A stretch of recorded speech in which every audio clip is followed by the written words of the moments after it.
Testing 1, 2. All right. Thank you. We're going to get started. If everybody could take a seat.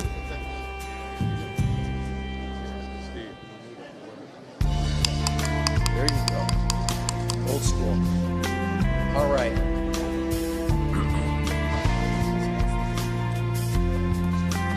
All right. Thank you, everybody. If you could grab a seat, people will be coming in, and we'd hope that people would take a seat. If you need to have a little conversation with a friend or somebody, we'd like you to do it out in the lobby without carpet in here. The sound just goes everywhere. So we want people to be able to hear the proceedings. So I'm going to start this evening with a roll call. Even though we had a roll call, invocation, and flag salute this morning, it's been about a 2-hour break, so it's just a formality, but I would like our clerk to start us with a roll call. Councilmember Baines? Here. Councilmember Brand? Here. Councilmember Capriolio? Here. Councilmember Olivier? Here. Councilmember Quintero? Here. Councilmember Zhang? Council President Brandow? Here. And also, as anybody can tell, we're joined on the dais by our mayor, Ashley Swearingen, tonight. And we have our city manager, Bruce Rudd, and assistant city manager, Renee. We also have our clerk, Yvonne, and Doug Sloan and Talia from the attorney's office for the city of Fresno. So they can help us get through different questions and legal questions or general plan questions. Tonight's meeting, as I think everybody knows, is a special meeting. Very rare to meet apart away from City Hall, but we expected a little bit bigger crowd than City Hall chambers can hold tonight. So we moved the location over here. We held probably 1/3 of our meeting today over at City Hall on Thursdays like we normally do, but tonight was a special meeting about the general plan. It's a 5 p.m. Hearing concerning the general plan items. First, we're going to hear a little bit from the staff and the administration. Then we're going to take public comment, and that's the main focus of tonight's meeting is public comment. Each speaker will have 3 minutes, and I can... and the way we're going to do it, as you see, there's 3 microphones at each of the 3 aisles. You can approach any one of the microphones. We're going to just go in order, 1, 2, 3, across, like that. Normally at City Hall, we have little cards to turn in, and we go in order. We're not doing that tonight. So if you're accustomed to doing it that way, that's not going to happen tonight. We're going to get in lines behind the microphones, and we're just going to work our way across the room. And so we're going to give everybody 3 minutes. Try and don't hesitate. Once you get up and it's your turn to speak, just get right into your 3 minutes. Our assistant city clerk right here in front will have a timer, a 3-minute timer. You should see the time on the monitor. It might be a little difficult if you're in the number 1 or 3 spot, but you'll have 3 minutes when 2 minutes are up and you have 60 seconds left, you'll hear a bell go off. And that lets you know you're in your final 60 seconds. And then as soon as your 3 minutes are up, please you walk away from the microphone, and don't make me remind you. I feel like I would probably have to if you go on a little bit, because it's my goal to listen to everybody here tonight and give everybody equal treatment so that we can get this thing done tonight and hopefully vote next week. So our main goal tonight is get through public comment and let the public speak to the council and to the administration and staff, and then we will have about a week to digest everything that we're told tonight. And then right now on the agenda is for the final vote concerning the 2035 general plan to take place next Thursday night at City Council. That will also be a 5 p.m. meeting. At that meeting, you will not have an opportunity for public comment. Even if you weren't here tonight, the public comment will be drawn to an end, and it will be time for council comment. And council could hypothetically call somebody up if they wanted to, or call a specialist up, or ask questions of staff, or call a member of the public up. So that is an option. But in general, the public, tonight's the night. And so our number 1 goal is to hear from everybody that wants to talk tonight.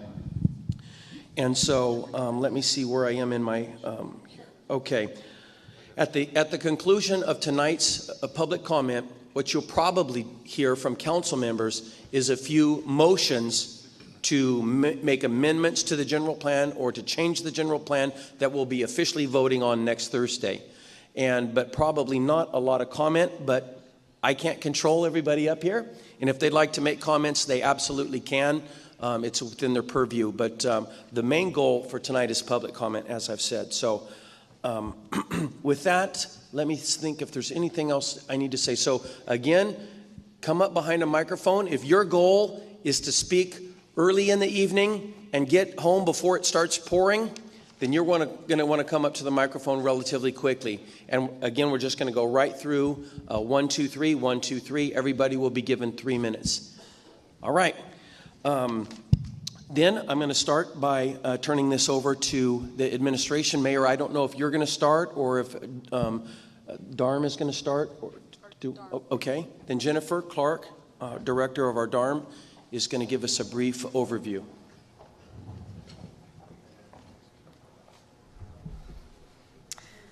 Good evening.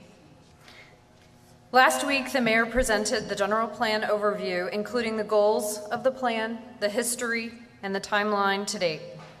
In summary, the general plan is a vision document built on the goals and objectives initiated by the City Council in August 2012 after lengthy public input. The overarching principles of resilience run throughout the plan and its strategies to address the city's challenges and capitalize on its opportunities and assets. There are 5 principles of resilience that guide the intent and demonstrate the interrelationships among plan goals, objectives, and implementing policies. These principles serve as an overarching framework for a healthy and prosperous Fresno. Quality of life and basic services in all neighborhoods. A prosperous city centered on a vibrant downtown. Ample industrial and employment land ready for job creation. Care for the built and natural environment. And fiscally responsible and sustainable land use policies and practices.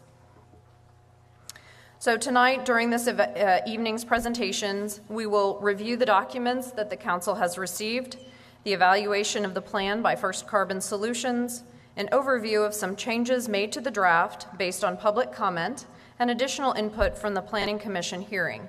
Lastly, we will review the staff recommended actions.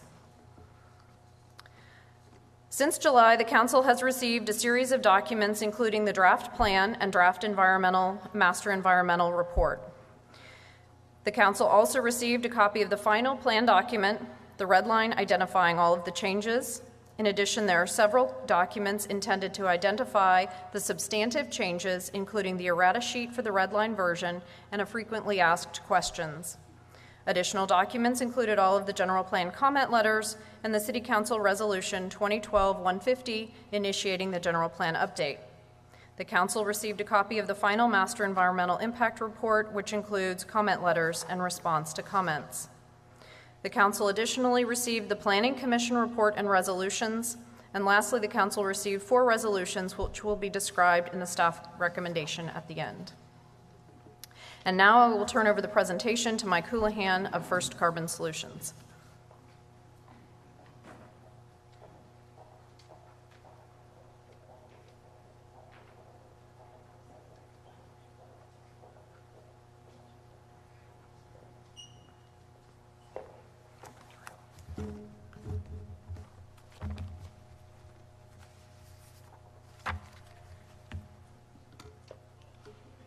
Good evening, Chair and Council. I'm Mike Houlihan with First Carbon Solutions. I'm the project manager who prepared the Master Environmental Impact Report for the General Plan and Development Code update. First, I wanted to go over the environmental evaluation process. We began a couple of years ago, back in 2012, when we issued the notice of preparation. That review period was during a 30-day time frame. Within that 30 days, we had a scoping meeting, which we had received public comments on the scope of the master EIR. Approximately a year and a half later, in July of this year, we submitted the draft EIR for public review. The public review period extended much longer than the 45-day review period, but through October 8th. And earlier this week, we had a Planning Commission hearing, and today is the first City Council hearing. To go over the proposed project, we have a planning area where we had evaluated a future development within a geographic boundary that extends more than just the city. And we have a general plan update and a development code update. Tonight, we will be, the council will be looking at the general plan update, and later on, in a few months from now, we'll be looking at the development code update. First, the City of Fresno planning area. We have areas that are within the city limits, areas that are outside the city limits, but within the existing sphere of influence. And then we have a third area that is in the north area, which is the white area on the exhibit. And that area is not planned to be annexed. It is included as part of the planning area because it has a relationship with that northern area, and therefore the city staff had determined that would be part of the planning for the general plan update. The project, the general plan and development code update, there's a comprehensive update of the approved 2025 general plan. There is a comprehensive update of the development code, and the development code is anticipated to be provide streamlined entitlement process. The project description, what we were looking at was, as our base evaluation, we looked at what is on the ground currently, and then what is the future build-out development within the planning area.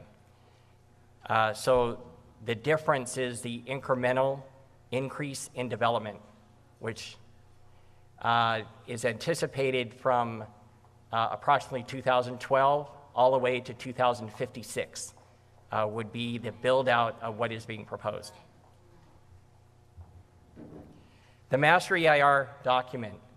The Master EIR is one of the types of EIRs allowed in CEQA, and currently the 2025 general plan was evaluated with a Master EIR. The Master EIR allows streamlining and later environmental review of projects. However, if there is a future project where a certain environmental issue was not adequately addressed within the Master EIR, then subsequent environmental evaluation would have to be prepared for that specific project.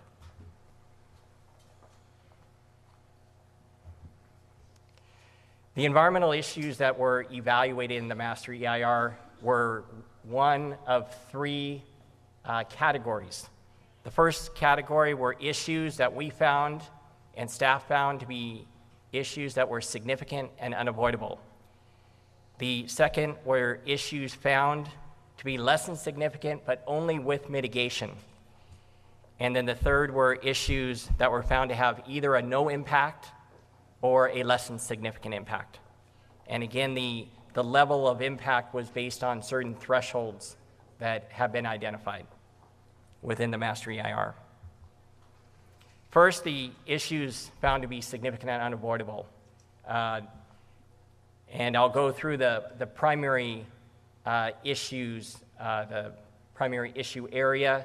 There were sub-issues within each of those. There were aesthetics, agricultural resources, air quality, cultural resources, greenhouse gases and noise, transportation and traffic, utility and service systems. The transportation and traffic relate to areas that are under other jurisdictions' control. including the County of Fresno, City of Clovis, and Caltrans. The issues found to be less than significant, but only with mitigation. And again, this is only with mitigation and after implementing all of the policies that are within the proposed general plan. They include biological resources, cultural resources, hazards, hydrology, public services, utilities, and service systems. And last, with issues found that either had no impact or less than significant impact. Again, less than significant after all the policies would be implemented. Include geology and soils, hazardous materials, land use and planning, noise, population and housing. The transportation and traffic relate to roadways within the city limit or within the city. Also, energy conservation and mineral resources. As part of the EIR process, including the master EIR, there are alternatives that are required in accordance with the California Environmental Quality Act. There were various alternatives that were considered but rejected, and then there are other alternatives that were considered and evaluated. First, those that were rejected were the additional alternatives that were developed for the General Plan Citizens Committee in March 2012. And the council had identified what their objectives were in moving forward with a specific alternative, which was alternative A modified at that time. Then alternatives considered and evaluated. Those that were evaluated, the first two are required in accordance with CEQA. It's the no project with no more development and no project but development in accordance with the existing 2025 general plan. The next two were identified in order to assist in trying to identify alternatives that would reduce potential effects, specifically any of the significant effects identified in the proposed general plan. They included the growth area expansion.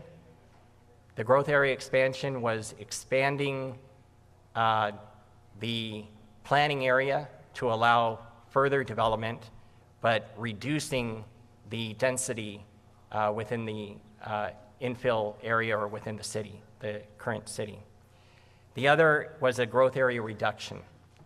The growth area reduction was looking at a removal of the southeast development area as part of future development, which would substantially reduce various issue areas. Now, a summary of the comments that were received on the draft EIR. As identified on the slide, state agencies, regional and local agencies, and citizens and organizations commented on the draft master EIR. The primary reoccurring issues. There were a few of them. One of them was the loss of farmland, and as a result of that, the city staff determined to recommend a farmland preservation program as part of a policy. The second was concerns regarding the state highway system. There is also timing of residential development within the city as opposed to the growth areas. Comments on adequate water supply.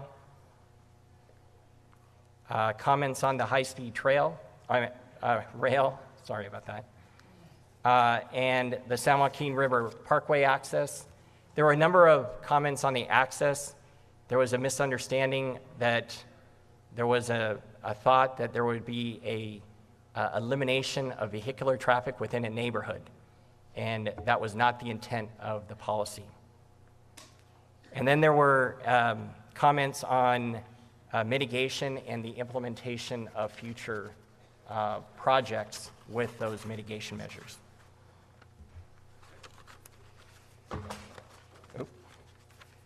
The final master EIR is composed of two different documents. The first document was the July 2014 document called the Draft Master EIR, and the second was the Response to Comments document. The Response to Comments document, as I identified, was responding to the various comments on the Draft Master EIR. And then, in addition, there was an environmental evaluation of requested land use changes that city staff had accumulated over a number of months. Various property owners and non-property owners had requested various proposed land use changes compared to the initiated draft general plan land use diagram that was approved by council in August 2012.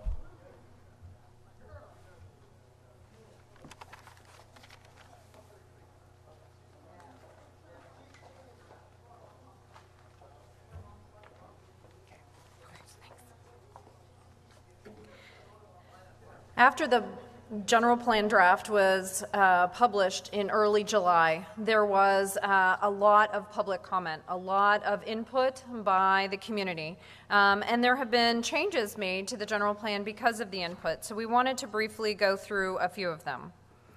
One is a concern about the continuance of the community and specific plans. These are very important to our community, and we are committed to honoring those plans. They will not be automatically repealed or amended with the adoption of the general plan, and the city will continue to work with neighborhood members and community members to prepare new community, neighborhood, and or specific plans after the adoption of the general plan.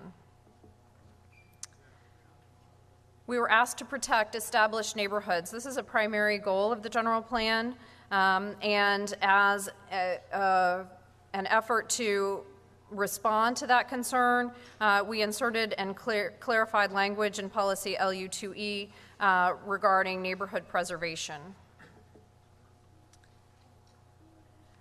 There was a concern about existing standards, again, ensuring the quality of existing neighborhoods. So 2 additional policies were added as it related to code enforcement and chronic violations of codes within neighborhoods. There's also concern about protections for properties neighboring liquor sales, in particular packaged liquor stores. While we added a policy regarding lighting and safety, the general plan is really not the best document to talk about specific regulations, and the development code will address details of implementing the vision, and those could include spacing, number of opportunities for packaged liquor sales or other stores.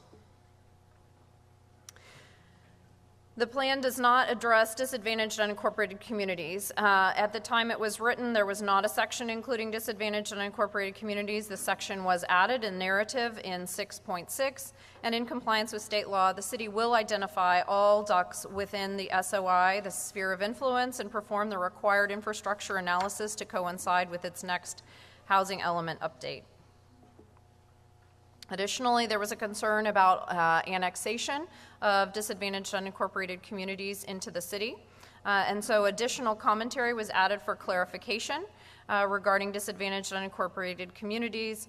The city will work with the community if there is wide support for annexation to coordinate terms to initiate and support the annexation process.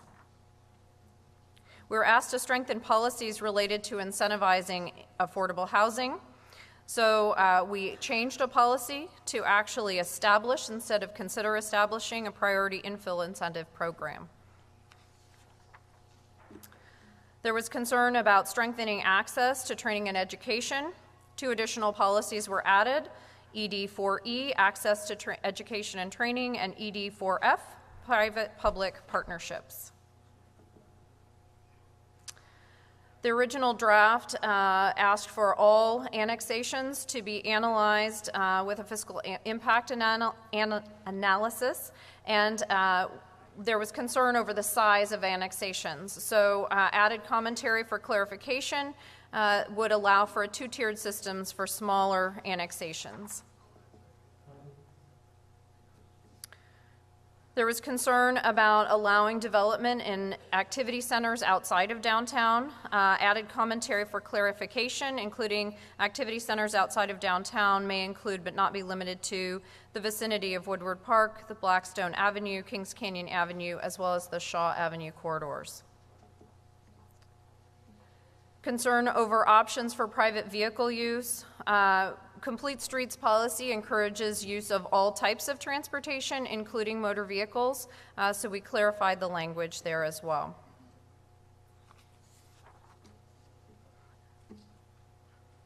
There was concern over noise level standards that would not allow for additional infill development.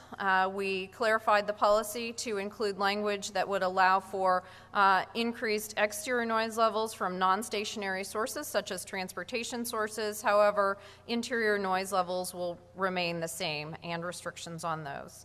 These reflect urban environment noise levels.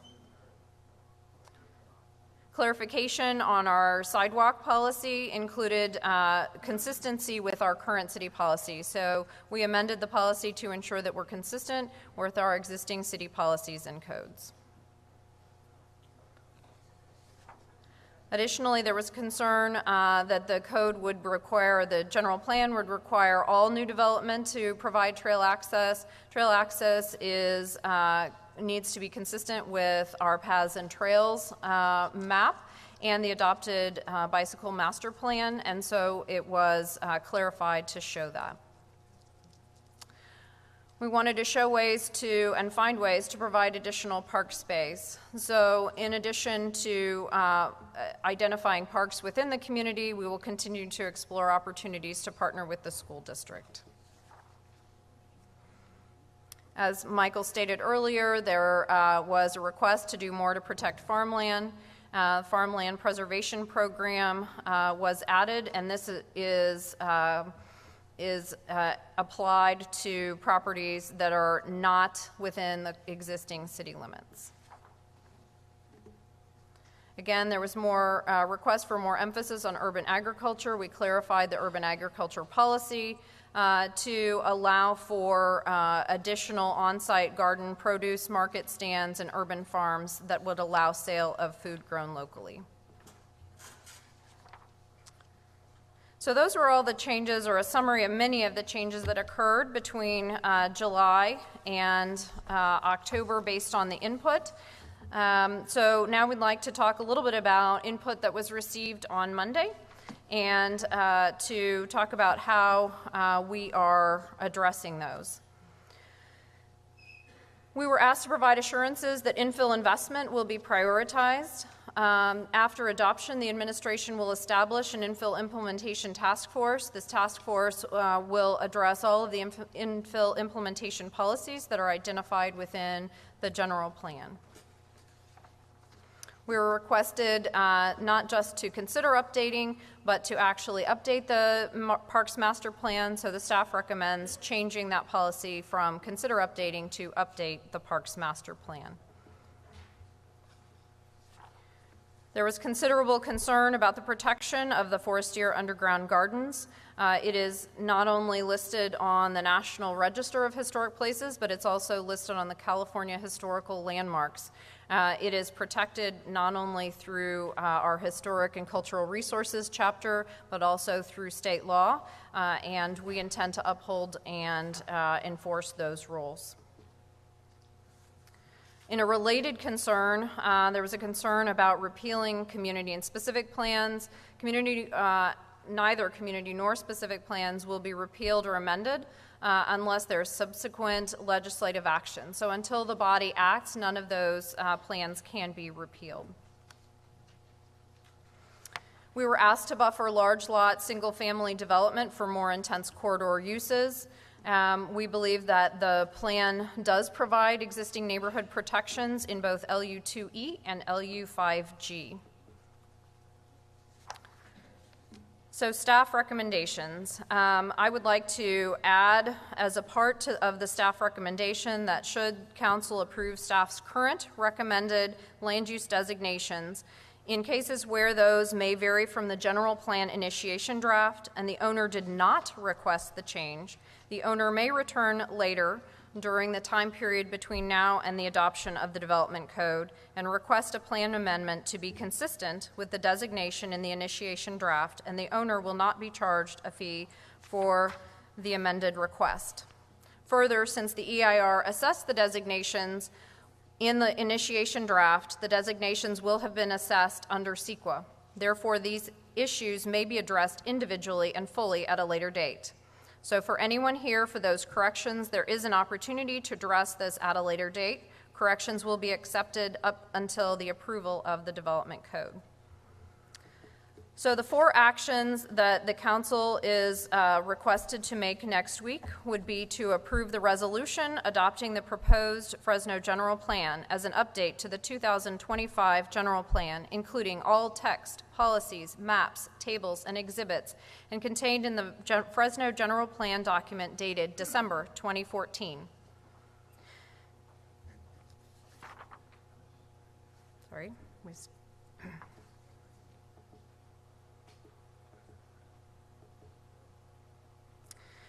Approve resolution certifying final environmental impact report number State Clearinghouse 2012111015, preparing for the general plan update and the development code update, and adopting findings of fact as required by Public Resources Code section 21081A and CEQA guidelines section 15091, and approving a mitigation monitoring policy program as required by Public Resources Code section 21081.6 and CEQA guidelines section 15097, and adopting the statement of overriding considerations as required by Public Resources Code section 21081B and CEQA guidelines section 15093.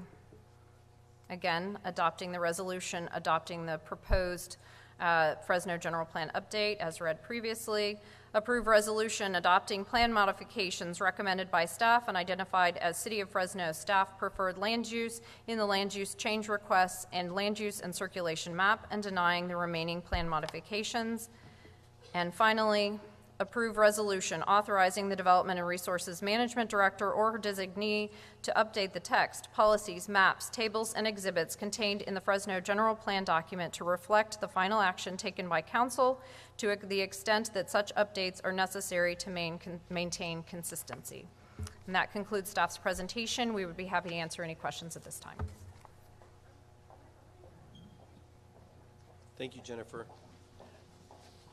Actually, Jennifer, I'm going to ask, you have a microphone over there at your chair too as well, right? Because 2 things that you talked about, I know a lot of people in the room are interested in, and it would help my job to make everything run smoothly. I'm going to reiterate a couple things that Jennifer said and have her restate them, because I happen to know that a lot of people in the room are here for a couple main reasons that there's already been solutions provided for. And so one of those things are about specific plans. The city of Fresno's got some areas of town that have their tiny own little plan, and many of the people in those areas want to hold on to that plan, and they feel as if that plan is being repealed or replaced with the general plan. And I know this because, probably like the rest of my council members, we've got a lot of emails about several of these specific plans in the last couple of weeks. So Jennifer, you just said that, I think you said specific plans are not being repealed or replaced. Is that correct? With the adoption of the general plan, we will not be repealing or amending specific plans until subsequent future legislative action. So this body would actually have to act on that at a later date. You cannot act on that with the adoption of this general plan. And that's really the way it's always been.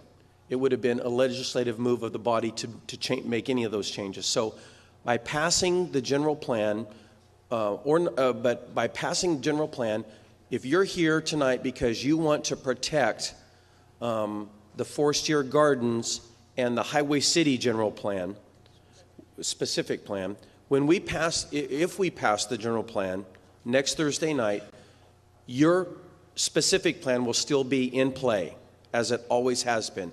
And it would take this body to make a legislative move to change that. It's not going to happen if the general plan is voted yes next week. Is that correct? Correct. Cool. Then there's another group of people, and again, I'm trying to shorten everybody's time frame tonight, and some of you might hear it and say, well, Council President, are you saying I can go home now? Yes, you really could, if this is the reason you were here. Then there's a group of people, usually developers, but it might be a single family residence or small business also, who you previously had a certain zoning for your business, and you wanted to develop it for a certain purpose. And you even might have purchased it for that purpose because it was zoned for that purpose. And now you've seen the map and you see that your zoning ordinance has been changed. And if you were listening to Jennifer closely, and sometimes when there's a big presentation, little important bits get lost. But if you're listening to Jennifer closely, Jennifer, go over this part again, that if somebody could come in, they're not going to be charged a fee. I've had several different people say to me, Councilman, it's not fair. I purchased this. I was going to develop a certain type of store here. Now it's not in compliant with the new plan.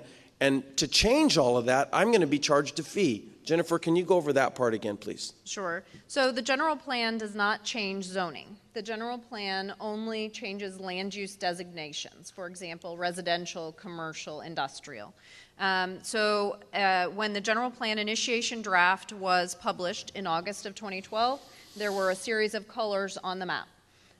If any of those colors have changed over the last 2 years as a result of public input or additional analysis, the original color that was shown on the map, if an owner would like to retain that color over the next 3 to 6 months before we adopt the development code, that owner could come in without a fee and request an amendment back to the originally initiated land use.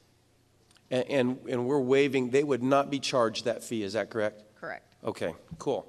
So I know that because my office, like these others, we've heard about these types of problems where the plan is changing the designation for their property, and that makes them nervous. So you will not be charged. The city of Fresno is not going to charge you like it normally would if you want to change from the general plan's direction and create what's called a plan amendment. All right then. So I want to clarify those two things in case anybody is here for that reason. You were here for the specific plans, and now you know that they are not going to be repealed or replaced, or this other situation with certain fees connected to the general plan making change on property. So I believe normally I have a screen here that tells me if other councilmen want to make a quick comment or question. Right before we go to the public, I'm going to ask my fellow council members if they have any questions of Jennifer or anybody from staff. All right then, we are going to go to the public then. So you could approach the microphones, and like I said earlier, we're going to go 1, 2, 3 right across the path. You're going to have 3 minutes. At the 2-minute mark, you're going to hear a little bell. That's going to tell you start wrapping it up. You've got 60 seconds. If you can see a screen over here, it's even more precise. It will tell you how many seconds you have left. And then when you're done now, you don't have to take your full 3 minutes. You might even be perceived as quite heroic if you took less than 3 minutes. But you have 3 minutes. But if you hear something and you say, you know what, I agree with what that other person just said, you might just say that. I agree with what was just said. I am also for the plan or against the plan for whatever reason. I wanted to make one last statement about speaking.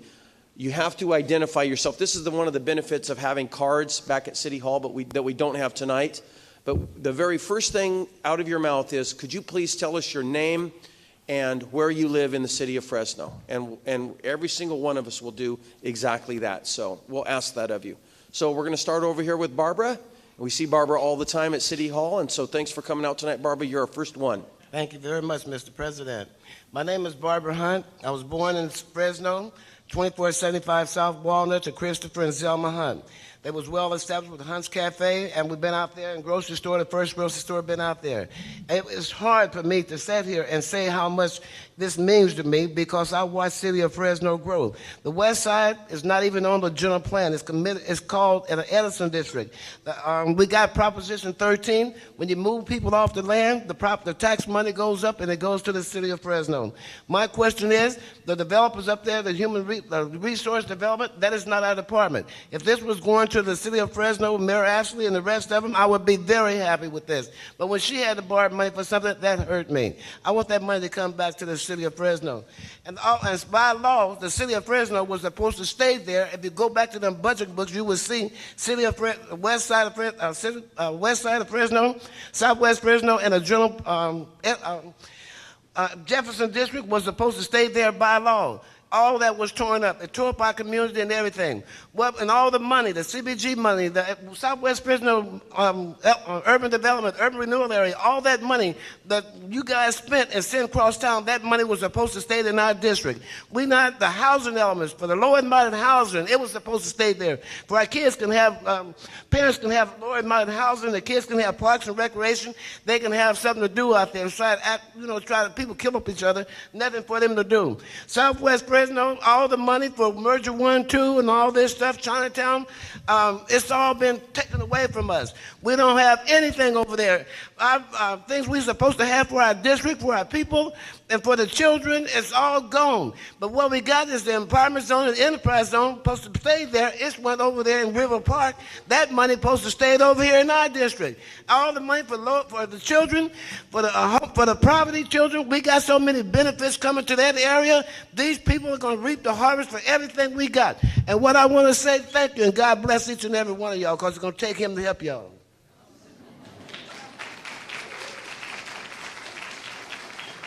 Sure. Madam Mayor, members of the council, my name is Mark Forestier. I live at 5505 North Phelan, Fresno, California, 93711. For the record, I'd like to submit a copy of the letter that I submitted to the Planning Commission on Monday, listing my concerns and objections about the repeal of the Highway City documents, the specific plan, excuse me. And I appreciate staff's attempt to try to alleviate some concerns, but I need to address this issue more specifically, and I think the people of Fresno expect that. On December 4th and again on December 8th, staff's gone on the record and make sure that the Highway City plan will not be repealed, okay, and that it will remain the controlling plan, okay. Staff also stated the Gardens has protection from both the state and federal government, especially as it relates to historical agencies. However, they didn't emphasize the fact that it's the state and federal historic agencies who rely upon the local ordinances, the local protections as their directions. I learned a lot about this because for the last 2 years, I've been meeting with the high-speed rail, I've been meeting with the City of Fresno, I've been meeting with all the various agencies and stuff over the project in Highway City, and so I understand that you need to have the words in there, and I appreciate staff's saying we're not going to repeal those words. I get it. However, you know what? The citizens of Fresno shouldn't have to have this anxiety every time a plan goes down the road. So I'd like to make a consideration for Dr. Clark, or for Director Clark. Okay, you know, I'd like to see that there be included in the general plan a policy under the historic resources section, perhaps after the section that protects Native American rights, okay, that says the following. In the event the Highway City specific plan, is repealed, those goals and implementation policies in the Highway City specific plan that are pertinent to the Forestry Underground Gardens shall be incorporated in their entirety into the general plan and will remain in effect. The Forestry Underground Gardens is unique, and it's the only one state registered landmark within the city limits. The city of Fresno desires to protect and preserve this one-of-a-kind historic resource. Such a policy, I think, at this point, in this day and age that we all know, needs to be written in the general plan. The general plan shouldn't be absent of the words Forestry Underground Gardens. This is Fresno's history. It should be. It's worthy to be in there, Madam Mayor. It really should. A simple policy, implementing policy that goes in the general plan that actually says, look, nobody wants to take away the protections of the gardens in the specific plan, so let's put it in the general plan. Let's put that statement that says those protections will remain. Okay, last week, Madam Mayor, you said words have meaning, And I do take that to heart. You know, I served on the General Plan Update Committee as a vice chair years ago. I served on the Highway City Specific Plan Committee, okay? Act now. You know, President Reagan said, trust but verify. You know what? Let's verify it. Let's put it in the general plan. A simple policy that says protect those things and keep it in the general plan. Thank you. Thank you. Sir. Thank you, Mayor, Council President, Council members. My name is Paul Reidenauer. I'm with Darrell's Mini Storage, 3265 West Ashland in Fresno. And we purchased APN number 512-050-56 about 10 years ago. This is out on Grantland Avenue near Ashland. Spent $2.5 million on the piece of property because it was designated as business park, which is compatible with our use. And now we see that it's being changed to residential use, and obviously that's a big concern for us. So we would just ask that on that particular parcel, the land could go back to the business park designation as what it was in the 2025 plan when we purchased the land.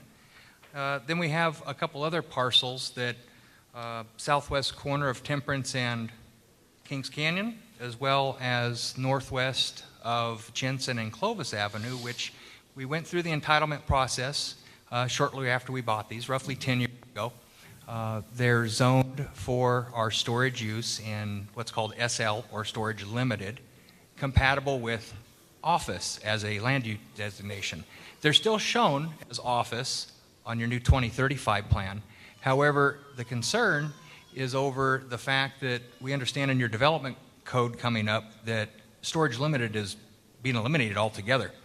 It's been in place for about 20 years, and there's good reason it's been in place. I just want to express our concern that hopefully moving forward with the development code, we can somehow retain all that time and work and the workshops we did with your planning commission, et cetera, and accommodate those same building standards as we move forward. Thank you. Thank you. Back over here. Good evening. My name is Tony Bourne, and I'm the Executive Director of the Fresno Council of Governments. On behalf of myself and the Fresno COG Policy Board, I want to take this opportunity to commend the City of Fresno's efforts in taking a leadership role in leading the Fresno region and the entire San Joaquin Valley to a more sustainable future by developing a robust general plan which integrates both transportation and land use planning. From COG's perspective as a regional planning agency, the City of Fresno's proposed general plan is a well-balanced plan that strategically allocates growth and resources in downtown areas and existing neighborhoods adjacent to key bus rapid transit corridors and activity centers. In addition, the plan incorporates the 12 Blueprint Smart Growth Principles, including compact development, mixed uses, walkable communities, as well as farmland and resource land conservation. Going further, the city's proposed general plan also contributes significantly to the Fresno region's ability to meet the greenhouse gas reduction targets set by the State Air Resources Board. Fresno COG's regional traffic model demonstrates that the city's integration of land use and transportation planning, combined with the strategic allocation of future growth in the plan, will reduce per capita vehicle miles traveled and thus greenhouse gas emissions. Fresno COG believes that if implemented, the proposed plan will bring new vitality to existing neighborhoods. Residents will have better access to urban services and more options for both transportation and housing. What's more important, the city will be more sustainable fiscally and environmentally, with cleaner air, safer and more reliable water, and more farmland conserved. Lastly, the general plan's concept of complete neighborhoods, if successfully implemented, will have an important impact on the public health, social equity, and quality of life for Fresno residents. Such healthy communities are designed to be centered around schools, parks, public and commercial services. And most importantly, people living in these neighborhoods will have access to all of their daily needs within walking distance. Thank you, and kudos to the City of Fresno for setting the example for developing a sustainable general plan for the San Joaquin Valley. Thank you, Tony. Yes, Council President Brandau and members of the council and Honorable Mayor Swearington. I'm Rick Forestier, and I reside at 5021 West Shaw Avenue in Fresno.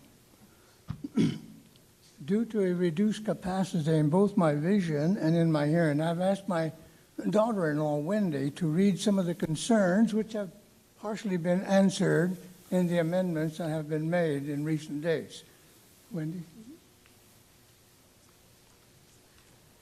For the record, I am submitting to you my December 8th, 2014 letter to the Planning Commission listing my concerns and objections to repealing the Highway City Specific Plan. Dear City Council members, my uncle Baldassar created the Forestier Underground Gardens. Tonight I am with my son and grandsons. They represent the 4th and 5th generation caretakers of the gardens. I ask you to make sure that the protections for the gardens in the Highway City Specific Plan are not repealed.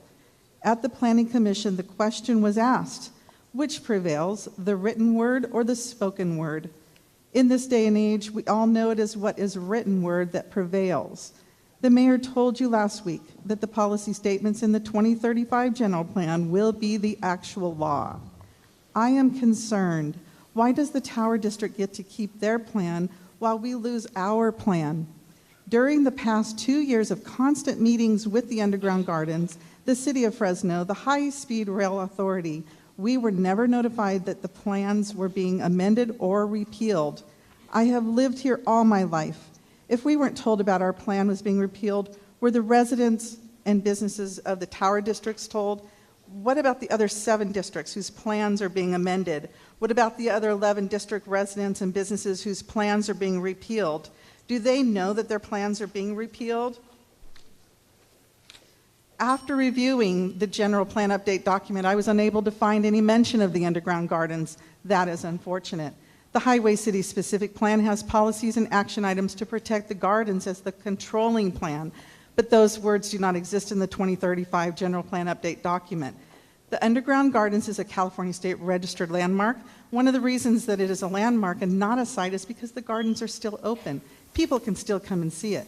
Please remember this, the Fresno City College was the first California community college and was located downtown Fresno. Today, all that remains from the location is a site plaque where the buildings once existed. Fortunately, Fresno City College was able to move. The underground gardens cannot. Please do not let this happen. The citizens of Fresno need you to insert a policy into the general plan and will protect the Forestier Underground Gardens in the event that the Highway City Specific Plan is repealed. Please include the policy incorporating all of the pertinent protections in their entirety into the new general plan. The mayor is right. Words have meaning. Thank you. Rachel Eslick, Government Affairs Manager for the Fresno Chamber of Commerce, 2331 Fresno Street, 93721. I'm speaking tonight on behalf of the over 1,000 members of our Chamber of Commerce. Just as background, our Government Affairs Council had several meetings dedicated to studying and weighing in on the general plan. We came up with a list of about 10 recommendations. We met with the planning director, the mayor, other city leaders, and we want to say thank you so much for allowing us a place at the table and to be able to have a conversation about our concerns and the direction of the city. We do support an updated general plan, and we're thankful that the city's devoted so much time and work into this plan. However, we do have some concerns tonight. I'm going to highlight just 3 of them. Number 1, the business community is uncomfortable with approving a general plan without first seeing the development code. We keep hearing that it's standard practice to approve a concept and deal with the details later, but one figure I heard today is that this would be the first time in 50 years that Fresno would approve a general plan without a development code. We've heard all kinds of analogies, and I'm going to go back to the one of the blueprint because my dad's a contractor. To me, it's like agreeing that you're going to build a Victorian house, but you don't know the square footage or the dimensions, and if that's messed up, then you can't conceivably live in that house if everything doesn't add up. Secondly, the introduction of the plan states that one of the goals is economic development, but that's not reflected in the estimated number of jobs per new resident, which goes from 0.48 to 0.45 after full build-out. Since it states that an objective of the plan is economic development, we feel that certainly that number should be trending up instead of trending down. And finally, like many others, the business community is concerned that in the future, development could be stifled if the ratio of infill to greenfield isn't roughly half, whatever that roughly half exactly means. We think the city could be vulnerable to lawsuits if the language roughly half remains ambiguous. Again, just want to say thank you very much to staff for all the work that's gone into the plan. And We want to see it updated, but we want that process delayed until the development code comes out. Thank you. Thank you.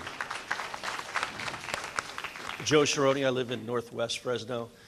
First, I'd like to commend you as well about the great strides we've made downtown. It's wonderful to go down there and see people there, especially at Art Hop. It's very, very popular. My main concern with the general plan is the loss of revenue.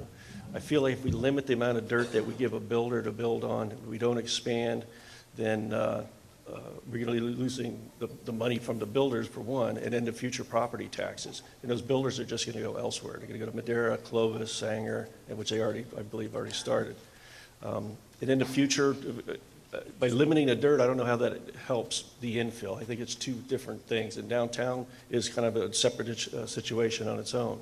So I would just say that open up some more dirt, let the builders build. I'm a realtor, I love to sell real estate, but I think it would bring more money in. We'd be losing millions and millions of dollars if we let these builders go elsewhere. Thank you.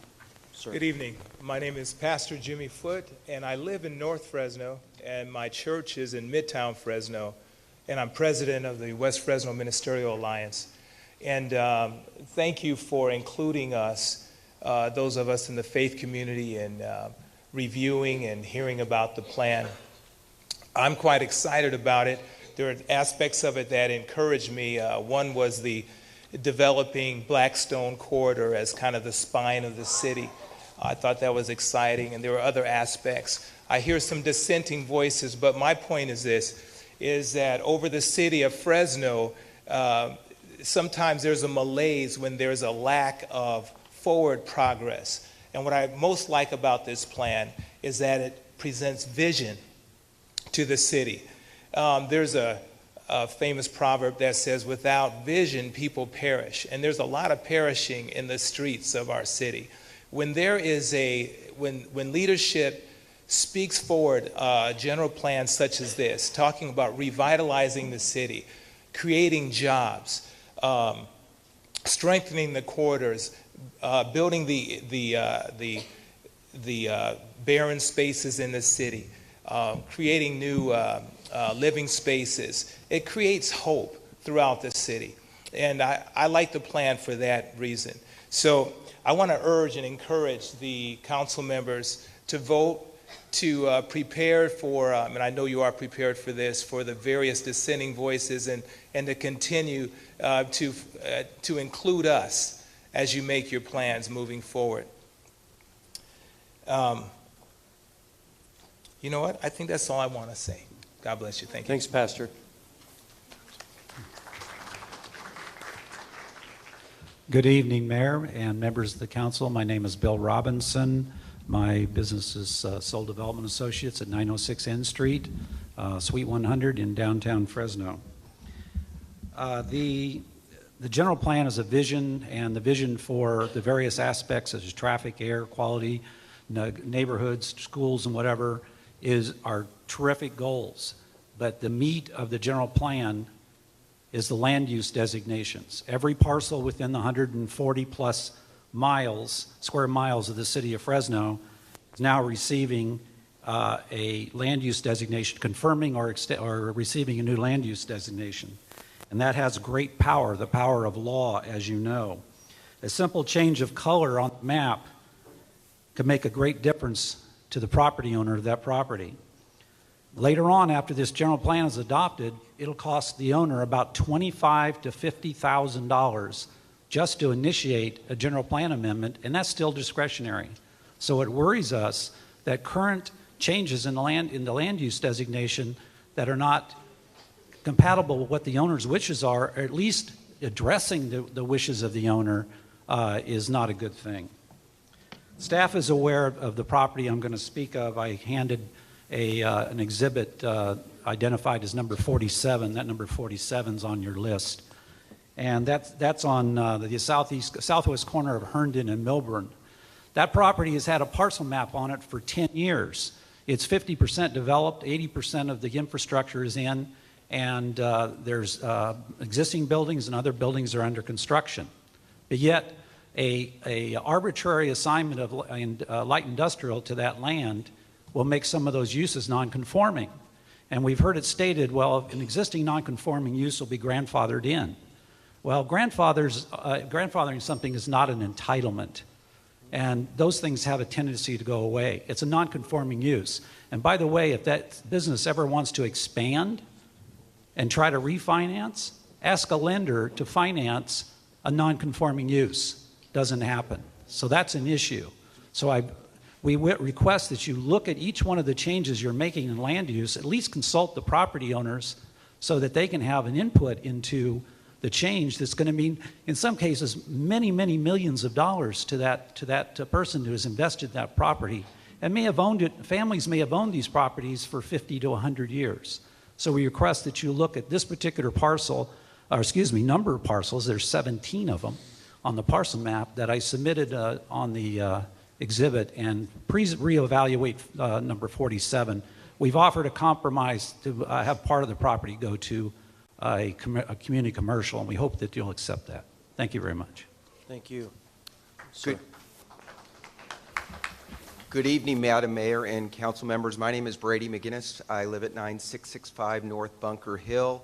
I'm appearing here on behalf of Colburn Thomason. It's relating to some industrial lots that he has located on the northwest corner of East North Avenue and South Cedar Avenue. The parcels are part of a developed subdivision of industrial lots that are finished. There is one large tenant or one large occupant at the end, which is Valleywide Distributing. The property is going to be dramatically impacted by high-speed rail. Part of the reason we're coming at this late stage is because there are still a lot of open issues and there's still continuing discussions with the high-speed rail. The purpose of us being here tonight, though, is right now those lots are all designated as heavy industrial. We would submit that the lots on north that are in particular on the northwest corner of Cedar should be reconsidered for actually a lower intensity use, a light industrial use, because bottom line is with the high-speed rail, which we recognize is coming, the parcels that we currently have are going to be dramatically reconfigured, minimized, and the likelihood of the larger scale facility development is not there. So from our view, going to a light industrial makes sense from the city as an infill project. It's an opportunity for a potential earlier development with what I would consider to be more commercial use along that corridor. In particular, as you should know, this is directly off the 99, and there is already substantial impact on Jensen. So having the ability to have a little bit of more flexibility on commercial development within that area should make a difference. The APNs on that parcel are 487-1803-206 and 487-1810 and 11. It consists of approximately 4 acres. I appreciate the time. Thank you. Good evening, Council President, members of the City Council, Madam Mayor. My name is Randy White. I direct the Center for Community Transformation at Fresno Pacific University, and I live at 264 North Van Ness Avenue in downtown Fresno. I'm here tonight asking you to confer unanimous approval on the general plan update, which is a vision document. There's several reasons for this. The first one is process. I feel like this process has had more public input than any other plan has ever attempted. These are complex documents, and I know the tendency is to want to review them forever, but the writing of this one and the review has taken about 3 years. Some will tell you that the final has only been out for a couple of weeks, but in fact the substance has been out for months and the comment period already extended. It's important for us to remember this is a vision document. In the implementation phase, people still have a chance to deal with specific problems raised by the plan. Council can approve or deny on a case-by-case basis. And I think we're just ready to move ahead as an entire city for a city vision for the coming decades that actually has the potential to help the entire city thrive. And I've noticed in leadership, if vision is delayed, it can die by 1,000 cuts. Let's not do this to ourselves again. The second reason I support the general plan update is because of the vision it contains. I really like the fact that it updates the development code for the first time since the 1960s, and that the code will be shaped in response to the vision of the general plan. I like that it has a balanced approach to housing, ensuring that we don't endlessly expand our borders and pave over farmland, and ensuring that we pay attention to our older neighborhoods. And finally, I like the New City Beautiful ethos that links historic preservation, public art, and planning principles like green buildings and technology. Finally, I really like that this plan sees the relationship between commerce, housing, transportation, and the kind of clean air community we'd like to live in. I feel like this plan sees those things as interrelated, a more organic and holistic vision, and we desperately need that kind of forward thinking in our city. These are the ingredients of a great city. No document is perfect, but I feel that the administration has been responsive to public comment in shaping it, and that's why last week I gathered nearly 60 clergy and faith leaders from throughout the community to hear the administration present the plan and get their questions answered. And there was a lot of agreement that the plan needs to move ahead. And so along with them, I ask you to approve it in its entirety next week. Thank you very much. Thank you, Randy. Hi, I'm Suzanne Burtz-Rosa, and I live at 830 East Fairmont. I have a business downtown at 1401 Fulton Street, and I urge you to approve the general plan update. It's a great vision for our future.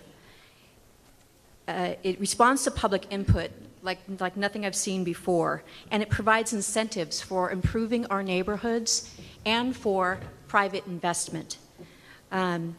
As you know, infill development leverages the existing investment that we've made in our infrastructure, and it yields higher tax revenues because of the inequity that we have with annexing new land with the county. We get less, if we annex land, we get less money from that land than we do from existing land. So we get less revenue, and it costs more to provide services. So if we annex land, we only get like 28, I think, % of that tax revenue. The county keeps 62%. And we have to now invest in the services and infrastructure for that land. So it doesn't make sense to keep going and grabbing farmland and annexing it, because the city investment that you've made is subsidizing those annexations.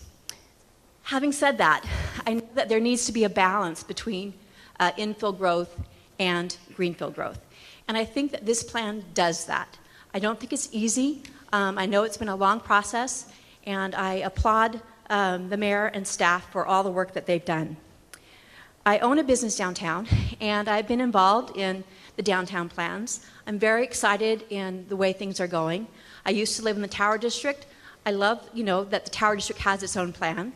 I like that none of the existing neighborhood plans are being repealed, and I look forward to even more neighborhood plans, because community really happens at the neighborhood level.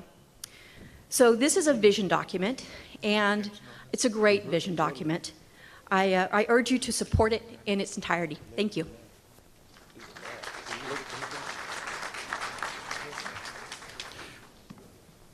Mayor, President, my name is Jose Leon Barraza. I'm the CEO of the Southeast Fresno Community Economic Development Association. I would like to, for the record, indicate that our board of directors and our membership supports that you approve the general plan. There are many items that we like about the general plan. One is that it continues to address the issue of poverty. As you know, we continue to rank #1 in poverty in the state and #2 in the nation. It's very important that we do the things we can do to improve that particular issue. The other part that's very important, that is, as you improve the issues of poverty, you also increase the revenue to the general fund of the city. So it's very important that we pay a little bit more attention. The plan recognizes the need to train the workforce, and that's very important. We need a vocational training facility in Southeast Fresno. There are waiting lines at our vocational facility at Annadale. So why can't we make that a higher priority in terms of moving forward that project? There's also concerns about the discrepancies in the availability of park facilities. In the north, we have 4.6 acres per thousand. In South Fresno, we only have 1.02 acres per thousand. We need to work together to address those discrepancies.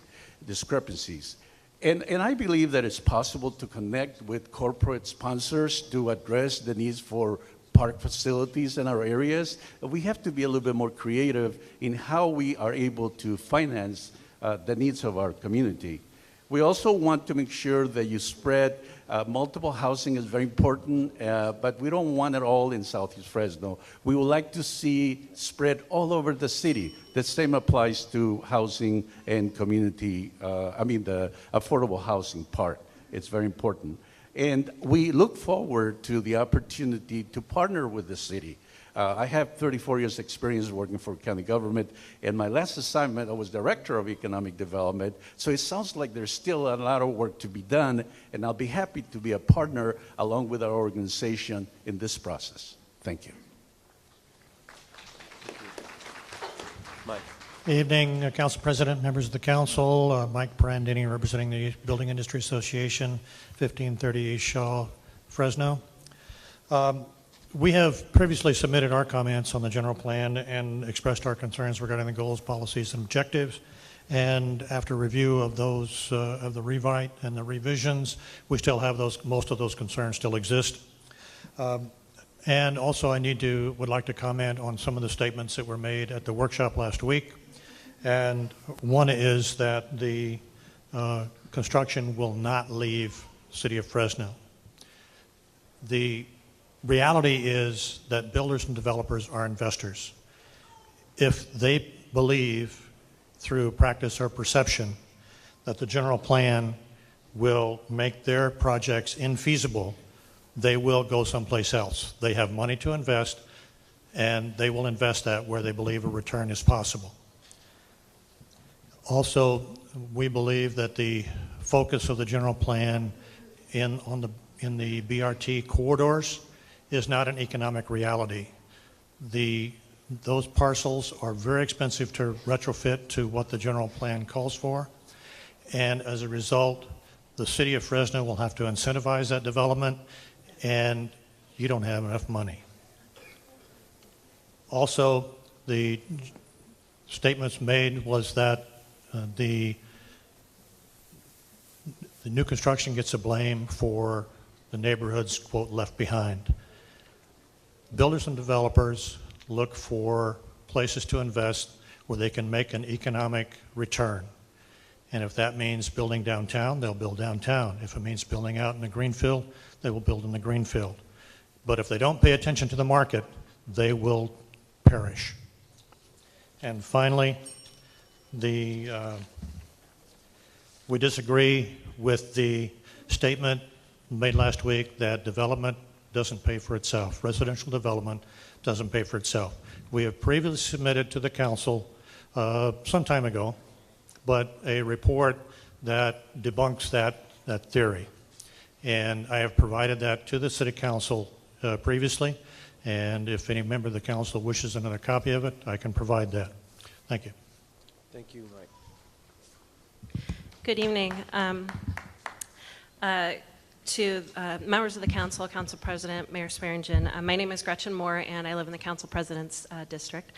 I'm actually a transplant to Fresno, and I came here not knowing anyone, not knowing anything about this city. And in the 2.5 years that I've been here, I've come to love this city, and I've been so amazed at the progress that we have made as a community. It's been really fun to see. This is an exciting time to be in our city.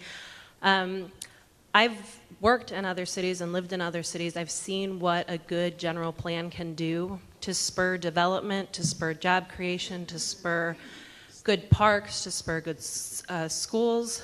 And this is a good plan. I've seen what good transportation can do, and this plan provides for that. So I would ask council respectfully to unanimously pass this plan and to pass it immediately, because a plan is only as good as it can be if it's being enacted. It doesn't do anyone any good being debated endlessly. We've had 4 years of discussion. We've had plenty of time for input. The city has been very receptive to community input, and clearly tonight we heard about all of the changes that the city has made to the plan to try and address those community concerns.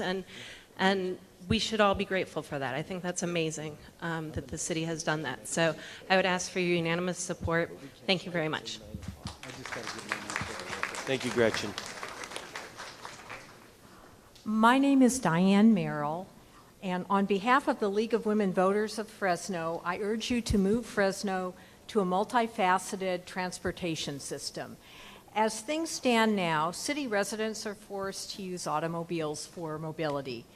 The most expensive, polluting, dangerous, isolating, land-grabbing, fattening, and heart attack-producing mode of transportation human beings have invented. We're so used to it, and we've built our lives around it, we don't see it for what it is.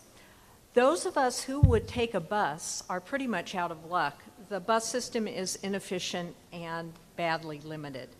The League of Women Voters urges the council to follow this course.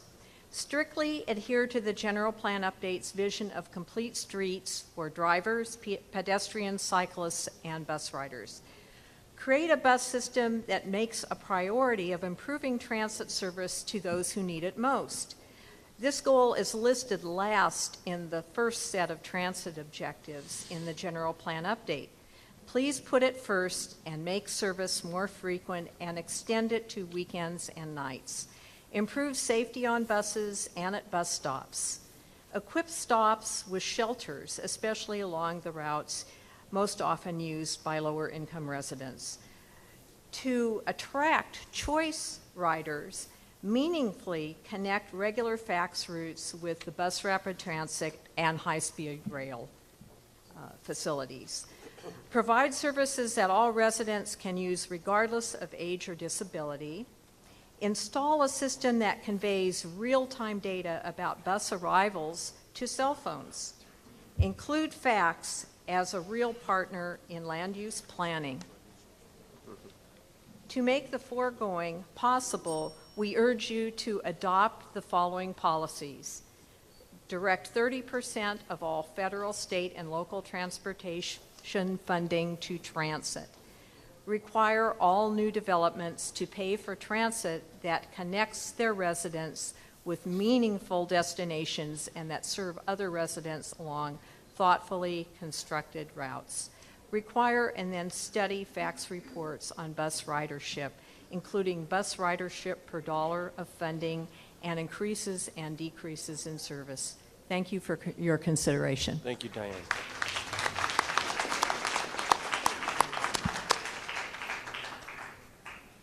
Good evening. My name is Marisa Sagala. I'm representing Fancher Creek Properties located at 265 East River Park Circle Suite 105. Good evening, Madam Mayor, honorable council members.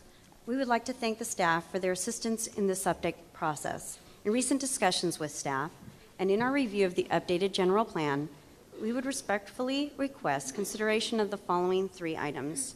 The northeast corner of Fowler and Fancher Creek Drive should be shown as C for commercial. In 2012, Fancher Creek Properties requested that the land use change to commercial for the northeast corner of Fowler and Fancher Creek Drive. Exhibit B, the land use and circulation plan, indeed show this change. Unfortunately, the request was not noted in Exhibit A. It continues to show that the staff recommend the use to remain as residential medium. Staff has told us that this is an error, and we request that Exhibit A and B match to show the land use change C for commercial. Second, Fancher Creek Parkway and Trail. In 2012, Fancher Creek Properties also requested that the parkway and trail throughout Fancher Creek community from Clovis to Temperance Avenue be designated as P Park. Unfortunately, the request was not noted as a requested land use change in Exhibit A, nor incorporated it into the new land use and circulation plan, Exhibit B. Staff has also told us that this land use could be added. We respectfully request that the parkway and trail be designated as P Park in both Exhibit A and B. Lastly, number 3, a water recharge basin shown on our property adjacent to Clovis Avenue. In 2012, we requested that the planned water recharge basin for Fancher Creek Town Center be shown as water recharge basin on the land use plan. Unfortunately, the request was not noted as requested in the land use in Exhibit A nor Exhibit B. Therefore, we request that the water recharge basin at Fancher Creek Town Center be shown as water recharge basin in both Exhibit A and B. Again, I would like to thank staff for all their assistance during this process, and I thank you, council members and mayor. Thank you. Sir. Good evening. My name is Aaron Blair, Downtown Fresno Partnership, and much like Gretchen, I'm a recent transplant to the Fresno area. And upon taking, my position here to oversee the Downtown Fresno Partnership, one of the things that I found very interesting was the general plan moving forward and a focus on the urban core, which is, to me, is one of the most important things that a city can do. And I've experienced it in multiple jobs that I've been in, whether it be in Cincinnati, whether it be down in Naples, Florida, and recently in Georgia. And one of the things that I've noticed throughout when cities start talking about smart growth principles and start talking about restoring the urban core is this fear that we're not going to be able to continue to grow in the suburbs. It's going to hurt development. It's going to stop development. No one's going to want to build in your city because you have all these strong rules and regulations. Well, I can tell you, after spending 12 years in South Florida, where we put in place one of the strongest architectural codes and growth management policies, probably in the United States, yeah, we did get kickback. We had Walmart coming in saying, we're not going to come there, we're not going to come there. But the reality is they want to be there. If they want to be there, they're going to meet the restrictions, the requirements, and the principles that are set in place. So I tell you to stand firm and believe in what you're putting forward, because it's really a good plan. It's good and healthy for the city. It's healthy for our urban core, and our urban core is what sets us apart from other cities. When you go out to go somewhere else, you're not going out to go see what's cool and hip out in the suburbs, right? All suburbs are mainly the same no matter where you go. You're going into the urban core to see what sets that city apart, what makes that city beat, what's the heart of that community. So I tell you this, I support the general plan, our organization supports the general plan, and I just want to thank you for supporting the general plan. Thank you.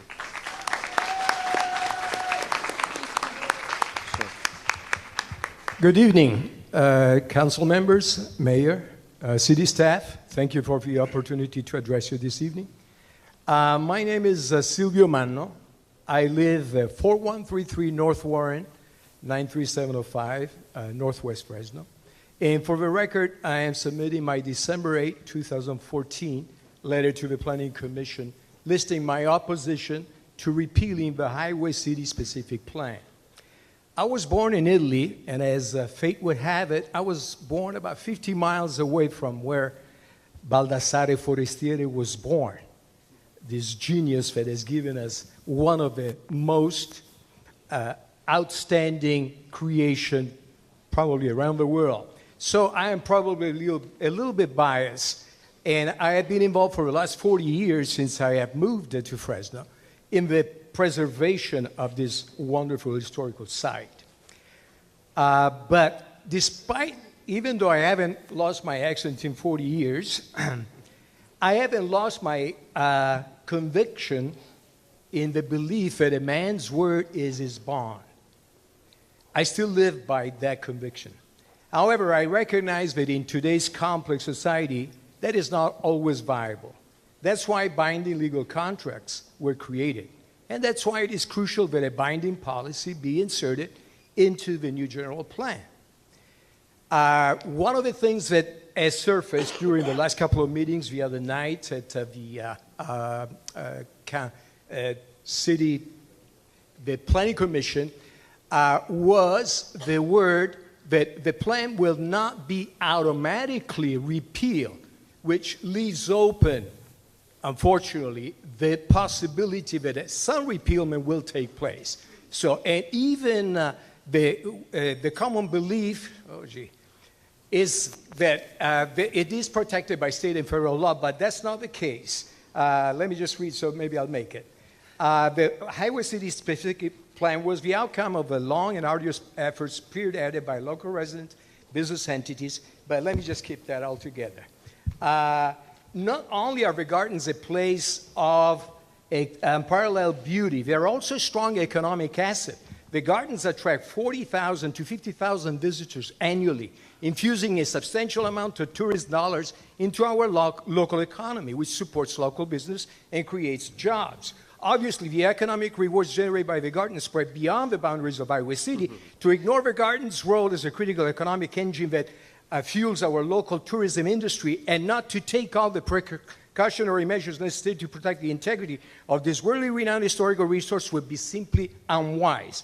Therefore, I urge you to incorporate in the entirety those policies and implementation measures outlined in the existing Highway City specific plan into the new 2013. I apologize for the speed, but thank you. Sir. Good evening. I'm Scott Miller with Gazebo Gardens Nursery. We are located at 3204 North Van Ness Boulevard at the nearly geographic center of Fresno. And I'm here tonight primarily because I got this sweet T-shirt, but secondarily and importantly, I'm here because for businesses like mine in older neighborhoods in Fresno, this plan is important.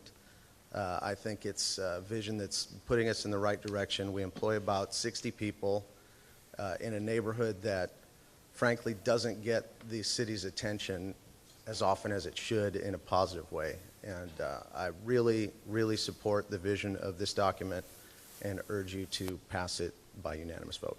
Thank you. Thanks, Scott. Good evening. My name is Andre Martinez. I am a resident of the Dakota Corridor, which is well known for its poverty.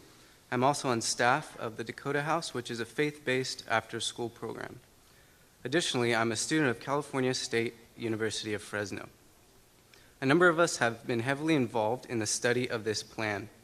Also, the people of this city are not strangers to the policies that have been enacted and not implemented.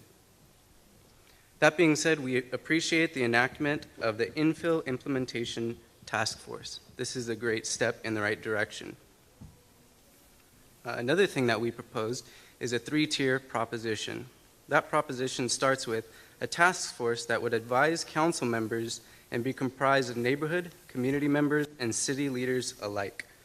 We would like these to be updated on the implementation of policy and given a voice that would be respected and taken into serious consideration by city leaders in the further implementation plan. Additionally, we would also like updates to the plan that would be widely publicized, not simply hidden in the back of the Fresno Bee in small print. Finally, we would like public meetings such as this that would give opportunities for the public to vocalize concerns about the implementation of the general plan. As evidenced by the turnout here at this meeting, we are grateful for this public hearing. We want to be a part of this process. These are our neighborhoods. This is our health. This is our plan, and this is our city. And thank you for your hard work in serving this city.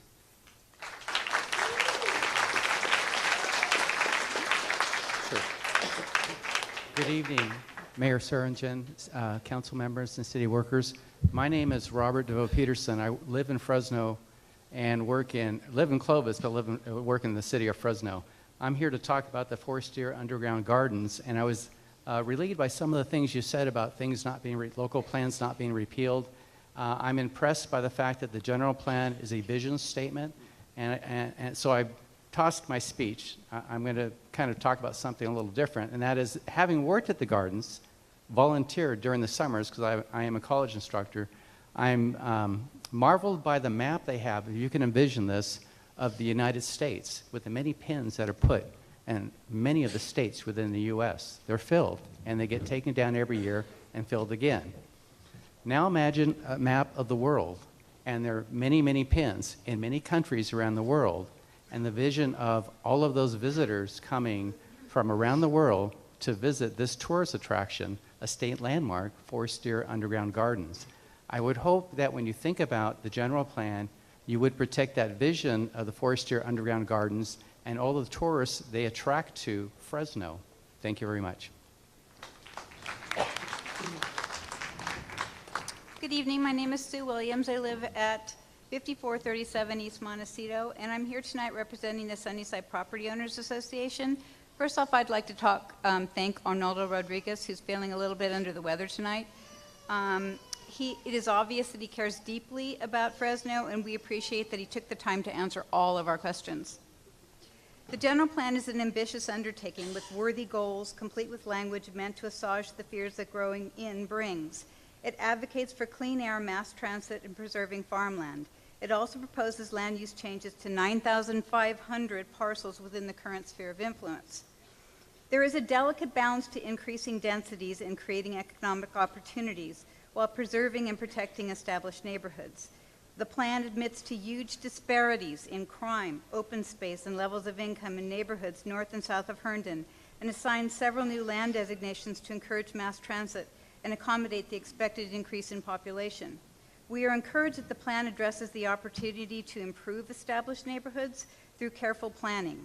We are concerned, however, that some of the proposed land uses seem to contradict the mayor's mantra, which is to promote, preserve, and protect Fresno. While we would hope that a future specific plan will address the land use at Butler and Villa due to traffic limitations, and agree with staff that the parcel at Minnewawa and Lane should remain a single-family residential, we are concerned with the Corridor Center mixed-use land use designation that is being applied to the majority of parcels north and south of Kings Canyon from Chestnut to Sunnyside. It is both more intense and in terms of density, and seems to allow more commercial uses than either the Main Street designation to the east or the mixed neighborhood use applied to other parcels throughout the plan area. Is it the most appropriate land use given its proximity to the adjacent low-density residential neighborhood? Is it compatible with existing land uses? Does the need to increase ridership on public transit trump preserving the character and integrity of neighborhoods? Does it really need to be all at intersections? Does it really need to be at all intersections and on all parcels? And is it appropriate adjacent to scenic drives or historic neighborhoods? We would ask that the city reevaluate the Corridor Center mixed-use applications for the parcels at Kings Canyon and Minnewawa, either in this general plan or future specific plan, fund a secure park for the 10 acres to the southwest, and keep the land uses office for the 3 acres on the southeast.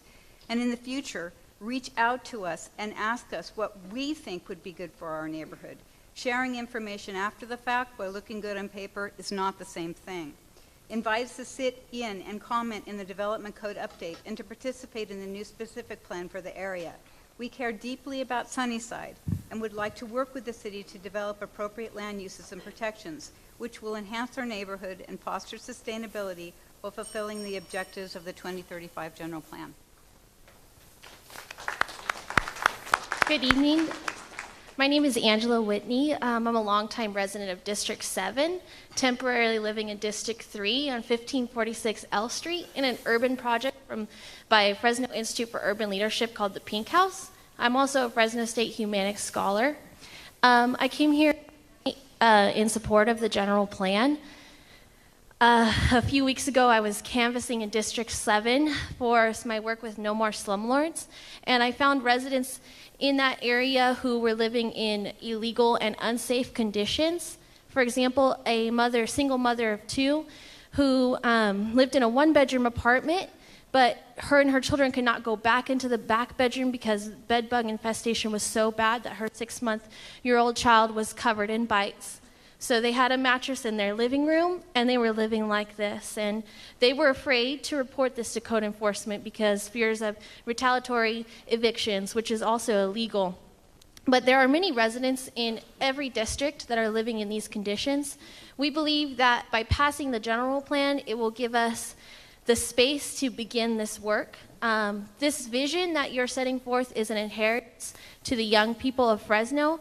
We will take up this inheritance and we will be the hands and feet to carry out the work for the next 20 years as we are committed to the health and the fullness of our city. So I just encourage you to pass this plan, and I would just like to say to you that there is a host of young voices behind me who are ready and willing to get our hands dirty in implementing it. Thank you. Thank you, Angela.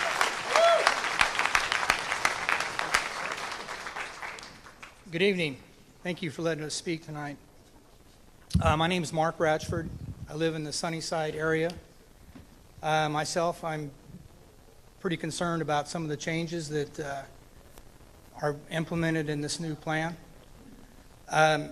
If you want people to make changes and you want to make an area grow, you need to do that with tax breaks. Promote business to be able to affordably locate. There's lots of downtown buildings that are vacant because there's no reason for anybody to be down there. And if you could make it less expensive, it'd be great.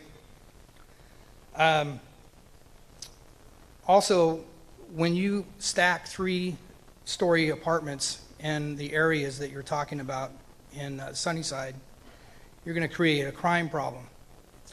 The reason I know that is because I live in the area and I frequent a restaurant, it's called O'Sullivan's. And behind O'Sullivan's used to be a place called Sunnyside Bowl. And that is now a welfare office, and that whole neighborhood in there has changed. There's questionable activity going on in there all the time. Police is in there all the time. And that's what will happen if you do what you're planning to do there along Kings Canyon by Sunnyside High School. And that's another thing. That is a high school. There's children, kids there. There's also Baird, the school there, elementary school. And all you're going to do is just attract the wrong kind of people in that area if you do what you're planning to do. Why do I know that? Look at where you've done it before. Any place that government gets involved, it's not good. If I see someone coming and saying, I'm from the government and I'm here to help, you need to run away. There's also a lack of clarity. All of these people here are, it's like they read books and, hey, all this is great, but that's not what the reality is. I'm a business owner. I've been in business for myself. I don't need government to help me out. If you want to help your neighborhoods, go to your neighbor that's got problems with his yard. Hey, we'll clean it up for you.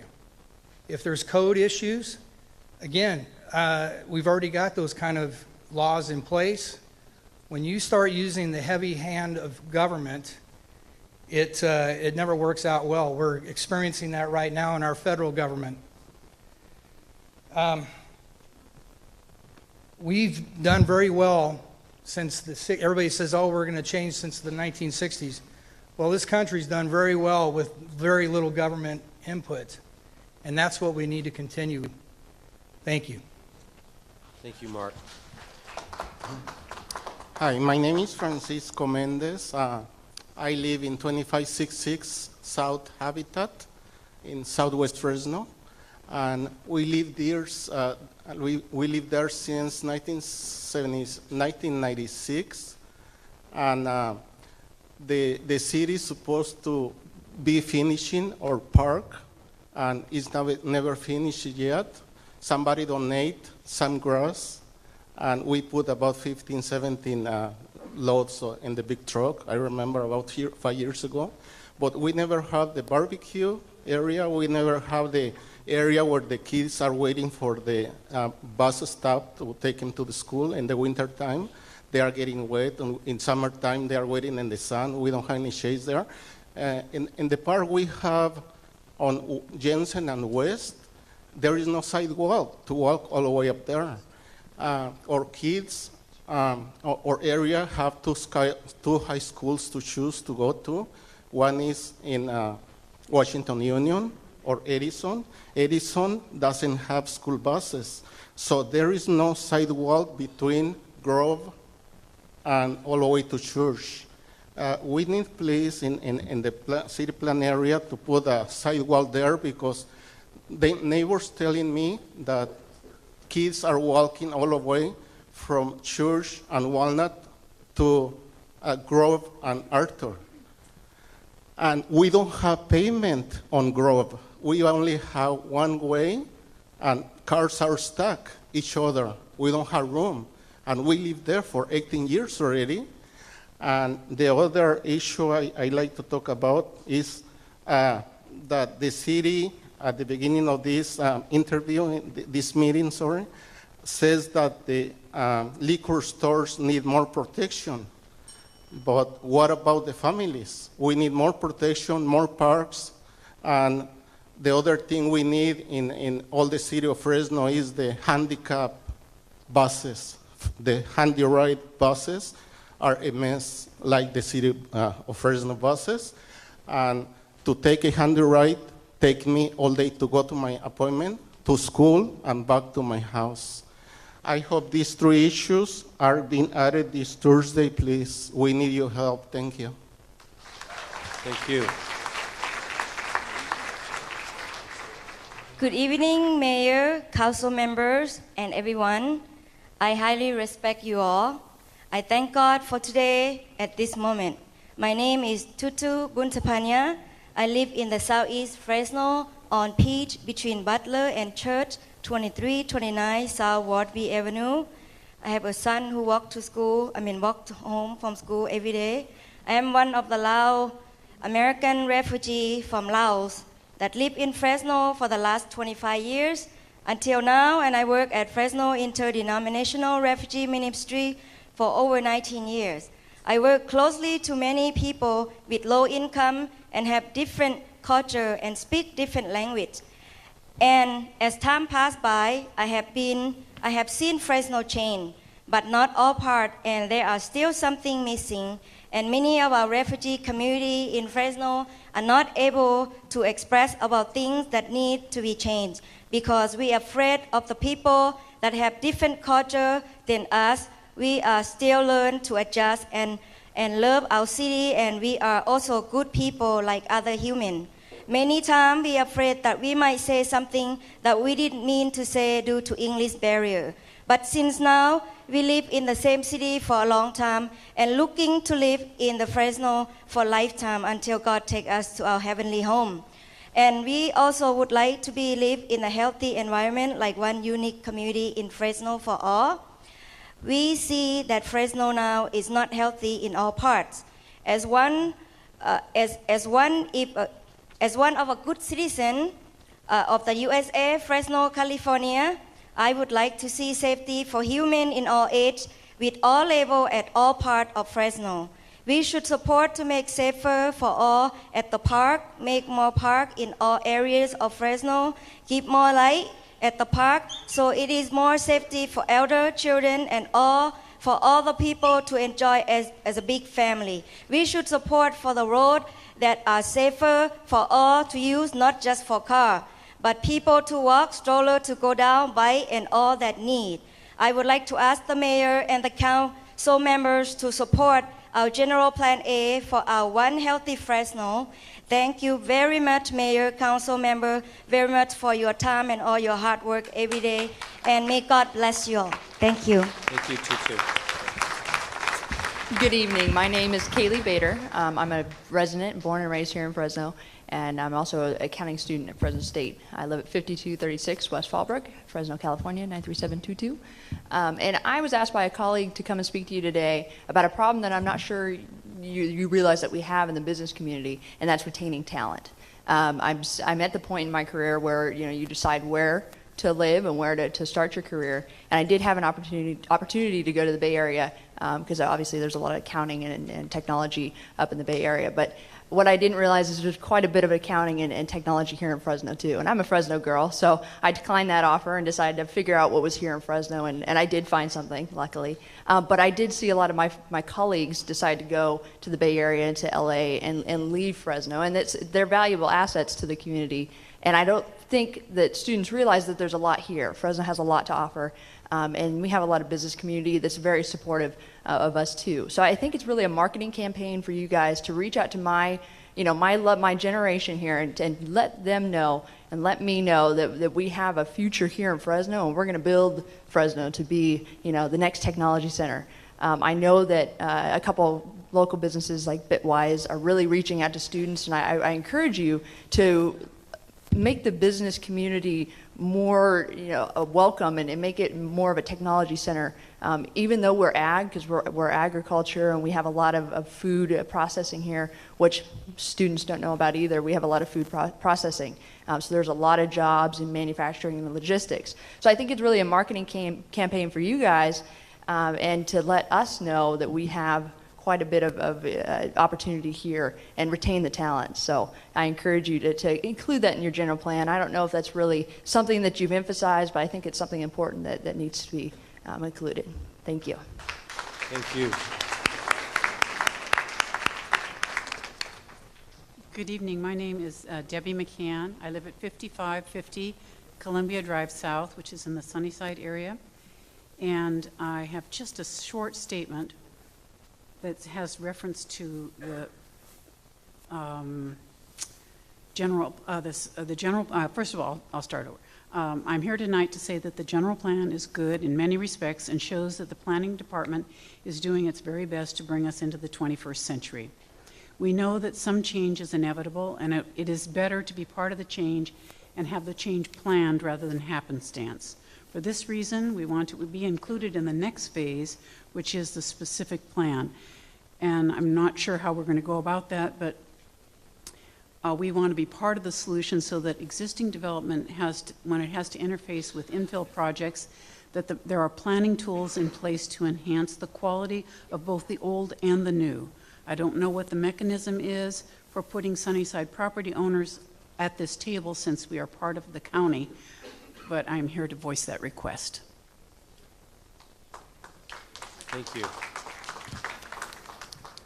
My name is Arthur Moy, 2054 East Granada Avenue, 93720. And I'm here as an independent citizen, and I'm also here representing the Foundation for Fresno's Future. It's a group whose task is very much to promote a more vibrant future Fresno. And I think everybody is very familiar and was involved in the November elections. And you've seen the analysis of the money spent in campaign equals influence. The money spent in campaign equals votes and seats, and it's time and time again. So what we purport to do as a Foundation for Fresno's Future is to bring the voices to the forefront, the voices that originally generated this plan, right? We're talking about thousands of individuals who have been involved in this process, 4 years, 160 stakeholder meetings. So there has been a lot of public input. And we want that to be the voice. That's why we have our campaign, My Plan, My City.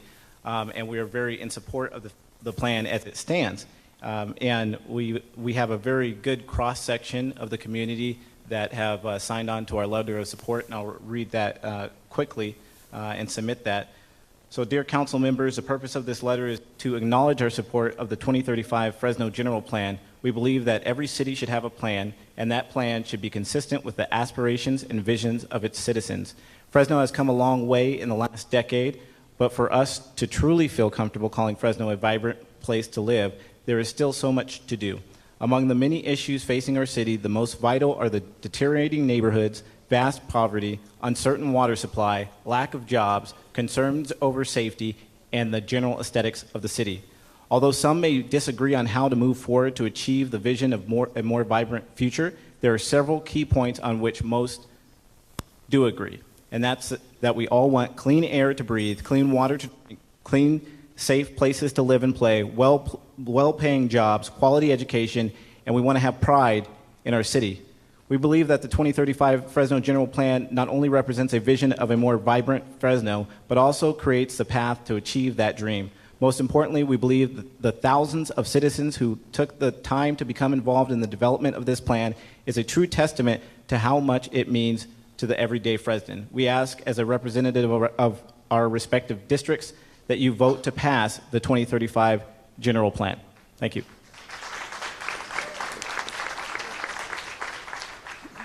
Good evening. I'm Kathy Bray. I'm a 66-year resident of Fresno and operate a business at 1540 East Shaw. We've been in business for 44 years this year.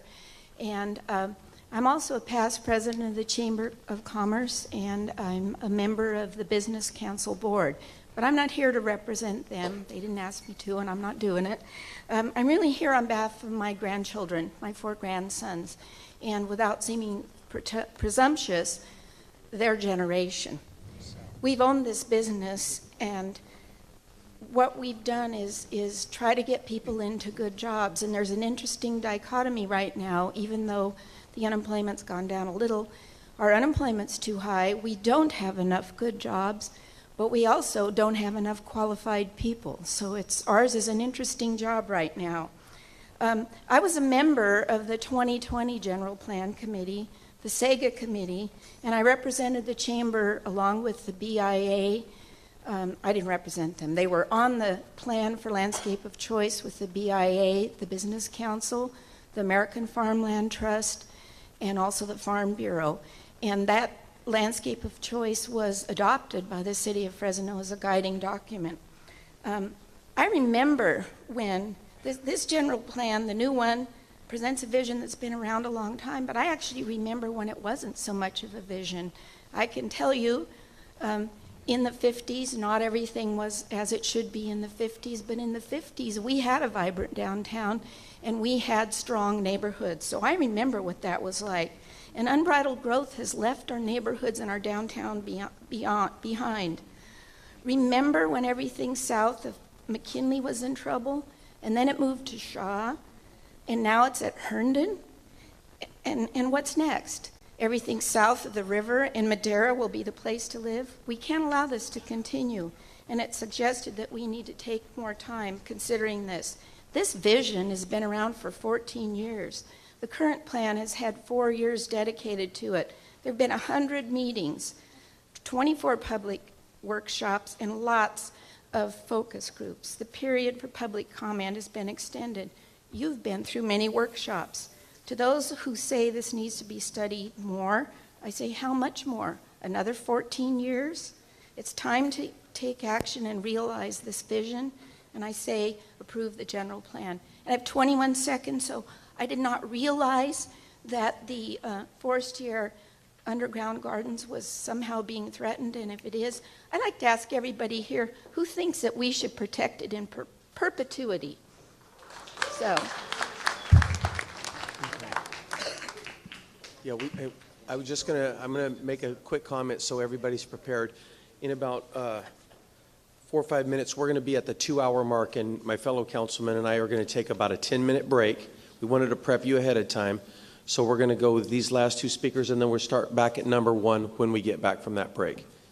So, ma'am, you're up.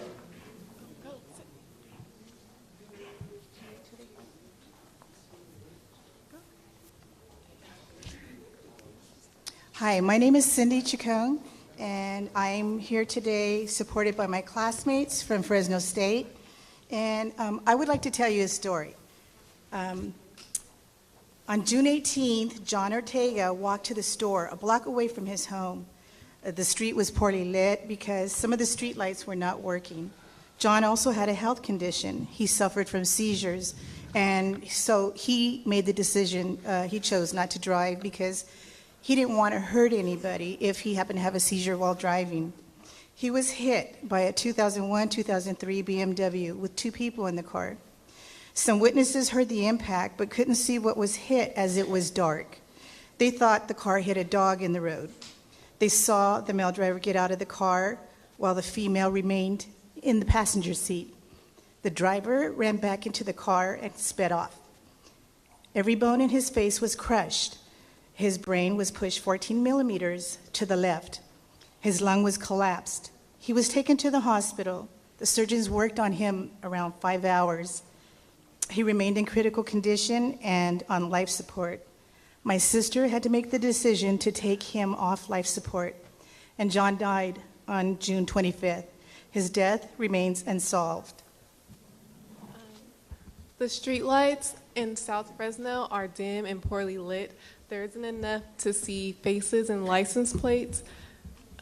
Lighting is a factor in that area, and it's something that needs to be fixed. From January 13th till December 14th, there has been 1,432 hit and runs in Fresno County, 275 injuries, and 9 killed.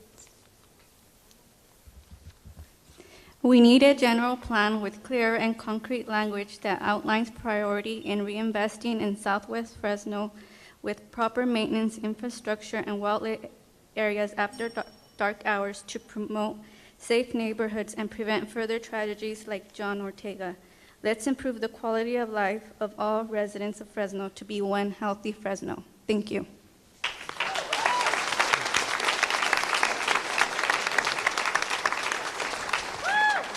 And thank all of you for coming out tonight as a group.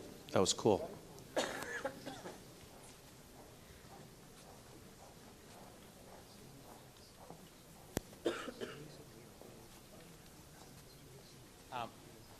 My name is Juan Alejandro, and we are a group of Fresno State students. The general plan should prioritize investing in more better public transportation that provides everyone the ability to reach their destination.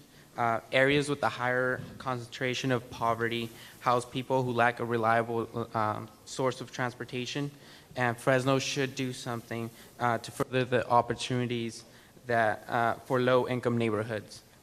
For example, why was the bus rapid transit project something that was put on hold? I'm a Fresno State engineering student, a civil engineer, and I attended a local presentation that provided a few reasons why the project was something Fresno should look into.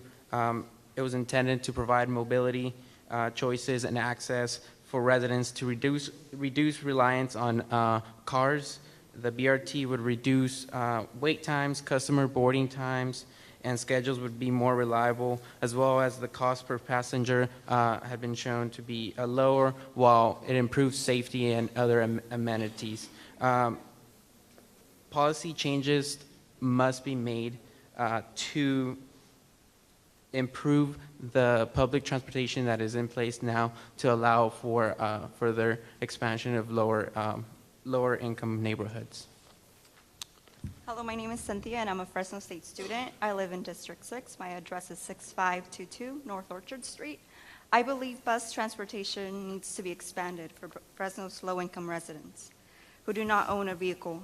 Fresno's residents need a solution to overcrowded bus stops during peak hours. Speaking from personal experience, I know that there are college students that depend on public transportation and can attest to overcrowded bus stops at Van Ness and McKinley Avenue. As a Fresno State student, I was glad to hear that a few months ago, Fresno State received 2 grants to fund bicycle lanes on the north and south side of Fresno Avenue. Fresno State has set an example in promoting alternative means of transportation for students. That being said, the general plan should maintain Fresno's bike lanes and also promote alternative means of transportation to residents. Thank you. Fresno is the 5th largest city with public transportation. A study found that 93% of Fresno residents live a quarter miles from a bus stop, and the average wait was only 10 minutes. But personal experience, I have never waited 10 minutes for a bus stop. It's always been an average of 35 to 45 minutes, and always waiting with 25 packed people for a bus stop. Well, the only thing I have to say is that since you're making the decision of public transportation, I encourage you to take the bus one of these days.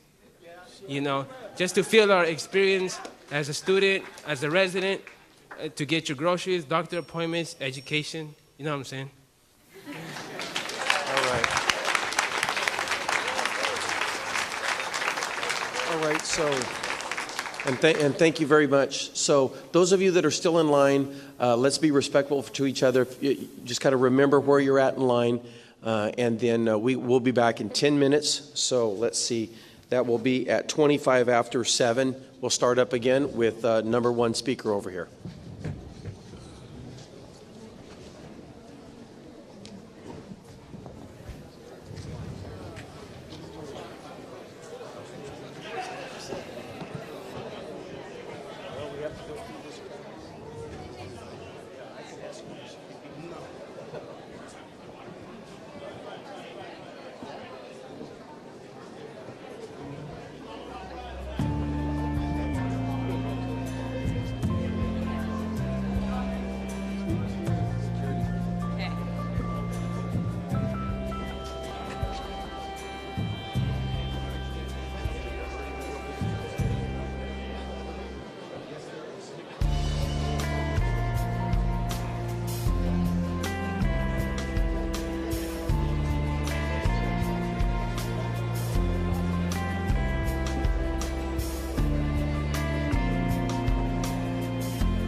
Sal Quintero. I received a message saying for the 21st I had asked for a reservation for 17 people at 11, and I was told that you wouldn't have anything available till 2 o'clock. And anyway, I'd like to talk to you a little bit about time to give up.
1, 2.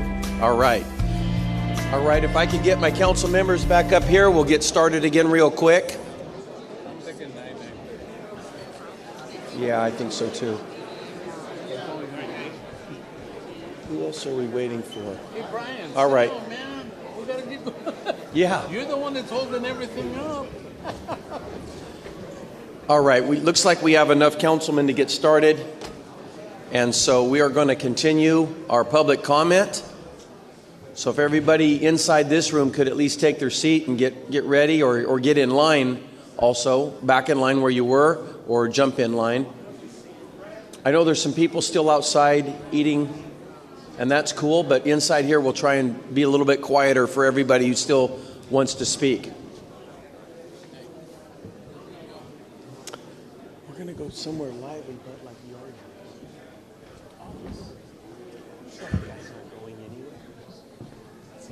He might. All right then. We're going to continue our public comment in the same process as before, just going 1, 2, 3, 1, 2, 3 across these 3 microphones. And we're going to start over here at microphone number 1. My name is Brunette Harris, and I'm with the Heat for Southwest Fresno Community. And I want to get this off my chest first. There was an incident that was brought to the city council, I guess a few weeks or a month back, by Jennifer Clark, which she stated that the community, was 2 of us, and we were from Heat, agreed with her 5-year plan. That was a lie. So I want to get that straight and on record now. We did not agree to anything like that. Second of all, I can hear a lot of people agreeing and wanting this 2035 plan. I don't know what meetings that they attended, but Southwest Fresno didn't have any. We spoke with Attorney Sloan, plus we gave him paperwork.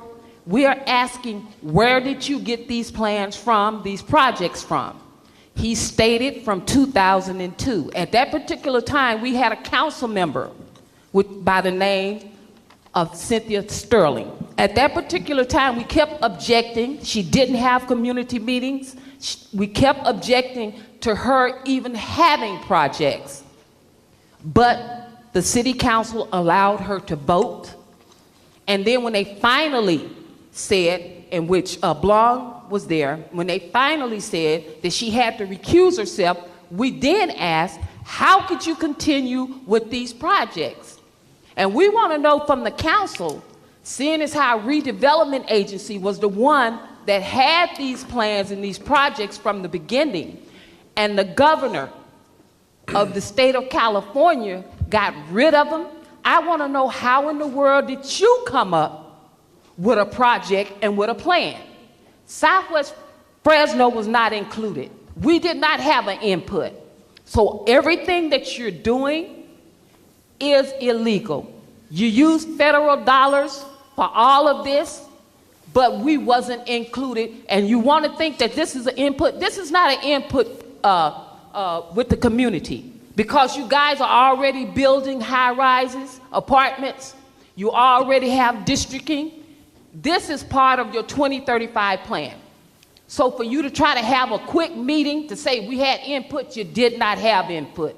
You started the project, now you want to continue to show HUD that you had input. You did not do that.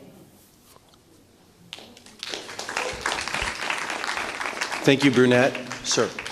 Good evening. My name is David Escobar. I was born and raised in Fresno. I've lived here most of my life. I can be your hero. I'm going to do this in less than 30 seconds. You're all under oath. I want to see a show of hands. Who has not been to the underground gardens? That includes you folks over here. Has not. Okay, I suggest you go.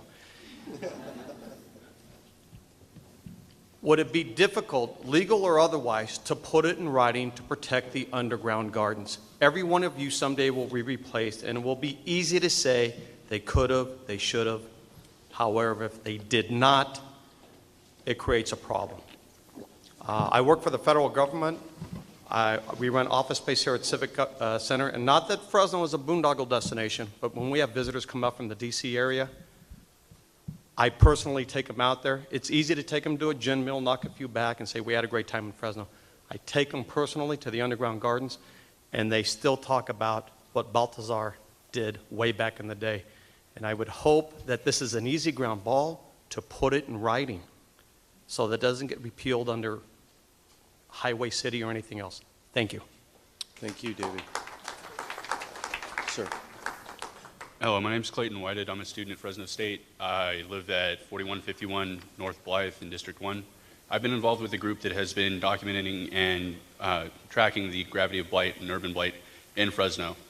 In my canvassing efforts, we've taken part in participatory community-based research in which you take what we've learned in class and we have applied it to something that's real. In going in and canvassing, I've noticed that in certain areas where there are parks, there are recreation, there is retail, we're not seeing as much blight there because there is incentive for people to be there. As we've expanded our infrastructure and we've expanded out, we've cut the amount of tax base that we've brought in.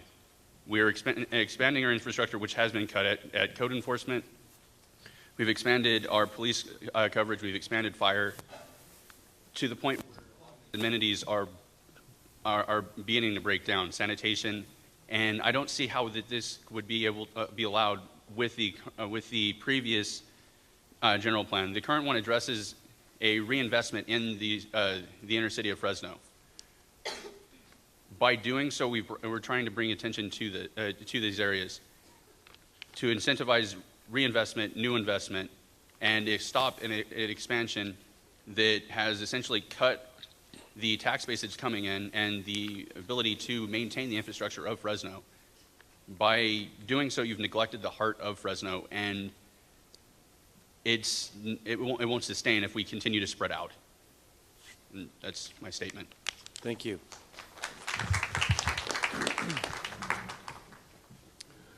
Good evening, Council President, Council members, and Madam Mayor. My name is Bob Mitchell. I'm a resident of West Fresno, and I do have a lot of concerns about the general plan. I've been one who's been involved as a member of the Golden West Side Planning Committee for a number of years, probably going back to 2009. Our committee has met extensively with your former interim director, Mr. Keith Berthold, talking about those things relative to our community and the city at large. Having attended I don't know how many meetings, having voiced our concerns, and seeing the map which I saw recently that still does not reflect what we as a committee and residents of our community have a desire to see, it's really perplexing, disappointing, and saddening. The areas that I'm going to address in specifics right now are properties on the north side of North Avenue, which are across from the Cargill plant, which has received permission to expand. That location is listed as low density. No one thinking would invest their money at that location in low density because of the truck traffic, the smell, et cetera, et cetera. The other part of the property is up around Kearney, Marks, Hughes, in that area. Certain parts of it is high density. That is not consistent with what is presently existing there. Many of you are presently remember the Running Horse catastrophe. Well, there was a part of that that did get developed, and it was probably one of the best developments that our community has seen since the 50s. Now you're going to put high density rather than continue that, which is what we have requested so that there would be some consistency from Fresno Street on Kearney all the way down, because the homes out there would not, the high density would not support the community that is developed there. I've been to numerous meetings and heard everyone talk about how they want a form of lifestyle. Sunnyside has a lifestyle. Clovis has a lifestyle. North End has a lifestyle. We in West Fresno deserve a lifestyle. We attend the meetings, we listen, we have input.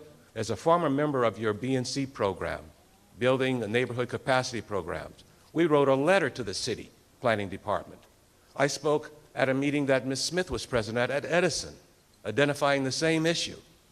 It's a repetitive situation we are in our community. We come before you, we tell you what we don't want, we tell you what we do want, but then what we get is what we don't want, such as the Brentag Corporation. So to say that you can't delay this process just a little while, You talk about the great work that has gone into it, and I believe it has been great work. 2 weeks delay because Ms. Clark stated tonight, once the maps are adopted in this program, that's it. So you put us behind the 8 ball again. So thank you. Thank you. Thank you, Bob.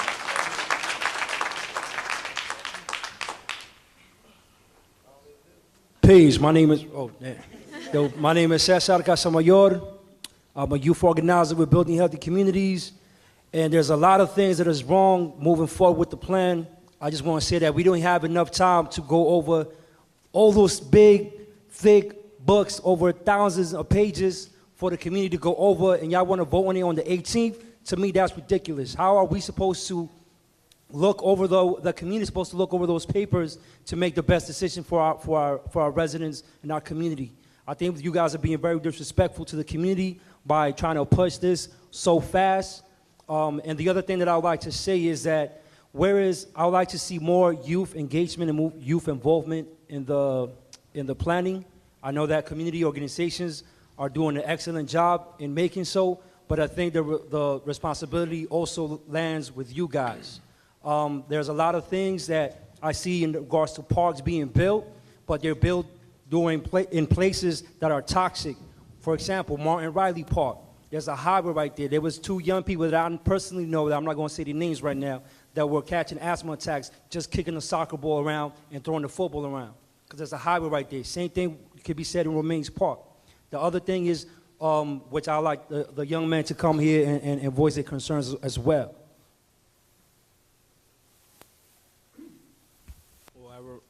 Romaines is too close to a freeway because the pollution messes up with kids. Some kids have asthma and some more stuff. And there's no water fountains there to drink water. They took them out for no reason. That's like not right, because how are we supposed to drink water? Kids play sports, and in Fresno, you know, it gets super hot. You get exhausted, start sweating. There's no water to drink, and some kids can't afford to buy water, so what are they going to do?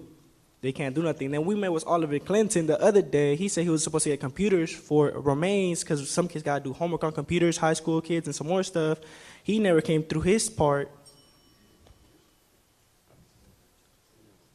How y'all doing today? I'm John Draper. I'm on the west side of Fresno. I'm here today to talk about Hyde Park. There's no playground. There's really nothing at Hyde Park.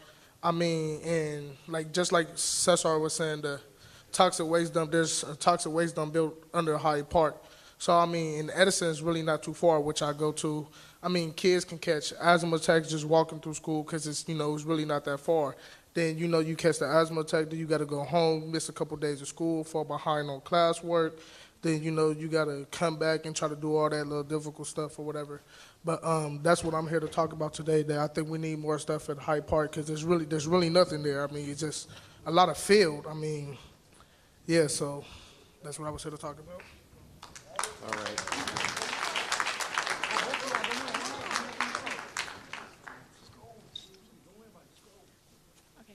Hello, my name is Janet Solcero, and I'm a student at Fresno Pacific University, and I'm a youth leader at United Faith Christian Fellowship Church, located on 4410 East Grant Avenue, Fresno, California, 93702. Our church youth group is called SENT, Southeast Neighborhood Transformation Team, and we've been working on making our community a safer and healthier place to live in. We've done our research, and we have found that the more liquor stores there are in a community, the more violence increases. There's an oversaturation of liquor stores in Southeast Fresno. In fact, there's over 35 liquor stores within a 1-mile radius of Roosevelt High School. My questions are, how are we going to prevent this from occurring in areas designated for mixed-use development in the Roosevelt neighborhood? Adding lighting to liquor stores does not address the root of the problem. We are already in violation of the state law where there should be 4 liquor stores per census tract.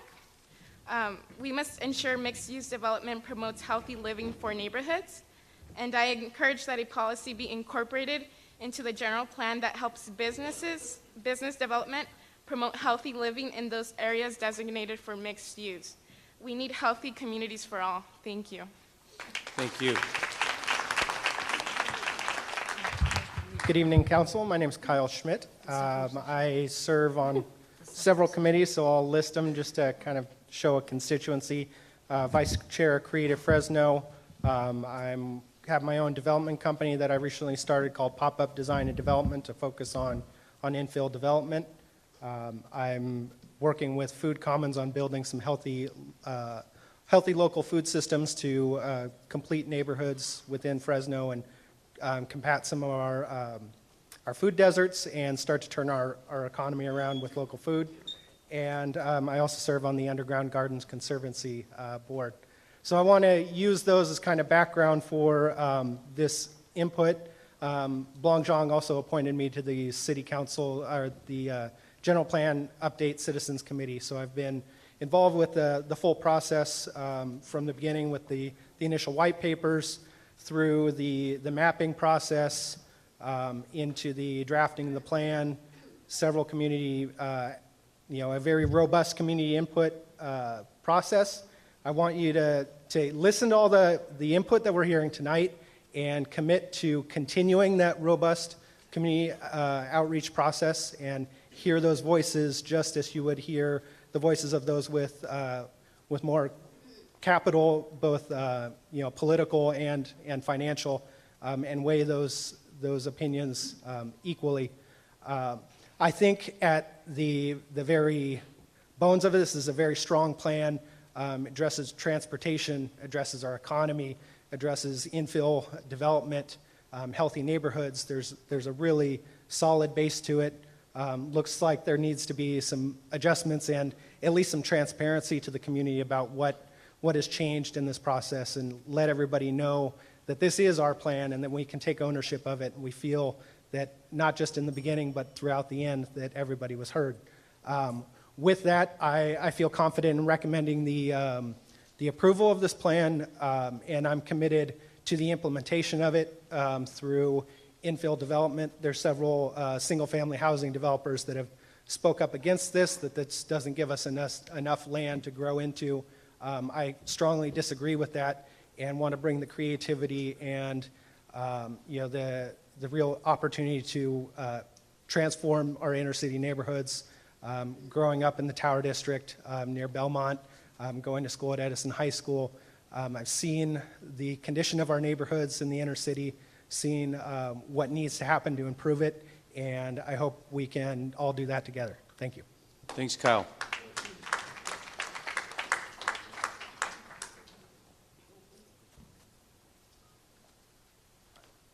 My name's Noah. My name is Christian. I live in U Street next to abandoned houses. I go to Tehipri Middle School. I would like to see more youth people involved and less abandoned houses. I would like to see more people involved in making decisions, like everyone. Thank you, guys. My name is Jerher. My address P.O. Box 12181. Mainly, I talk about how Fresno will change the next coming years. My concern is can all the council members see Plan A? In Fresno City, I see so many places and areas that need to be changed. And mainly, I follow the Plan A for years.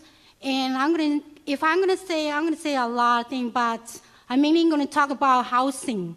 Housing is the main point for Fresno area because right now, the poor people are raising more higher, and somehow housing is not enough for the Fresno people. So I would like council member and Ashley, the mayor, see the housing. I would like to see the coming year the housing will provide more people. Thank you. Thank you. And before we come back over here to speaker number one, we have a very special guest I'd like to introduce to everybody tonight, and I keep thinking about it, but I want to bring my attention to Esmeralda Soria is our new councilwoman-elect. Councilman Blongjong has been serving for 8 years, and he'll be leaving us in January, and Esmeralda will be taking his place as the council member from District 1. Esmeralda, it's been great to have you throughout the course of these general plan discussions and to see you tonight, and we all look forward to serving with you in January. All right, thank you. All right, yes, let's give her a hand. Hello, everyone. My name is Alexis DeBoer, and I am a nursing student at Fresno State. I am here from District 2. I have some pictures if you guys would like to look at them up there. They're of these, so you can see them. Okay, so I moved to Fresno about 5 years ago. When I moved here, I had some friends telling me, try not to get shot. I didn't know what they meant. I had never been here before. Then when I got here, people started to tell me, do not go south of Shaw or west of Herndon. Now, 5 years later, I spend a majority of my time across these subjective borders. I have been a nanny for 3 of the sweetest and most outgoing boys for almost 4 years now. Of those 4 years, I was with the family when they made the decision to move from Northeast Fresno, District 5, I believe, or no, that's still District 2, to South Fresno near Kings Canyon and Clovis, which is District 5. Initially, I didn't understand why they would want to move from a nice area to a neighborhood that had seemingly nothing to offer until I'd actually been exposed to the area.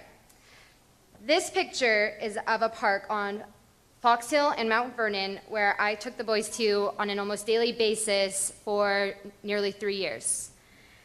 And out of all of that time going there, I can honestly say that I only saw something broken there once, and it was fixed the very next day. The park rarely had any trash, and I don't recall it ever having any broken glass. These pictures are of Sunnyside Park, near where the family currently lives in South Fresno. Even though it is within walking distance, there are no sidewalks to safely get us there. Once there, I truthfully fear for the safety of all children, not just the boys that I nanny. This slide has been broken for over a year now. It was broken before we ever even went to the park. All the city did so far is put a board up. It's not preventing children from going into the slide and going back down. They don't even realize that the board is there. However, that's not going to prevent children from continuing to play in the slide. And as for the graffiti, who knows how long that's been there? Thomas loves to read, and he was pointing at the disturbing terms, wanting to know what they said. And the next thing I know, I look over and I see Daniel holding a beer cap. Additionally, on Monday when I took these photos, I was given the opportunity to speak to a local geriatric special care group that eats lunch there 3 times a week. They expressed that the park is always filthy and that they are continually worried about the residents picking up glass from broken alcohol bottles. They also explained to me that just last week, while assisting a resident to the restroom, they opened the door and saw that it was trashed with drug paraphernalia, and they said it was like that for more than one day. Parks are supposed to provide a variety of important social, environmental, and health benefits for our communities. This general plan should affirm Fresno's commitment to creating and maintaining a park system that meets residents' recreational needs, contributes to Fresno's quality of life, and supports urban living. With that said, isn't it obvious that the aforementioned disparities need to be addressed and prioritized? Children of South Fresno should not fall victim to the poor maintenance or complete absence of an area that is meant for them. Are parks not to be safe havens for children anymore? This is just one of the many areas that the general plan addresses. Let's take advantage of it and become one healthy Fresno. Thank you. Thank you.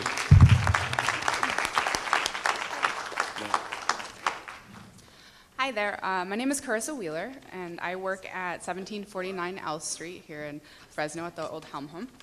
I'm here tonight on behalf of the Children's Movement of Fresno County. We've been involved in the general plan process since the beginning. Our interest lies in prioritizing our children.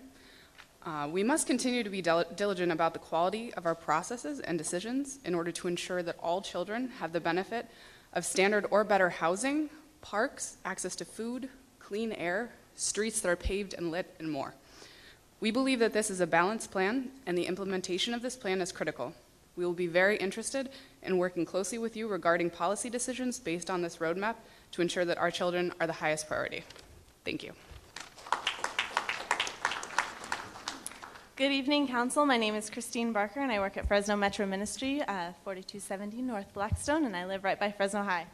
I'm a 4th-generation Fresnan, I realized the other day, and I love this city, and I continue to come back to this city because it's an incredible place to be. And as you know, I've been very well acquainted with this plan over the last 3+ years, and looking in the final draft over the last couple of weeks, I'm here today to say that I think that it's a good plan and that it's a step in the right direction. I know that we have been working together a really long time to make sure that half of growth goes to existing neighborhoods, to make sure that the city invests its money within its city limits, and I believe that this plan gives us permission to get to work to create the healthy Fresno that we all want and desire to see. And I know that this is just the first step, And I am so excited that there's been such a robust turnout tonight and that so many people care so deeply for this plan. And I think that that is a great sign for Fresno and a great sign for the incredible mountains of work that we have ahead of us to make these policies come to life.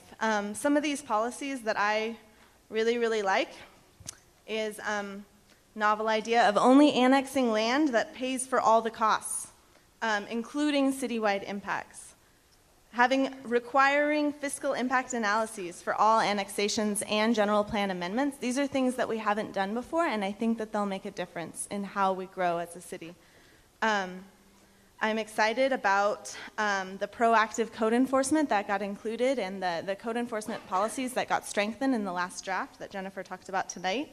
And the prioritization for pedestrians and transit users and bicyclists and people with strollers and wheelchairs who need curb cuts. And I really love the way that it's been prioritized in areas that people need safe routes to school and people, especially the bikeway improvements in areas with low vehicle ownership rates. I think those are all really good things. I'm also super excited about the 5.0 acres per 1,000 residents and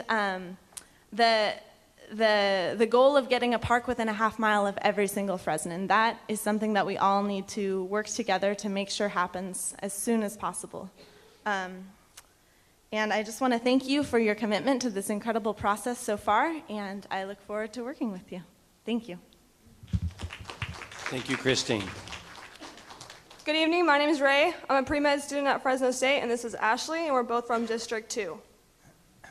The way that our communities are built shapes our health. According to 2011 to 2012 UCLA Center for Health Policy Research, 13.4% of children ages 2 to 11 and 33.9% of youth ages 12 to 17 in Fresno County are overweight or obese.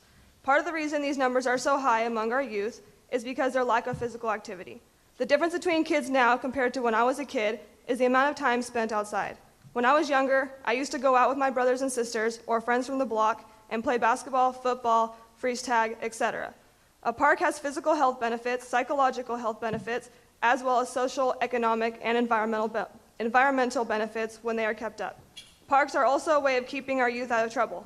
The parks built with things like basketball hoops and soccer fields allow an opportunity for our youth to participate in sports. This not only benefits their physical health, but also their emotional, mental, and social health. I just moved to Fresno a year ago, and I thought Fresno was supposed to be one city, but what I've noticed is that it's really two cities, North Fresno and South Fresno. Neighborhoods in South Fresno have disproportionately lower parks and open space compared to the north. The life expectancy in South Fresno is more than 20 years lower than in North Fresno. This might be correlated to the lack of safety Southern Fresno has in their parks, as well as the lack of physical activity people living around these parks get. Parents don't let their kids go outside anymore because these parks are no longer safe. If you go out to a park now, you'll see broken glass, drug bags, and other things that children shouldn't have to see. Being a mother, I've witnessed these safety issues firsthand. I am constantly having to worry about what objects my son may come across while trying to play. With that being said, the maintenance of parks are very important. Making sure these parks are properly maintained with groundskeepers, that way we can ensure that these parks get the proper maintenance required for making sure children don't have to come across things they shouldn't have to see, and parents can feel more comfortable about taking their children there. The general plan should not only build more parks here in Fresno, but also invest more in the ones we already have. By adding basketball hoops and playgrounds to the parks that don't have any will promote children to be more physically active. We ask that you prioritize addressing underserved neighborhoods that have a disproportionately lower amount of park space and open space compared to other Fresno neighborhoods. We know that money is always an issue. We don't want you to go out and find more money, but prioritize the money you already have and invest in our city parks. This will protect and improve public health and safety. Thank you. Thank you. Good evening. I'm Daniel O'Connell. I'm with American Farmland Trust. I live at 3260 Kirkhoff, just a stone's throw from this building. I want to start off by just saying how heartfelt and hopeful and grateful I am when I come to these meetings over the last 4 years. I do advocacy on general plans throughout the entire San Joaquin Valley. I've watched the litigation and the bankruptcy in Stockton, the contention in the city of Tulare, and both of those cities getting great general plans after a lot of arguing and contention. And the city of Visalia just recently passed a general plan, and when I spoke down there, I often referenced this plan as the foremost precedent-setting, nationally recognized, and it is all of those things, plan. There's good policies in here. The farmland policy is very consistent with Visalia. It's a good policy. It supports your infill priorities. It's a compromise and it's a good one. But the story I have a difficulty telling, and AFT is a national organization, is what happens in this room. You know, as an American and a member of a democracy, I often don't feel like I meaningfully participate in it, except here. You know, we're not waiting 30 years to vote, and we're not threatened with somebody killing us if we have ink on our thumb. So it's not that dramatic, but I can't tell you how heartfelt I am when I come here. And there's a Oaxacan grandmother and a Hmong child and four-generation farmer all up here, and they love the community. They just love this place. We are so strong in community. Hey, we have wounds and we have calluses and we're tough. And this plan will set in structure that will guide us to where we were. I'm extremely hopeful. I want to say thank you. We're ready to get to work on this. And thank you for putting together a good plan that enables us not to waste our time doing that. Thanks, Daniel.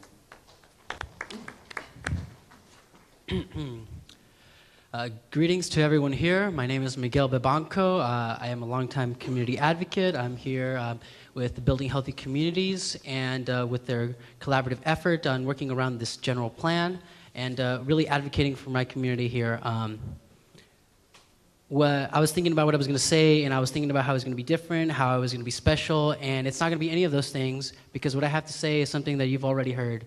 What I have to say is something that 1,000 people have told you before me, and 1,000 people are probably going to tell you after me, but I want to be the 1,001st person.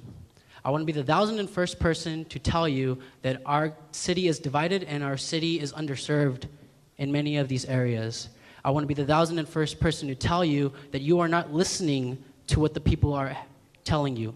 I want to be the 1,001st person to tell you that we have so much we need. We have so much that people need just to survive and to live that is being not listened to, that it is being obviously ignored, and there are people that care about their communities, that care about their families, that care about the children they babysit, that care about how this city is going to impact them, how it is going to affect them as they grow up and as how their children are growing up, and not enough is being done to listen to how this community is going to grow. Our community needs more time. Our community, not everyone can get through documents and understand what is going on with our city. Not everyone can, go to law school and be able to articulate and advocate for themselves in a way that they need to in order to get their points across in the city. Not everyone can do that. But what I'm here to tell you is that people have concerns. People have things they need to say, things that they need to express, because they feel that it's tough for them to come up here. How many of them can come up here and articulate that they have parks that are in disarray, that they have street lights that don't work out, that they have too many liquor stores, that they have too much violence, that they don't have enough places to exercise, enough places to be healthy? There's so many people that can't come up here and can't tell you what I'm telling you. And I know you've heard this all before, and I'm going to be the 1,001st person to tell you that you need to listen to the community, that you need to listen to what the community is telling you, and you need to listen to what they need. Oftentimes, it's those with the biggest voices that get heard. Oftentimes, it's those with the deepest wallets that have the most say. And that's not how it should be in the city. The underserved should have a right to be at this table, and they have a right to have a vision for Fresno, to have aspirations and goals to how the city shapes up. And for that, we need more of their input. We need more community input, and we need more time to explain and to discuss how this will affect them, how this will affect their future. We only have one chance to do this the right way, and we got to make sure it's the correct way. So thinking about that, moving into the future, listen to our citizens and take a giant leap in the right direction and not just a small step, because that's where history is kinder to those who take a leap of faith in the right direction. Thank you. Thank you, Miguel. My name is Roseanne Martinez. I'm here on behalf of my First, I'm sorry. Thank you for tonight. I appreciate this opportunity. Thank you, Mayor.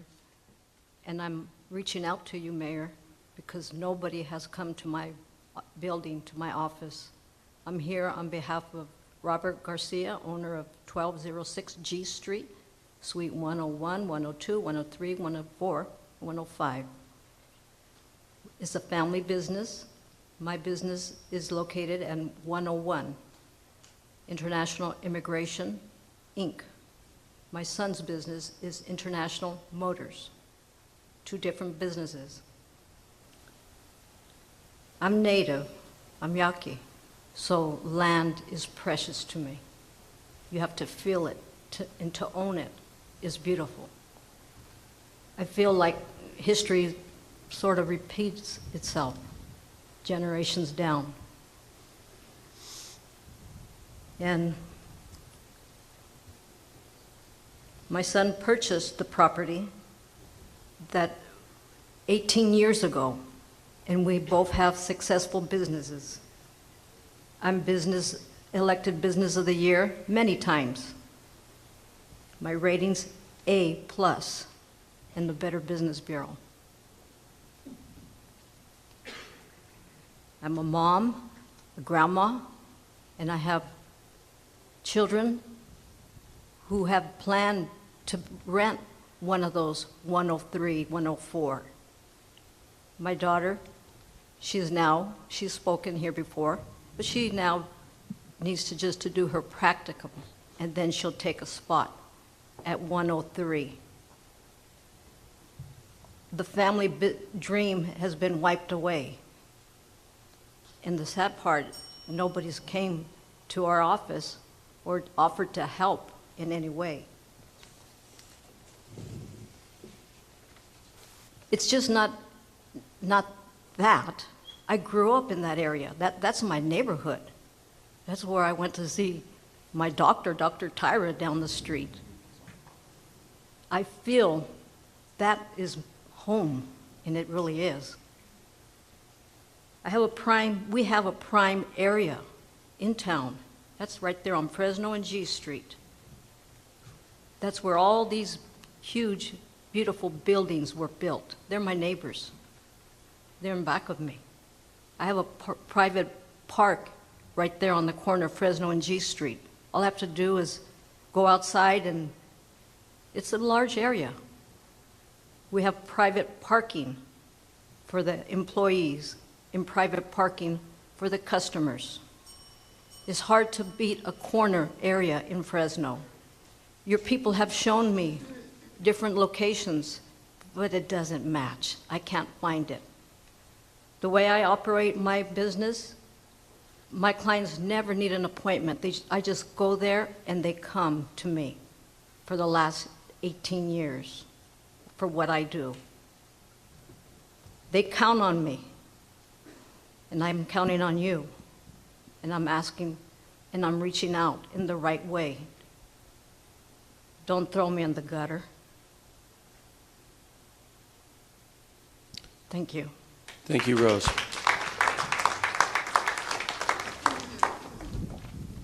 Good evening, everyone. My name is Nick Napolitano. I'm from District 2. I'm excited for this general plan. It's a lifelong Fresno. I've seen Fresno continually grow north, and I think it's time we do something else. We have a plan that will allow us to grow up instead of out, infill in the correct places, implement efficient transit, not just a good transit system, but an efficient one, a fully functioning transit system that everyone could use, whether a necessity or I'd love to use it if it was here. Excuse me. I hope you see what I see in this plan, and I ask you to support it and approve this plan, and give Fresno a chance to have what other great cities do. Thank you.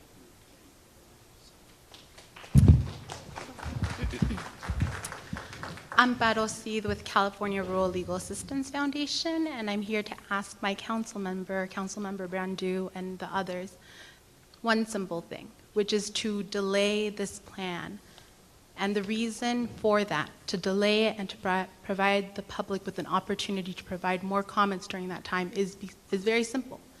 It's to maintain the integrity of the public process. This has been a long process, one that has been many years.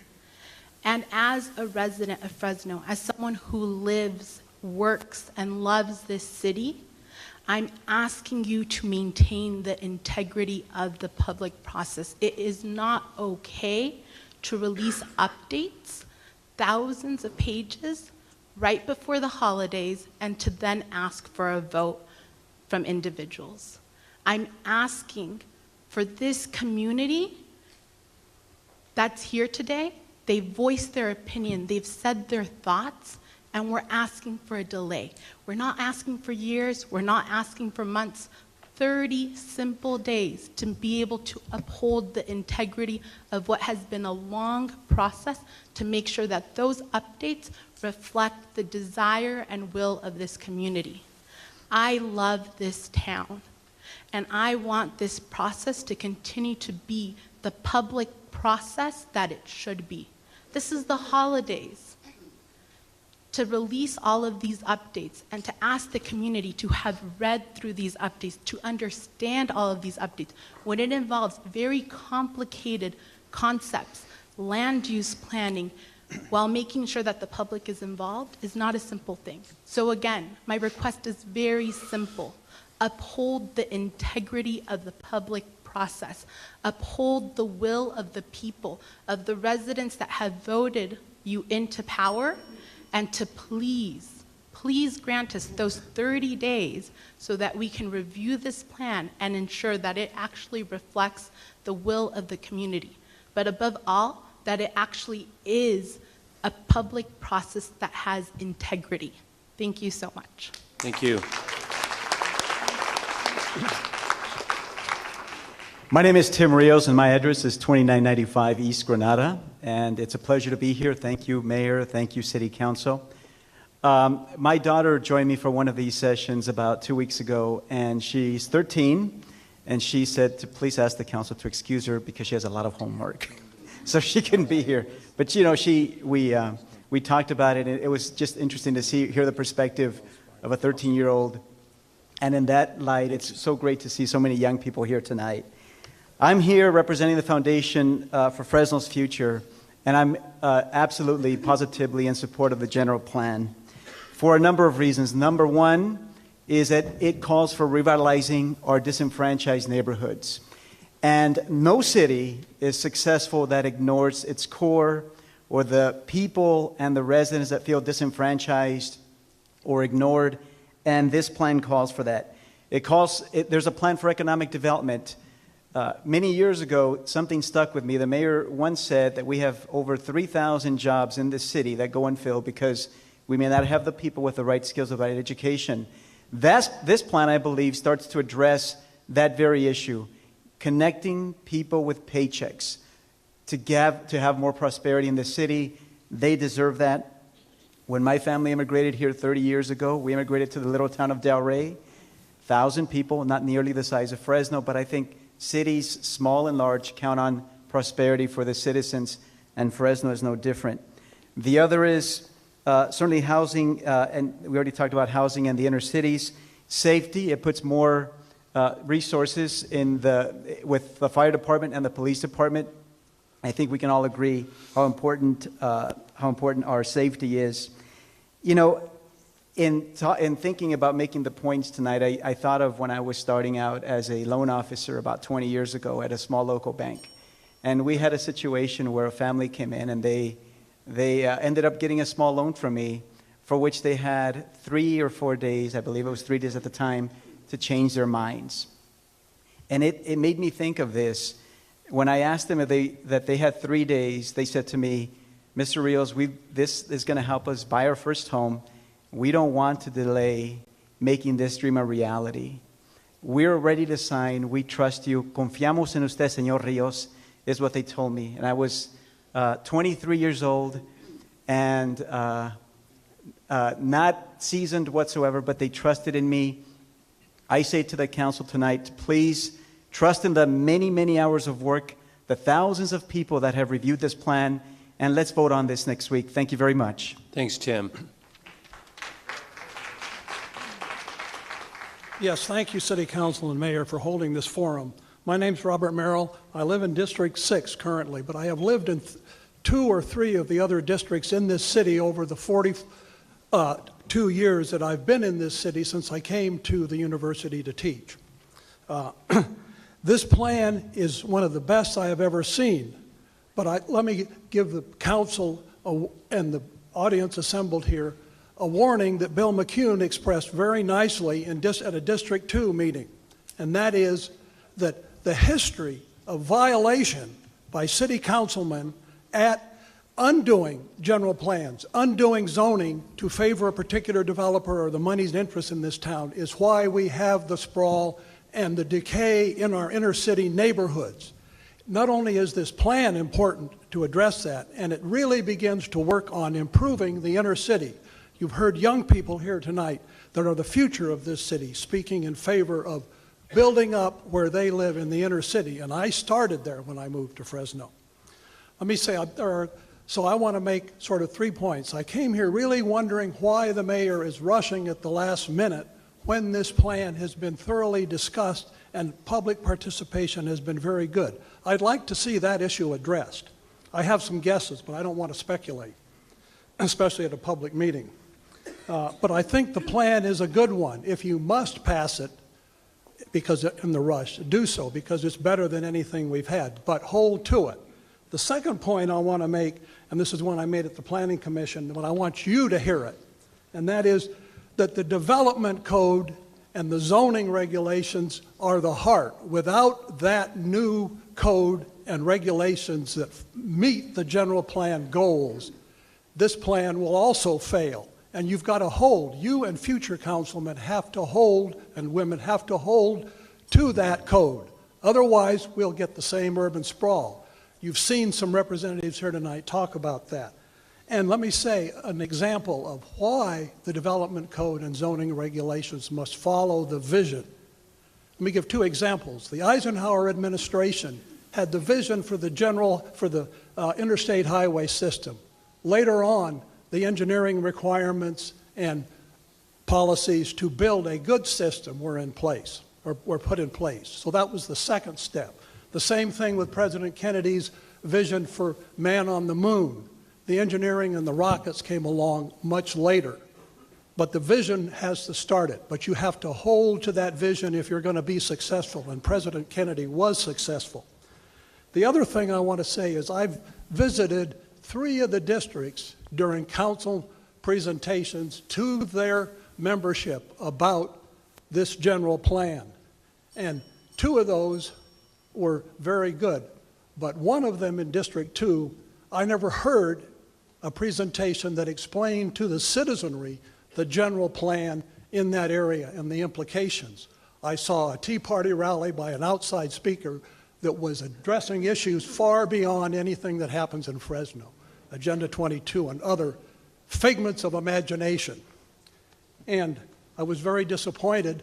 The other one was an attack on the general plan by developers without Bill McCune there to tell the history that I just mentioned to you earlier of failure to follow the zoning that follows general plans has been the problem.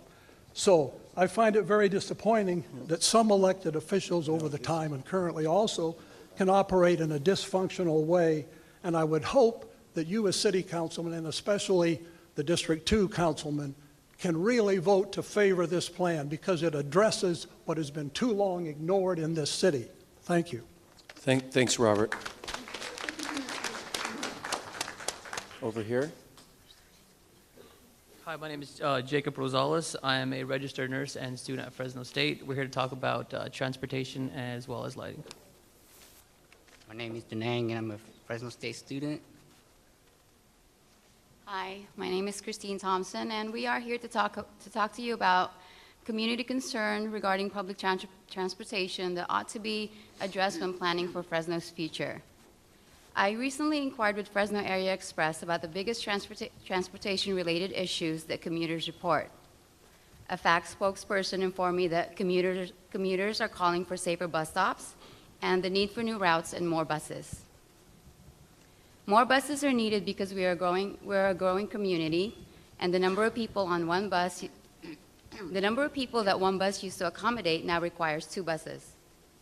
Many times the backlog happens in the morning, after school, and in the evenings, which is pretty much all the time. Commuters that have to wait for the next bus are often late for work, school, and important appointments. The average commute time has also increased, which amplifies the existing problems. A multimodal solution to the growing transportation problems as suggested in the general plan is ideal, but does not realistically account for Fresno's growing population. New routes that travel to the North Fresno area and around Shepherd and Willow are greatly requested. The lack of access to this part of town excludes a large part of the community from arts and entertainment, shopping and cultural wonders, and opportunity to experience a united Fresno or one Fresno. Lastly, but most important, I asked the fact spokesperson about safety bus stops, and to which I received a disconcerting response that is in direct conflict with the city's vision to provide the best for its citizens. The major bus stops are not well lit, the spokesperson stated, and some have become breeding grounds for major safety issues like the Manchester area, where cases of assault and sexual harassments are often reported and never resolved. As a registered nurse, I've spoke with patients in the past, and I've heard of instances where patients have missed their medical appointments due to public transportation not running at scheduled times. For some patients, it is vital to arrive at medical appointments as scheduled, especially those who are critically ill. For example, patients who are on dialysis. If these types of patients miss their appointments or have to reschedule, it can be detrimental to their health. This can lead to residual effects such as illnesses progressively regressing, costing patients as well as the community more money in healthcare. It is vital that we increase the frequency of public transportation. Fresno County is focused on building outwards when problem lies within the core. We're asking you, city leaders and city council members, to help the city and its future. You can improve ridership experience by making safety, reliability, and convenience your priority on and off the bus. We can assure you that with these 3 factors included in the general plan, ridership will increase significantly, and you will be supporting Fresno State students. Thank you. Thank you. Thank all of you. Appreciate it.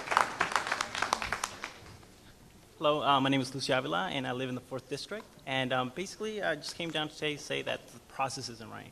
It's just been 1 week since the release of the update, and honestly, that doesn't give enough time for residents to really understand it and talk to their neighbors about it. Just especially during the holidays, that's the biggest thing. And there's been thousands of residents involved with this general plan, and I feel like they're being shortchanged at the end. Just 1 week for them to understand these changes, and now it's time to vote. There is good policy changes. I do agree with that. But still, I still think that residents and myself, I still need more time to process all this through. So I'm asking you guys to delay this by 1 month, and just to give us enough time to really, really dig through it. And thank you. Thank you. Good evening. My name is Mary Curry. I represent concerned citizens of West Fresno. Our concerns have already been put in writing by the Leadership Council for Justice and Accountability, but I want to say some things that I think are very important. As I walked in tonight, I saw a group of people at a table that says, "My plan, my way." And I looked on the other side of me and I saw One Healthy Fresno. Which would you like? I think One Healthy Fresno would be my choice. I'm concerned, first of all, that older neighborhoods have been omitted. West Fresno has been left behind for many, many years. I'm a resident of West Fresno for 60 plus years. I've lived in West Fresno by choice. And I'll tell you, I haven't seen a lot of change in West Fresno. I've heard a lot about the Lowell neighborhood and the downtown area. I haven't heard a lot about West Fresno, but I live there, and I take pride in where I live and care about those who live around me. And I'm concerned that the neighborhood is not being taken care of as it should. I recall the last mayor saying that this is a tale of two cities, West Fresno and North Fresno, and we still exist as a tale of two cities. And I think it's unfortunate that we continue to go year after year after year as a tale of two cities. We need to change that. We need to embrace each other, make this one healthy community for everyone. And I think we can do that if we are committed. The council spent this afternoon speaking about trails, as I understand. I think trails are wonderful, but it's difficult for people who have asthma and have illnesses to walk through neighborhoods that are infiltrated with undesirable industrial uses. And that's what we have. I don't walk the neighborhood. First of all, there are not a lot of sidewalks. And secondly, we have a lot of undesirable businesses in our community. And I heard someone say tonight, if you have zoning, it won't change. I don't know if that's accurate or not, but I've always taken the position that I pay more attention to what you do as opposed to what you say. And I'm concerned that the say is not what it should be tonight for all of us as citizens of West Fresno. I look at us as a body of people, and a body of people has to show concern for each other. If any part of your body is in distress, the whole body will feel that. And I should hope that those of you who don't know where we live or don't take interest in where we live will pay attention to the people tonight. The lady spoke about the integrity of the process.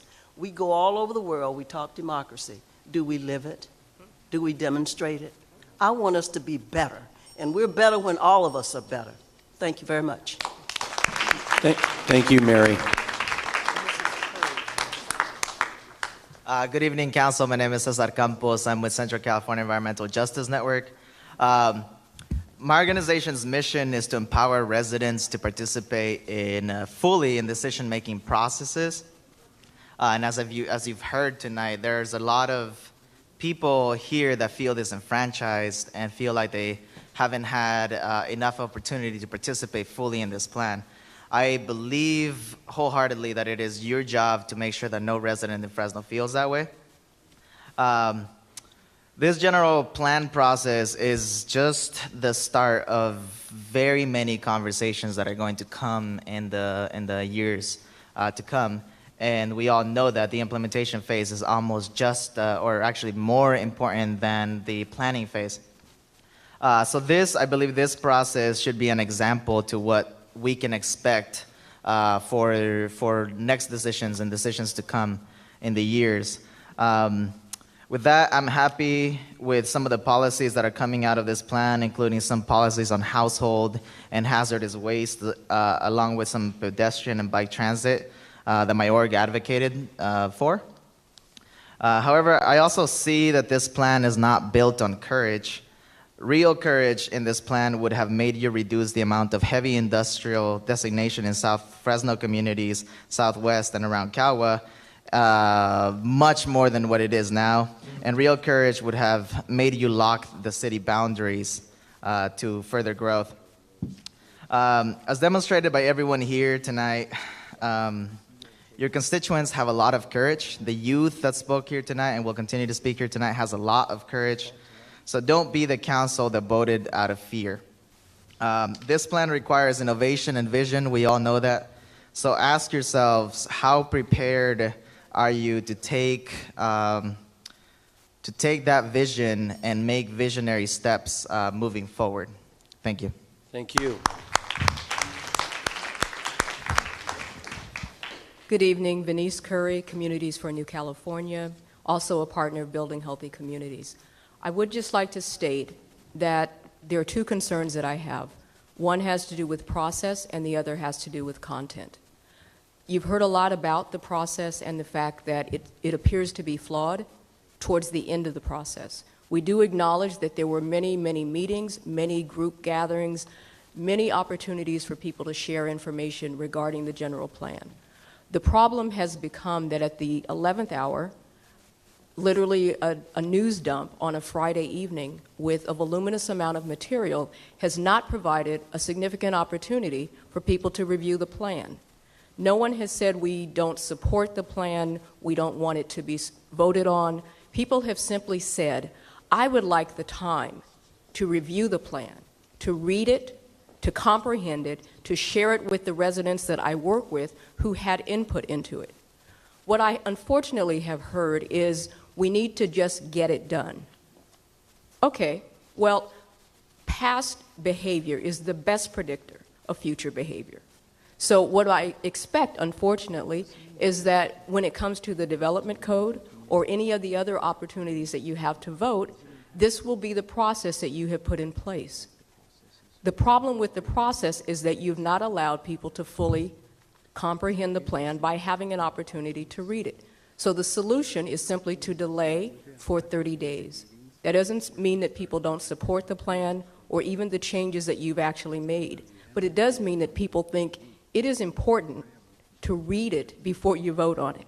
That just seems logical and reasonable. The second issue that I just want to address briefly is content. You've heard that you spent a lot of time actually reassuring some parts of the community about the things that you would not change and how if you did change them, you would allow them to come back and revisit them. So changing things like land use in West Fresno is a big deal. We have been talking about zoning and rezoning for decades. You should know that people are not comfortable, they are not going to tolerate this extension ad nauseum that just doesn't address the concerns that West Fresno has. You need to understand that. Not because people are angry, but because people deserve to live in a healthy neighborhood. And that is what people are talking about when they talk about rezoning and changes in land use. Industrial siting is fine, but you don't have to put it all in Southwest Fresno. And it is time that you are willing to address that issue in a serious way. We have provided information on cities that have done that successfully, and we encourage you to take a look at that and take the first step. But initially, delay the plan so that people can read it. Thank you. Thank you, Venice. Thank you. My name is Leticia Corona. I'm policy advocate for Leadership Council for Justice and Accountability. I don't come on behalf of my constituency, I come on behalf of our residents that we work with on a daily basis. I recently came back to my own communities, working for the United Nations and the Foundation the Waiter Peace and Development, seeing these issues and working in Tijuana, in Mexico, seeing these great disparities and the lack of government accountability, and seeing that we are not listened by our government. We are asking for a little delay on the general plan. We know residents have been working diligently, but I ask you, City Council mayors, Mayor, have you gone back, City Council, to your own residents and explained the updates to the general plan? Have you discussed it with your families? Have you engaged them? We work on empowerment. According to the World Bank, the #1 indicator for economic development is education. A lot of us who come from these low-income minority communities, we're tired of living in infested cockroach and rat-infested apartments. We deserve better. It doesn't matter about the color that you are or the language you speak or where you come from. It's about dignity and respect. We empowered ourselves. We went to school. We educated ourselves. We learned about the system. And now we ask to be part of the system. We demand that our representatives listen to our citizens that are here today. Doesn't matter what language you speak, you should be included in that table of decision making. I know a lot of residents have worked, and I respect the mayor and I respect our city council for including us. This has been a very inclusive process. A strong state is built upon a strong society.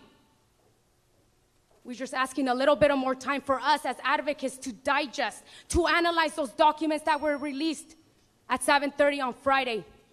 Those comments were from citizens, from residents, from our constituencies we work with on a daily basis. They deserve the respect. We want to go back now to our communities. We haven't done so. We are tired, and I know you are too. So we're just asking for a little bit more time, 4 weeks, as respect for our communities to be engaged. It's not about busing residents here. It's about making sure they can stand up today and speak from their heart and their experiences, because they have been involved from day one. So I thank you. And you all know our work that we have been doing with building healthy communities. And we'll continue to work with you hand on hand, but making sure there's a task force as well for our citizens who work on a daily basis and who work and live in these communities. I thank you, and I look forward to working with you. Thank you, Letitia. Hello, my name is Matthew Jindia, and I'm a professor of sociology at Fresno State. Spend much of my time on campus at 5340 North Campus Drive. I'm a fourth generation Fresno resident. I want to thank you, Council President, thank the Council and Mayor for presiding over tonight's forum. I want to thank all of those who are still present, those of you especially who spoke earlier and stayed to listen to the concerns of your fellow residents and neighbors. This is what democracy looks like. Long evenings of public input, public discussion, and public dialogue. And it's this level of public engagement that it's going to take to reverse the tale of two cities, which has been produced by decades of plans that had little public input and served private interests over the public good. We didn't arrive where we are today by accident. As I was recently reminded, which takes longer, messing up your room or cleaning it up? This will be a long process and a long journey, and we begin that with this first step. And so I encourage support of the plan, despite its imperfections, many of which have been mentioned tonight. Some, for example, are linguistic like my own. I have concerns about the overuse of should in the plan rather than shall. Shall is a much more strong word, more directive, more intentional.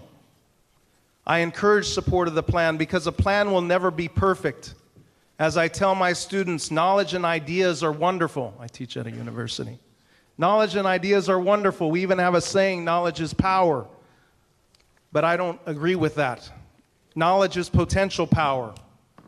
Knowledge becomes powerful when they're acted upon. Ideas become powerful when they're acted upon. And so my bigger concern is a concern about action, about adherence, about implementation of the plan. And so, while I support the plan and encourage you to do so, I would like to see a more detailed description of the city's plan for public participation in the regular review of the implementation of the general plan. As we all well know and have heard, pathways built on good intentions don't necessarily lead to the desired destinations. And I think we've got a people and a populace that's ready to walk with you as leaders of our community to make a plan that works to create one Fresno. Thank you. Thank you, Matthew.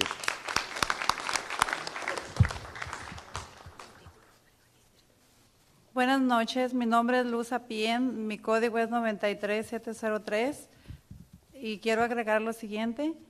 Hemos participado, pero no hemos tenido la oportunidad para atender todos los nuevos cambios.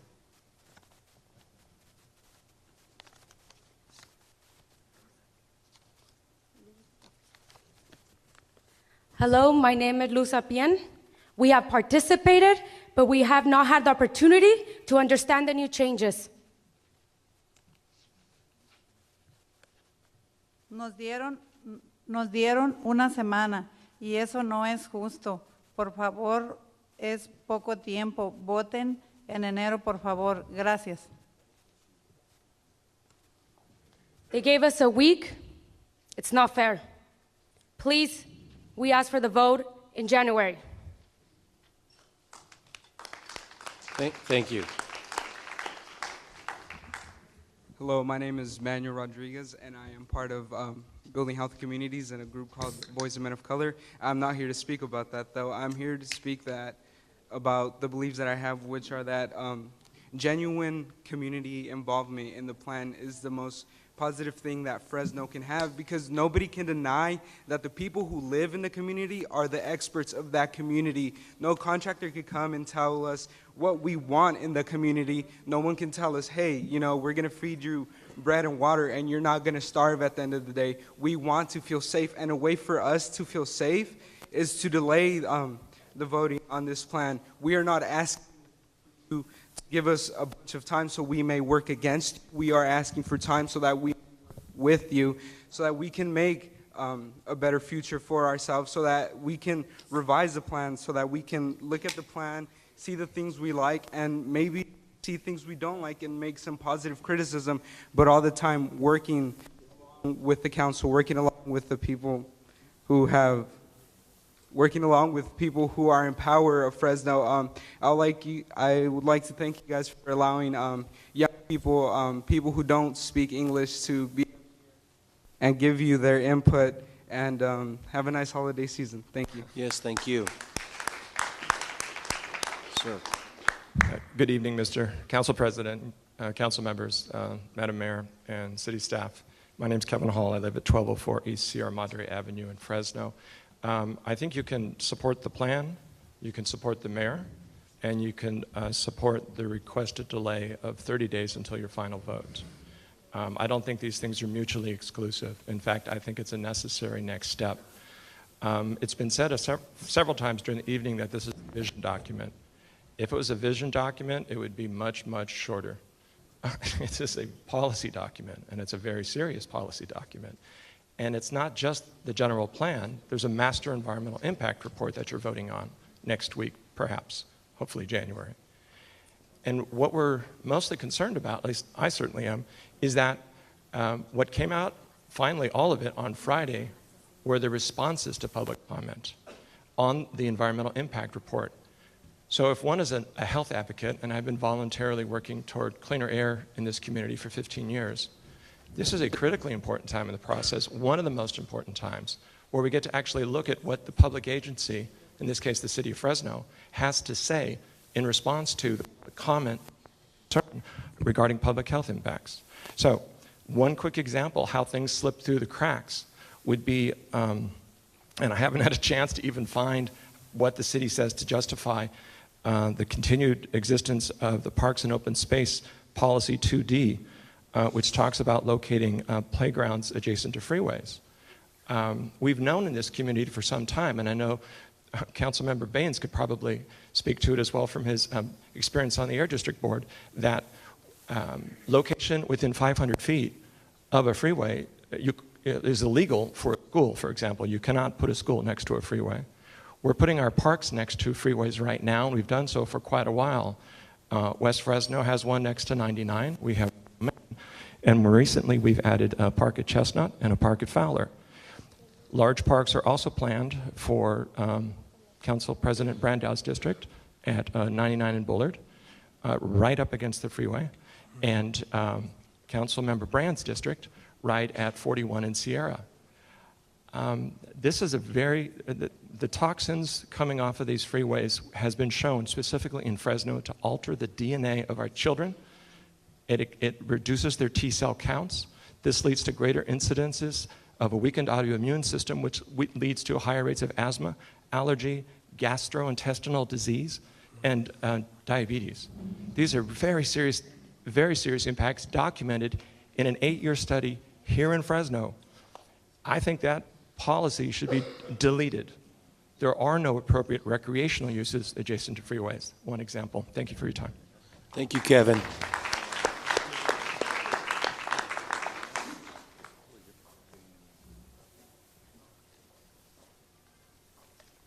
Buenas noches, mi nombre es Gabriela, mi código postal es 9373. Tengo 10 años viviendo en Fresno y nada ha cambiado. Estoy empezando a formar familia. Tengo 2 hijos que quiero lo mejor para ellos. My name is Gabriela. My zip code is 93703. I have 10 years living in Fresno, and nothing has changed. I'm starting to form a family. I have 2 sons, and I want the best for them. and I want them to be better. Y parte de ello es mejorar su seguridad. Por eso ocupamos un mejor Fresno, mejores escuelas, parques, banquetas, luces y muchas cosas más.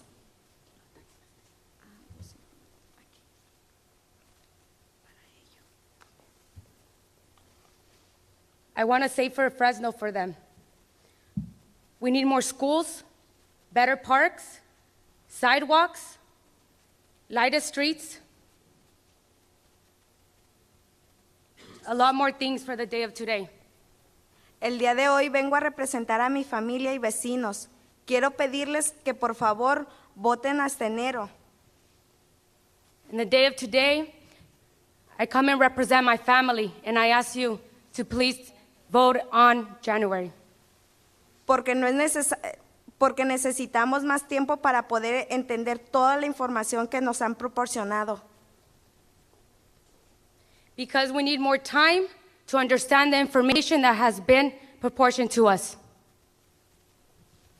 Gracias. Thank you. Thank you. Good evening. My name is Marco Cana. I live in 93703. Since I was a boy, I went to Webster, I went to Tapity, graduated from McLean. I'm 20 years old. I started going to your guys' meeting when I was 14. I'm tired. I'm tired of you guys telling us in our face that you guys are doing something else, that you guys gonna be working, that you guys are working for the community. And then for us to find out that we only have a week to read this document. I'm dyslexic. I'm 20 years old. I haven't graduated from college. I don't have the necessary skills to go through all these documents in 1 week. We need more time. As part of Fresno, this is my family. These are my neighbors. These are my friends. It's not fair for you guys to decide to put a factory next to our families, near our schools, our parks. It's not fair for you guys to say that youth are our future when you guys not showing that you guys care. I'm here to tell you guys, my community doesn't want to attack you. They want to work with you, and we need more time for that. I was a young man, 14 years old, trying to understand what you guys said at your meetings. Living in Fresno, hearing you guys saying that we need more policemen, we need more guns, when we necessarily need more opportunities for the youth, more opportunities for our families. We need you guys to listen to us. Because we try to listen to you guys. It takes a lot of guts to come up here and talk to you. My legs are shaking. I've done a lot of work for this community. I remember being in middle school and getting this certificate signed by Barack Obama, or from Bush too, saying that I gave 100 hours of my time for the community. When I don't see how I'm represented here in Fresno, where I don't see that enough money is spent on the youth and the families here to live a better future. I'm tired of hearing that places that our families live are meant for the factories to be at. I just want to say, me and the rest of the community are here to work with you guys. Just give us time. Thank you. And what was your name again? Marco Ocana. Marco? Ocana. Marco, which one of us is your councilman? Oliver. Oliver Baines or Clint Olivier? Olivier. And did you set up an appointment with Clint? I have talked to him. He has said that he's going to fix the computers. He has said that he's going to go clean. Okay, but did you go meet with him about the general plan? I met with multiple of you guys. I live in different places in Fresno. I live in West Fresno. I live in Southeast. Yeah. I got it. Thank you, Marco. Good evening. My name is Janine Nkosi, and I teach in the Department of Sociology at Fresno State, and I live in District 6. And because I live in District 6, I have the luxury, to live in a neighborhood where I see children that walk home from McCardle with smiling faces, with no concern. I live in a neighborhood where I have left my garage open and nothing has been taken out of my garage. I live in a neighborhood where families are able to walk the streets.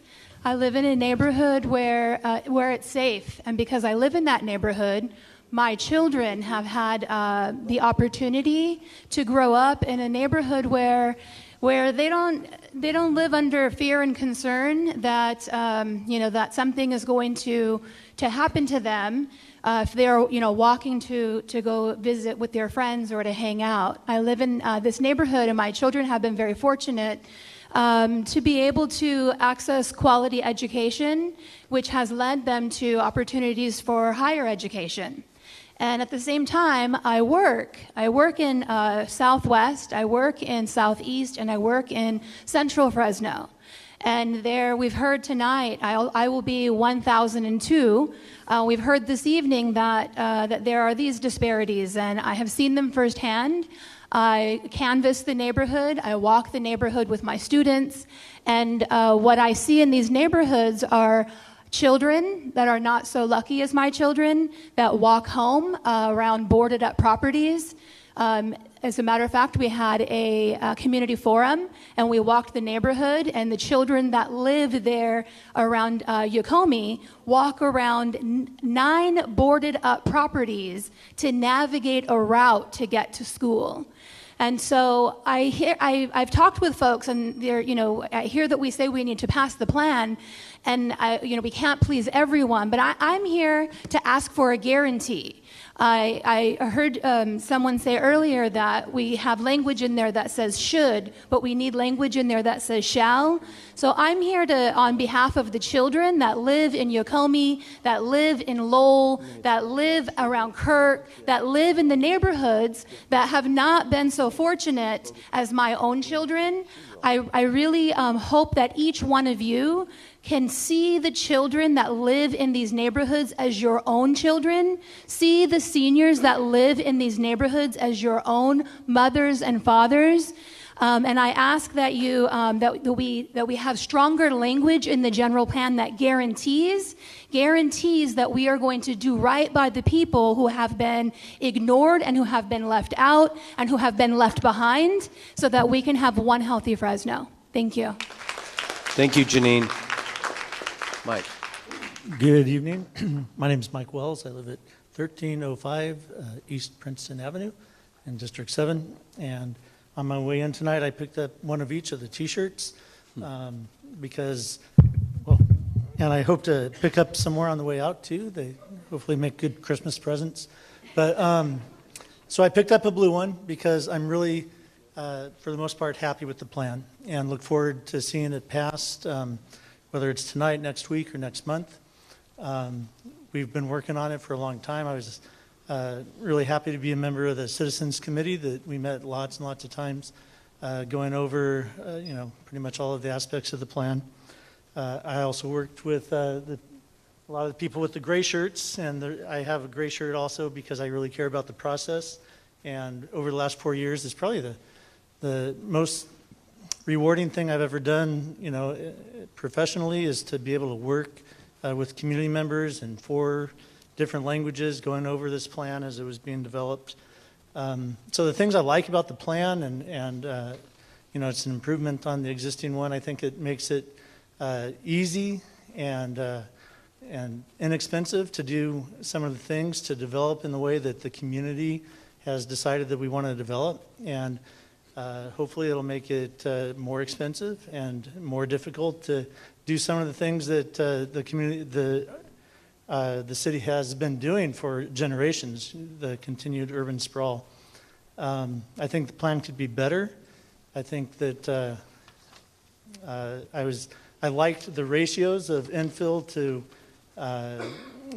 growth area development a couple years ago, more than I like them now.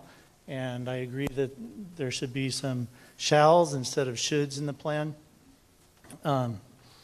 But I think all of us who have spoken tonight look forward to working with the planning department, with the city council over the next several years as we implement the plan. And whether it's passed tonight or next week or next month, I hope that there can be some improvements. I think that the public process, we set the bar really high over the last couple of years, and probably because we had a community organizer running the planning department for a while. And it does feel kind of rushed right now. And so, you know, I hope that we can continue to work with the people in the community who are you know, requesting some more changes. I think there's been some really good changes in the last couple of weeks. But I think all of us need to, and I hope that we will continue to come out and work with you on the implementation of the plan. I remember 2 years ago when we got the Alternative A selected, we were told, well, you know, it doesn't really matter because the plan is just going to be amended and changed over the years. And I hope that all of us keep coming out and making sure that the changes are in the right direction. Thank you very much. Good night. Thank you, Mike. Sir. My name is Luffy Bailey. I live right next door to Dickey Park downtown. I formerly was the choir director at Madison, Teague, and Polk Elementaries in Central Unified. I'm currently the choir director at Central East, Central West, El Capitan, and Rio Vista in Central Unified, and also at Westminster Presbyterian, which is up in the Fig Garden area. So I have quite a broad range of travel that I make in the course of my work. And I wish I could be wearing 2 shirts. I'm wearing multiple at the moment, and it's a little bit too hot. And also the blue brings out the color of my eyes. But I really do identify with some of the needs of the people in the gray shirts, and I really love the plan that is supported by the people in the blue. But there are a lot of things that have been spoken about tonight that are specifics I think will be addressed as they come along. I believe there's a draft of the development code out already. You can be looking at it now because maybe that'll be rushed too. If we do have to vote on this soon, man, I'd love this to go. It's wonderful because it addresses a few things that are really important to me.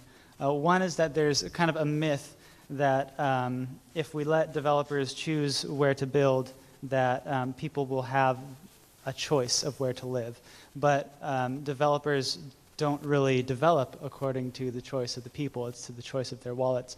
And something like 30-40% of people in America want to live somebody that's urban and walkable and healthy. But that's not where the development's been. Not here, not historically. The other thing is that the code has not been enforced. It's been enforced horribly. If you walk around my neighborhood, if you walk around West Fresno, there's so many boarded up places, so many totally uninhabitable places that are still being rented. And they have these nice yellow and red signs with a company that I think you know. But we really, really, really, really need you guys to put some teeth to those. And I think this plan starts to do that. Again, it has shoulds, not shalls. But please, as we get into the specifics, put teeth to that, because there are so many homes that should be available, that should be livable, that we don't have to sprawl out for.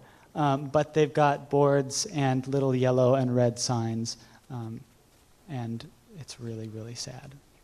Please do support this plan. Please do support the homes and the people of West Fresno and of South Fresno, because they are very important. Thank you. Ma'am. Hello. My name is Rhea Rehart Griffith, and I am in District 5, and I live on Huntington Boulevard. I do want to say two small things. First of all, that the last lady that spoke Spanish, she said not just her family, but also her neighbors, which is something important. She wanted to share the plan with her neighbors. Then I just had a chance to look at the final version of the plan, and I noticed that in my neighborhood there was a couple of little details that were not correct. I've already mentioned them to the people at the table here. And also, I concur that shall is very important. If you have a traffic violation and the judge says you shall go to traffic school, you'll go. But if he says you should go, yeah, maybe not. So I think that is a little detail that does have some force. One of the things that concerns me very much, and it is not completely under your purview, and that is when you are having appraisals done. Recently, I have noticed that appraisals are being done that, of course, a lot of us are underwater, but appraisals done that would make it impossible for anybody to buy and improve and get a second to improve something in their home because their homes are underwater. And it would make it very difficult for a person who was wanting to invest and maybe flip a home to get the money, unless he already has a lot of money to begin with, because they would not be able to get a loan to do the construction in many of our neighborhoods. So that is something that I don't know exactly how you could address it, but it is something that maybe should be looked at more, because people would like perhaps to live close to where they work downtown, but it might not be a choice that's really readily available to them. And as far as the approving the plan right away, I think that if people have a little bit more time to look at the plan, they may have some other details, as I did, just looking at the plan briefly to make corrections. And I think that might be a good thing, especially since we might be living with it until 2035. 1 month is not that much time in comparison with 2035. Thank you, ma'am. Good evening, Mayor and Council. My name is Andy Levine. I live in District 1.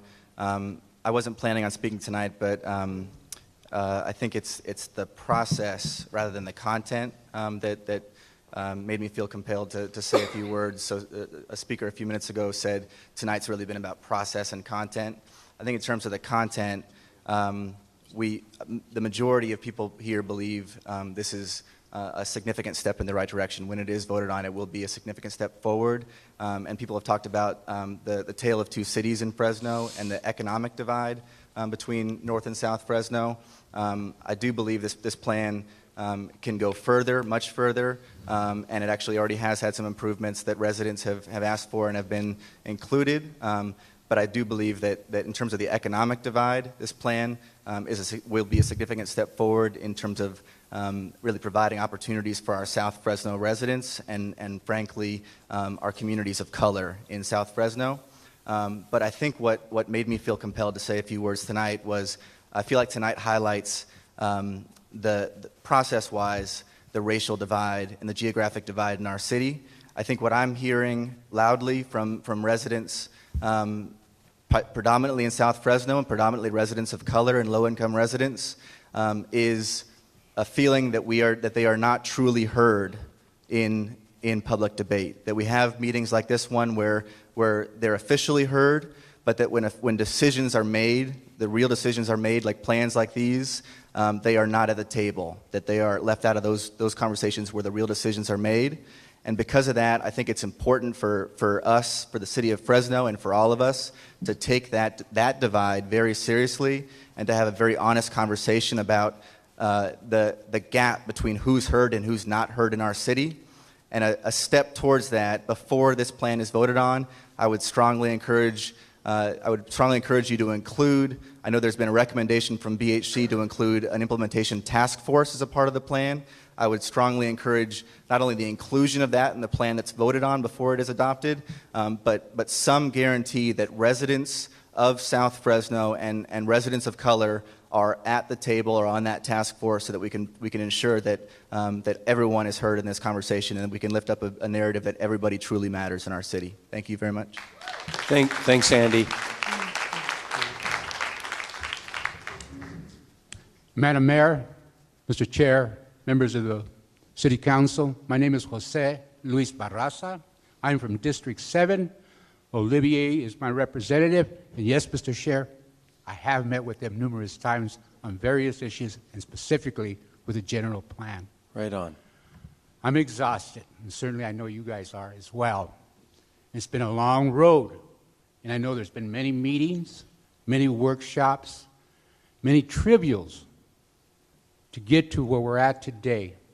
And I'll be the first to admit, we've perhaps gotten the first general plan in the history of Fresno that has meaning to the low-income community, that has something to bite on. And we recognize it's a vision. It's only a vision. But it's a vision that we, as your partners, as your community, can work together to make it happen. Now, when I said I'm exhausted, I wasn't speaking about this entire process. I was speaking about that 20-year-old youth who came before this city council back in 1972, dealing with this kind of specific issues that we're dealing today, mainly on eminent domain, thrashing down our homes, our buildings in southeast Fresno, in southwest Fresno. We now live in between those empty lots, and we have an opportunity to bring that infill today.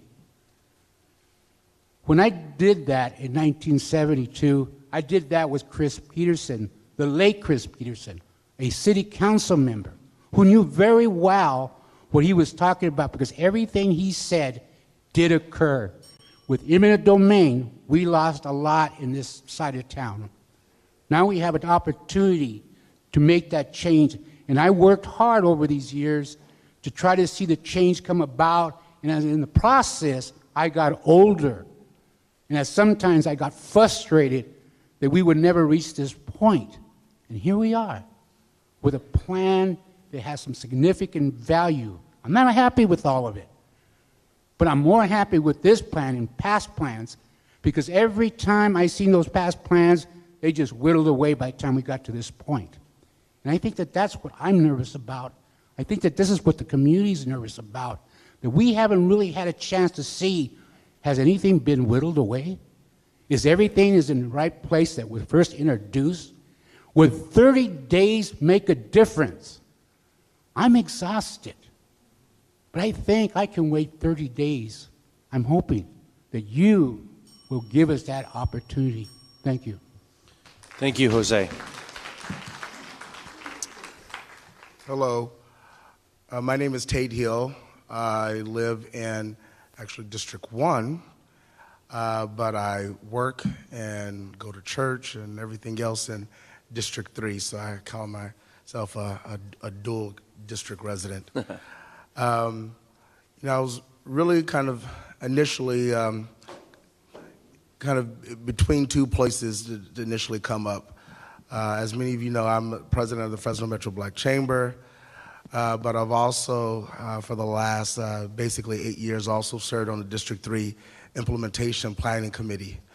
And over those years, I've been frustrated time and time again to see projects come forward and as a resident not be able to really effectively address those developments and so forth that would come. Things that were terrible for our district, projects that just didn't really work for residents, and we really had no tools to really support the needs of the community. And I think, the move in the direction of where the general plan is going now, while of course no document made by humans is going to be perfect, but it is a significant move in the right direction to really create opportunities, particularly economic opportunities in South Fresno. And while I really understand the many concerns of individuals about looking at how do we look at the plan, continue to look at the plan more, but I also think of how much longer do the residents and the business owners and the communities in South Fresno and Southwest Fresno have to wait. Another 30 days becomes another 30 months, which becomes another 30 years. And the longer we delay, the longer we wait, that's another job that someone can't get. That's the longer someone is unemployed. That's the longer it takes for one to start their business, to be able to support their families. And so I really encourage the city council to not only look at the plan, but make sure that the implementation and the enforcement is there. A plan is only a piece of paper if the city, the individuals don't have the fortitude to make sure that the plan is implemented in the way that it was supposed to. So I really encourage the city council to really, as you're moving forward, not only just today, but for these next 20 years, how do we really make sure that this plan is implemented and our city is better for it? Thank you. Thank you, Tate. Good evening. My name is Zach Dara, and I live in the 93722, but I spend most of my time in District 7 as a pastor at Fresno First Baptist Church and also as the executive director of Fresno Interdenominational Refugee Ministries. As far as content, I don't have too much to say. Outside, I really like just the fact that it's new thinking. I'm really into new thinking. I think we know here in Fresno it's time to think a little bit differently. We just need some new thinking. You're never going to get a perfect plan where every single person comes up here and says, I love everything in the plan. You guys just got it. We don't need any more meetings like this. You're never going to get that, right? And I understand it's your guys' job to try to find the better for the whole. And sometimes it means not everyone's going to be happy and applauding you all over the place and doing that. But really, I wasn't going to speak either tonight, but as I heard so many comments about process, I had to speak because I've kind of gotten a crash course here in cultural competency. Like I said, I'm the ED at FIRM. The Southeast Asian culture is something that is brand new for me. I'm learning a lot about it. It's hard to learn a lot about it, and it kind of messed with the way that I see things and the way that things should be. In a place like Fresno where we have so many cultures, right? We have so many languages, so many cultures, it just seems like it doesn't make sense, and it's not culturally competent to release something on a Friday and say, hey, we need everybody to understand and get this by next week. For a refugee who speaks Hmong or Lao or Ukrainian or whatever their language might be, this is a large part of our community. I think there just wasn't enough thought in cultural competency to say, well, what about the refugees? I'm not talking about 5,000 residents. That's still a significant number. One resident is a significant number, right? We're talking about 60,000 refugees. It's a lot of people. And it's hard because access to this type of stuff is something that I deal with every single day. They just don't have access. They just don't have the ability. There are not good materials in Hmong or Lao or Ukrainian or Iraqi or whatever the languages we're talking about. I would just like to encourage you guys as you move forward, whether you vote on the plan next week or not, whether we will move into implementation at some point, right? Cultural competency has got to be a key component to that. And I'm telling you because I'm learning that I have lots to learn about that. And I would encourage you as you move forward that maybe we could find somebody or somebodies who can really be a team with you guys as you move forward into implementation to say, hey, look, we have some cultural competency stuff that we got to work on together. And so I thank you guys for holding this meeting. It's awesome. I would encourage you also, like some have here, maybe we could use some more time. And I'll give you my personal commitment that I'll do whatever I can with the extra 30 days or so to make sure that the refugee community knows about these updates and are informed and have access to the knowledge. Thank you so much. Thank you, Zach. Good evening. My name is Tom Lang. I'm the Executive Director of Aquarius Aquarium Institute in the nonprofit Fresno Aquarium Project. I've also served on the West Area Citizens Advisory Committee for 7 years. I served on the Measure C, which is our Transportation Tax Oversight Committee, for 5 years as an appointed member. And I am now the chair of the Association for the Beautification of Highway 99, which is a COG functioning committee. And I have to tell you, this general plan is so much better than what we've had in the past. And all the concerns that you've heard here tonight are very valid, but most of them are talking about parts of Fresno that have been left behind for years and years. I don't see a reason to delay a vote on this. Yes, the plan could be tweaked. I have read most of it, and when the update came out last Friday night, I spent the weekend looking at some of the changes. I didn't find that they were wholesale changes. The whole thing didn't change suddenly Friday night. There were updates, there were corrections, and I went through it and I still found typos. I still found little things that need to be tweaked. The plan is never going to be 100% perfect, but I think this plan is 99.9% in the right direction. Is it a complete 180 going the opposite direction than how we've gone before? No, it's not. But it does stop urban sprawl. It does concentrate our growth into the inner cities. And some of you are going to say, well, gee, you're planning that aquarium way out on the outskirts. Well, actually, we're planning it on the San Joaquin River because that's what we interpret. And our plan is to have half fresh water, half salt water, talk about how our water is such an important issue here. Water infrastructure, water for our citizens is paramount. We have just heard how expensive it is to go back years later and try to upgrade and retrofit a water system that has been left behind. And so I look at that and I say, look at the infrastructure backlog that we currently have. There was an article in the Fresno Bee some time back. I don't remember how many billions of dollars we were behind. But if we keep sprawling out, that's going to get worse. It's going to get more expensive. It's going to be more problematic for city services to extend that far. So we need to keep our housing and our density inward. And that's what this plan does. It's marvelous. I would urge you to adopt it, to vote for it next week immediately, and then start the implementation process and this tweaking that everyone has talked about tonight to make it more perfect as it goes on. But you know, plans come before you, development plans come before you, and it is the implementation and your votes and your future city council members who are going to be voting on these as they come before them. We can fix it as we go. Thank you so much. Thank you, Tom. Good evening. My name is Maria Eraña. I live in the Tower District and I work in Southeast Fresno. I lived in Fresno for 20 years plus. And I understand that an unprecedented number of residents have participated in the development of this general plan, and that's great. I think it has resulted in lots of good changes, positive change. However, it is important to allow the residents that participated in this process to fully understand how the amended plan, the final plan, incorporated or not their feedback. It's not a matter of tweaking. We understand that the city employees, the commissioner, planning commissioners maybe read already the 2,000 pages of the amended plan and fully understand it.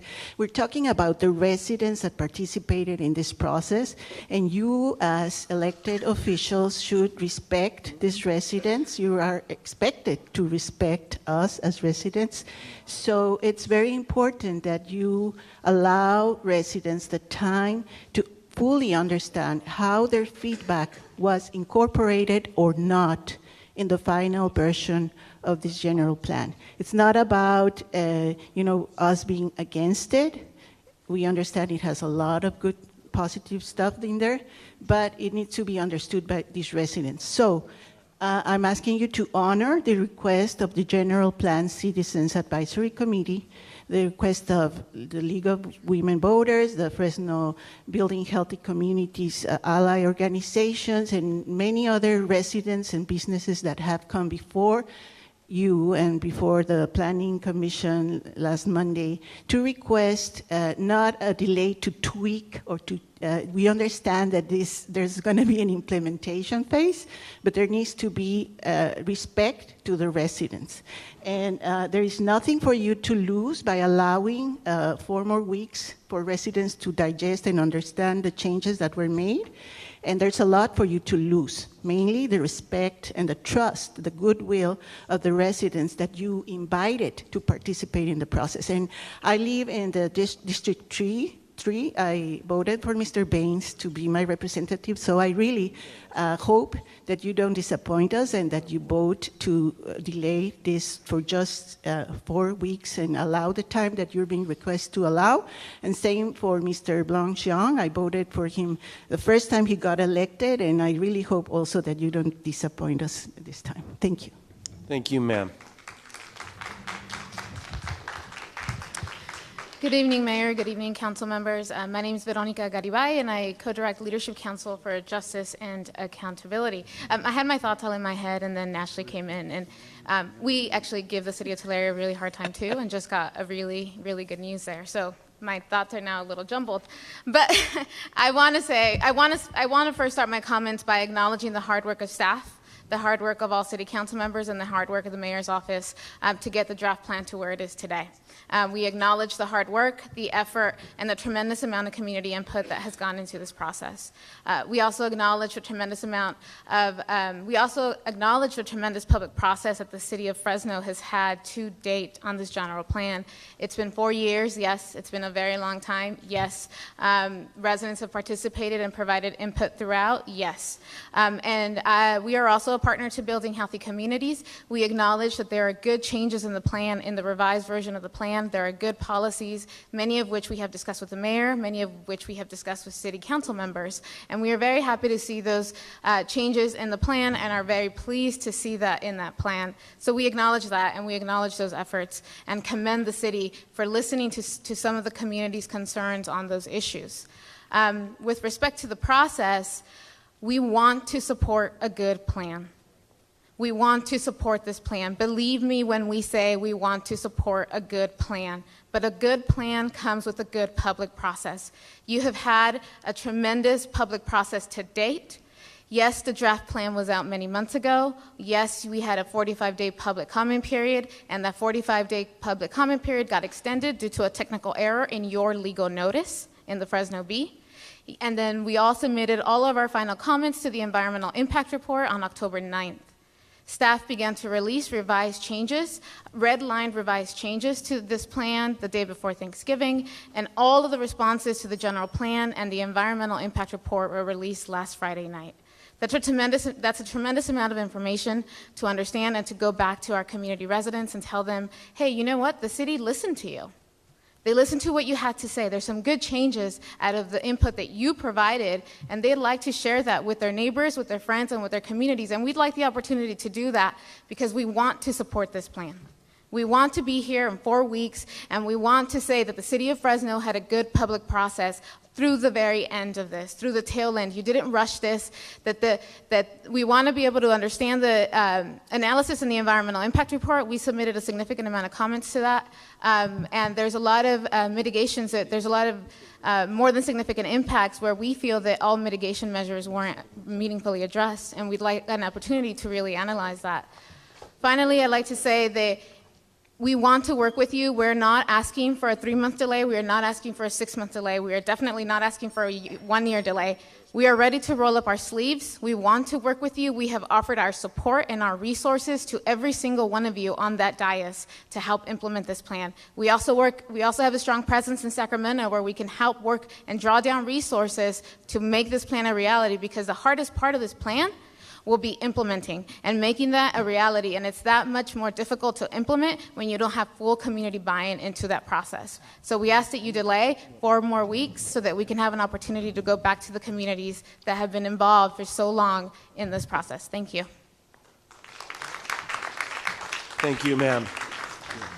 Good evening. My name is Sandra Celedon Castro. I'm the hub manager for Fresno Building Healthy Communities, and I'm here to echo a lot of the comments that you've already heard, so I won't repeat them. But I do want to talk about the process and the fact that we definitely want to support a good plan, and I echo Veronica's comments in that a good plan requires a good process, a good, inclusive public process from start to finish, and that it's not enough to say we met with residents, we talked to residents in the beginning, and now residents need to step aside and let us get to work. Let the experts handle it now, because nobody can tell you about your neighborhood but yourself. You know what streets work, what street lights work. You know what way you can walk through your neighborhood. You know what's good in your neighborhood, and you know what's not so good in your neighborhood.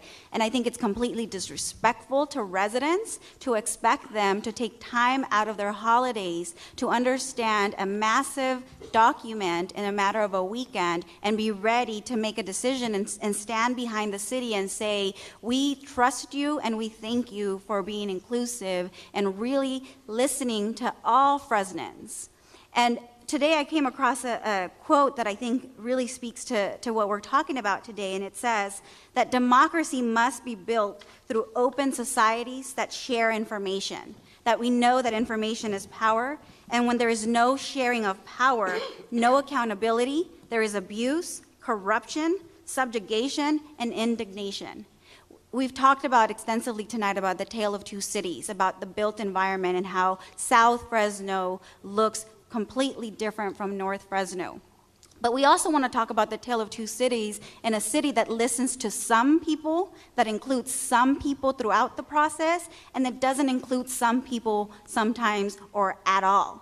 And so we definitely have to change what Fresno looks like for the next 20 years. We need to make sure that everyone lives in a neighborhood that supports their health, but we also need to make sure that we live in a community where everyone matters, where democracy is not just for a few, but it's for everyone. That even if you have a different opinion from the opinion that I hold, that I respect your right to participate in the process, and I respect your right to enjoy democracy. And it shouldn't matter what you look like, where you come from, or who you are. The democracy does not see that. The democracy sees you for the person that you are, and that you have value, and that you are the expert, and you don't need anyone else to speak on your behalf, because you can speak on your own behalf. And you've seen that today with residents. You've seen that in the last 4 years with residents. And Fresno Building Healthy Communities is here. Fresno is in a very unique position to have an initiative that brings thousands of resources to its community to do exactly what we say we're going to do, and that's build healthy communities. And that includes through the environment, through the neighborhoods, and also through their democratic process. Thank you. Thank you. Sir. Good evening, Council President Brandow and members of the City Council, along with Mayor Swearingen and her staff. My name is Gary McDonald, and I live at 2097 East Queens Gateway here in Fresno. I have a parcel of land that's located on the northeast corner of Maple and Copper. The parcel is 3.75 acres and is currently zoned C2. This intersection has 15 acres of undeveloped C2 and has been unchanged for the past 10 years. This has led us to determine the most feasible use of this 3.75 acres that remain undeveloped on the northeast corner is best suited for residential. We proposed our plan to the planning staff in September. They unanimously supported our plan, and Jennifer Clark today said they continue to support our plan. We request of you that you change the 3.75 acres, currently zoned C2, to ML residential, medium low. I want to thank you for considering this change. The staff has a written request that we have provided for them. And just in commenting also, this has been a most impressive meeting tonight.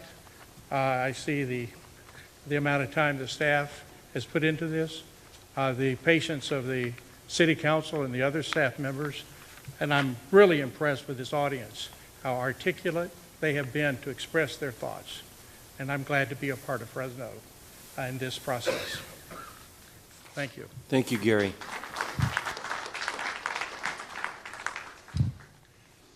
Good evening, Madam Mayor, city staff, and members of the council. I'm Dirk Puschel, and my business address is 923 Van Ness here in Fresno. I've been in business at that location for about 25 years and been a resident of Fresno since 1974.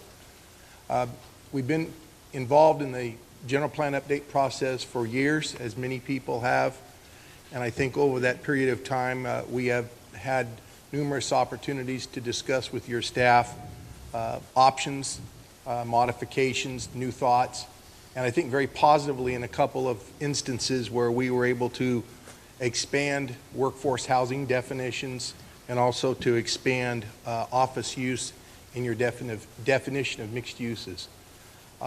3 issues remain, 3 different clients, 3 different issues.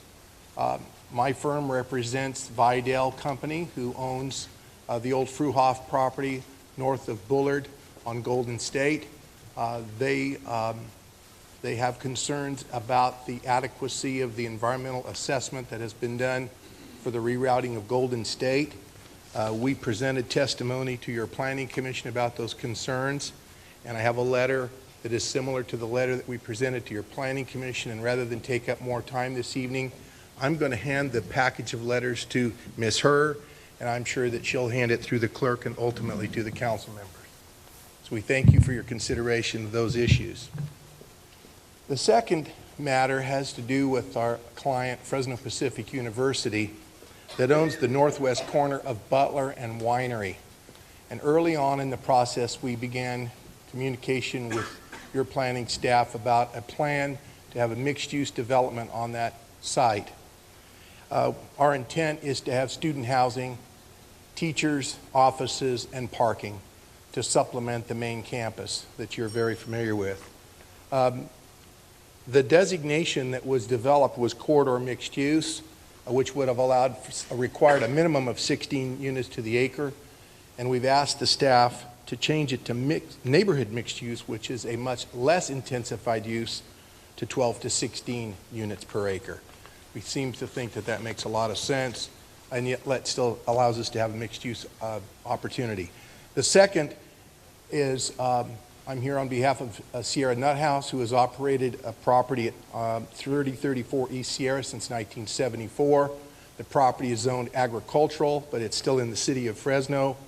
We would ask that that property be designated for office. We think it's a better use. It's in a regularly shaped property. It has significant off-site costs. We think we would generate somewhere around 8 offices versus the 34 apartments that would likely be developed on the site. We admit that we got into the process very late. Ms. Sorrenti is a business lady, but we appreciate your consideration of this request and staff's assistance in getting us there. And thank you so much for your time this evening. Thank you, Dirk.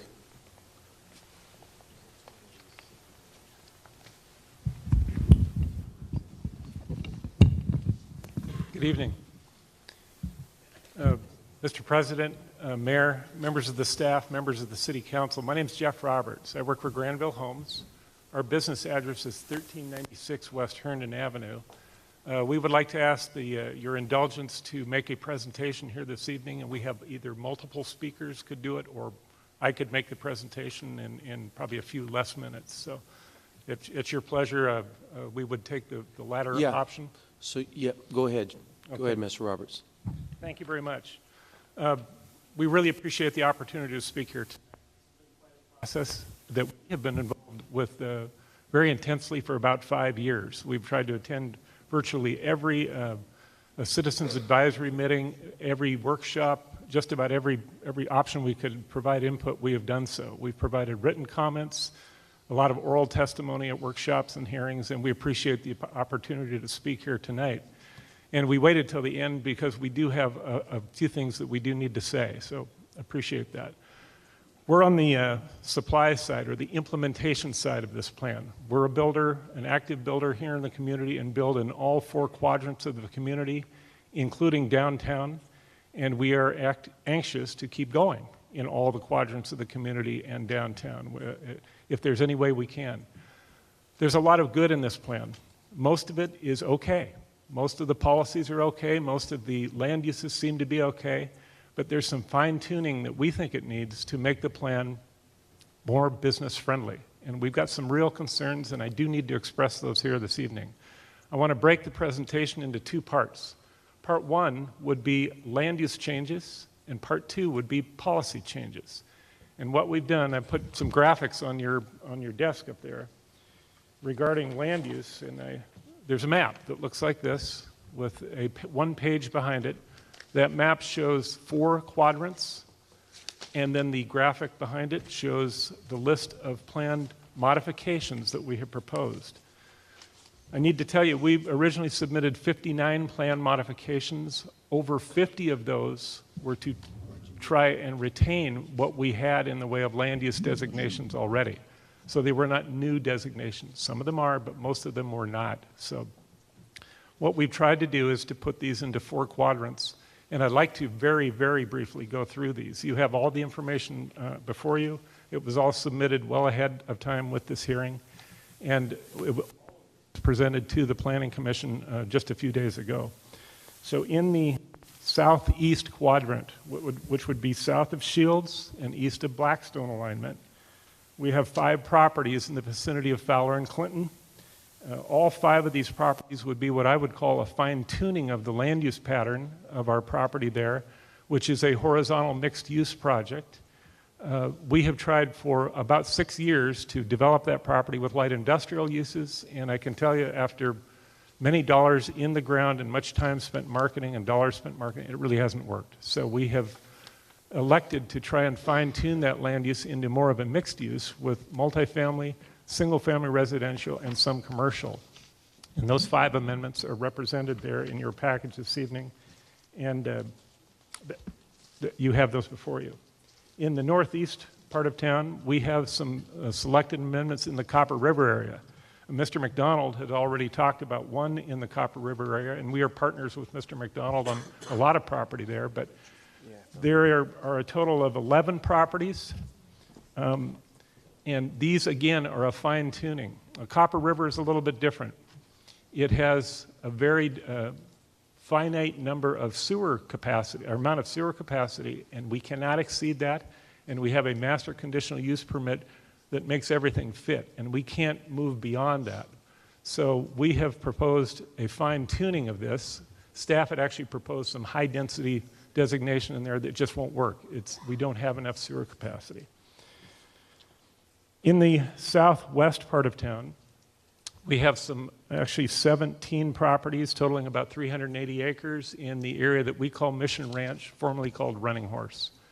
We had proposed a land use designation change to medium-low density, and we have seen anything ranging from very high density to a very low density designation. And I just want to state for the record that we are in favor of medium-low density, that it will allow us to implement the existing R1 zoning that's in place. And we want to kind of eliminate all the golf conditions that were there and start with a clean slate and master plan that property with the assistance of the neighboring property owners. We've been in close contact with them for the last year or so, and we continue our work. In the northwest part of town, the last quadrant, we have a total of 10 properties that we're trying to retain some of the uses on. We have a property at the corner of Riverside and Herndon that is designated high density. We would prefer to see that come down to an urban neighborhood, which is actually a drop in density. We think it'll be a more buildable property. It's in between the El Paseo Shopping Center and an elementary school. We think it's a much better fit in that different density. I do need to mention one property that we're concerned about. It's at the corner of Grantland and Barstow. It's on the northeast corner, and it's about 3.5 acres, and that property is planned, zoned, and has an existing entitlement, conditional use permit for a neighborhood shopping center, C1 shopping center. Staff has proposed to change that designation to a urban neighborhood. We would like to retain what's already there, and we've heard concern that if we try and keep what is there, that we've got to recirculate the environmental impact report and all that sort of thing. We don't agree with that. We believe that there is an alternative in your EIR that is the no project alternative, which assesses the environmental impacts of what's already in place today in the plan. And that's what we have today, and we'd like to retain that. The other portion of the request has to do with policy. And excuse me for 1 second. There's another document in front of you. This is kind of the cover sheet. It has 4 different policies we'd like to touch on, and I'll go through these very briefly if I could. Policy 2A, which I refer to on this document, has to do with the need for some kind of way to implement the general plan in between today and when you adopt a brand new zoning ordinance, which is going to be several months away. Our concern is that we've got some properties out there that we'd like to develop or start development processing on in conformance with the general plan, but we're not going to be allowed to do that unless there's some kind of zoning in place. And so we've suggested as a crossover table, a consistency matrix that'll allow us to keep going. And specifically in the urban neighborhood designation that you're proposing, which is new, 16 to 30 units to the acre, we'd like to see R3 zoning as the consistent zone district. And we'd like you to consider adopting a table or one like this with your adoption of the plan. Policy number 2B has to do with the agricultural mitigation policy that you find on page 745. It's RC-9C is the policy. We've got some concern not with the idea of looking at the farmland preservation, but with the idea of mandating what is going to be in a future ordinance at this time. We believe that by taking out one sentence out of that description, that it will make this a very palatable policy and one that will not penalize the future home buyers, future lot buyers in Fresno for the sake of preserving land outside the sphere. I can talk about that if you'd like, but I can tell you, I forgot my sign.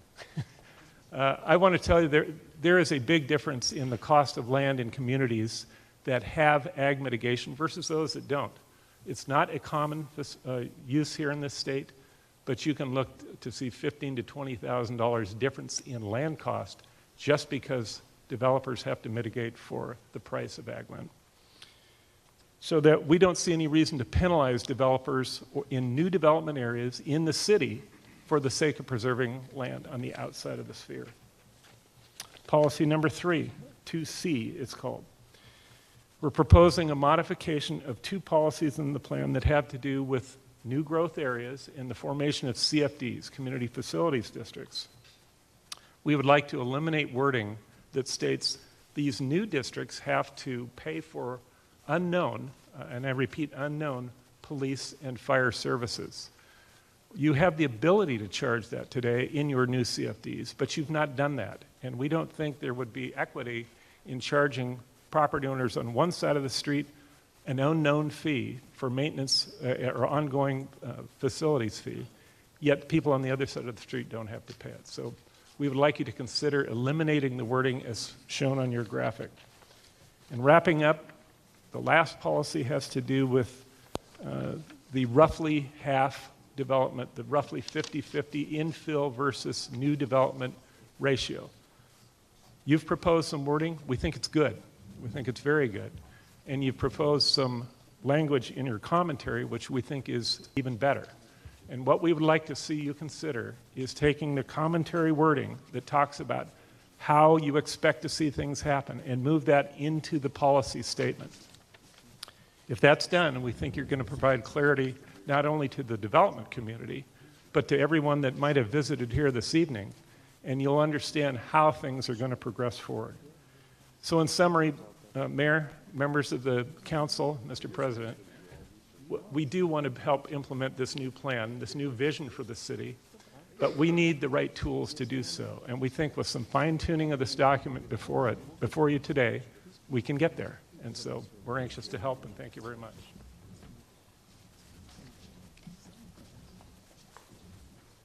Am I back on the clock? My name is Claire Statham. I'm a resident of Mr. Olivier's district.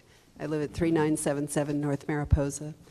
And I had no intention of speaking this evening, although I've had many things I've been thinking. However, I want to lodge a a protest for the idea that a particular spokesman for a particular point of view was able to take a forum for public comment and was given this time, no bells ringing, lots of detailed presentation, and I really think that this gives credence to those people who feel that some people are listened to and some people aren't. And so I'm only up here speaking because I was really quite appalled by that. The other thing I'd say now that I'm here is that there has been the comment about developers and jobs leaving. And I would say that as a person who has watched a great number of very talented young people choose to leave, we also have to be worried, as one of our young speakers had said, the person who was a business, an accountant person, said that we have to worry about the flight of talent from this area. And I can count many, including both of my own children, who have gone to other places now. At first it was a personal thing. I thought, oh, how sad this is, but I'm beginning to think that it's a sad thing for Fresno overall when I see the numbers that are leaving. And part of it is because of the kind of faceless sprawl, the inland empire mentality that we seem to have embraced. And I hope that that will change. And maybe changing the way we run our forums would be a place to start. Thank you.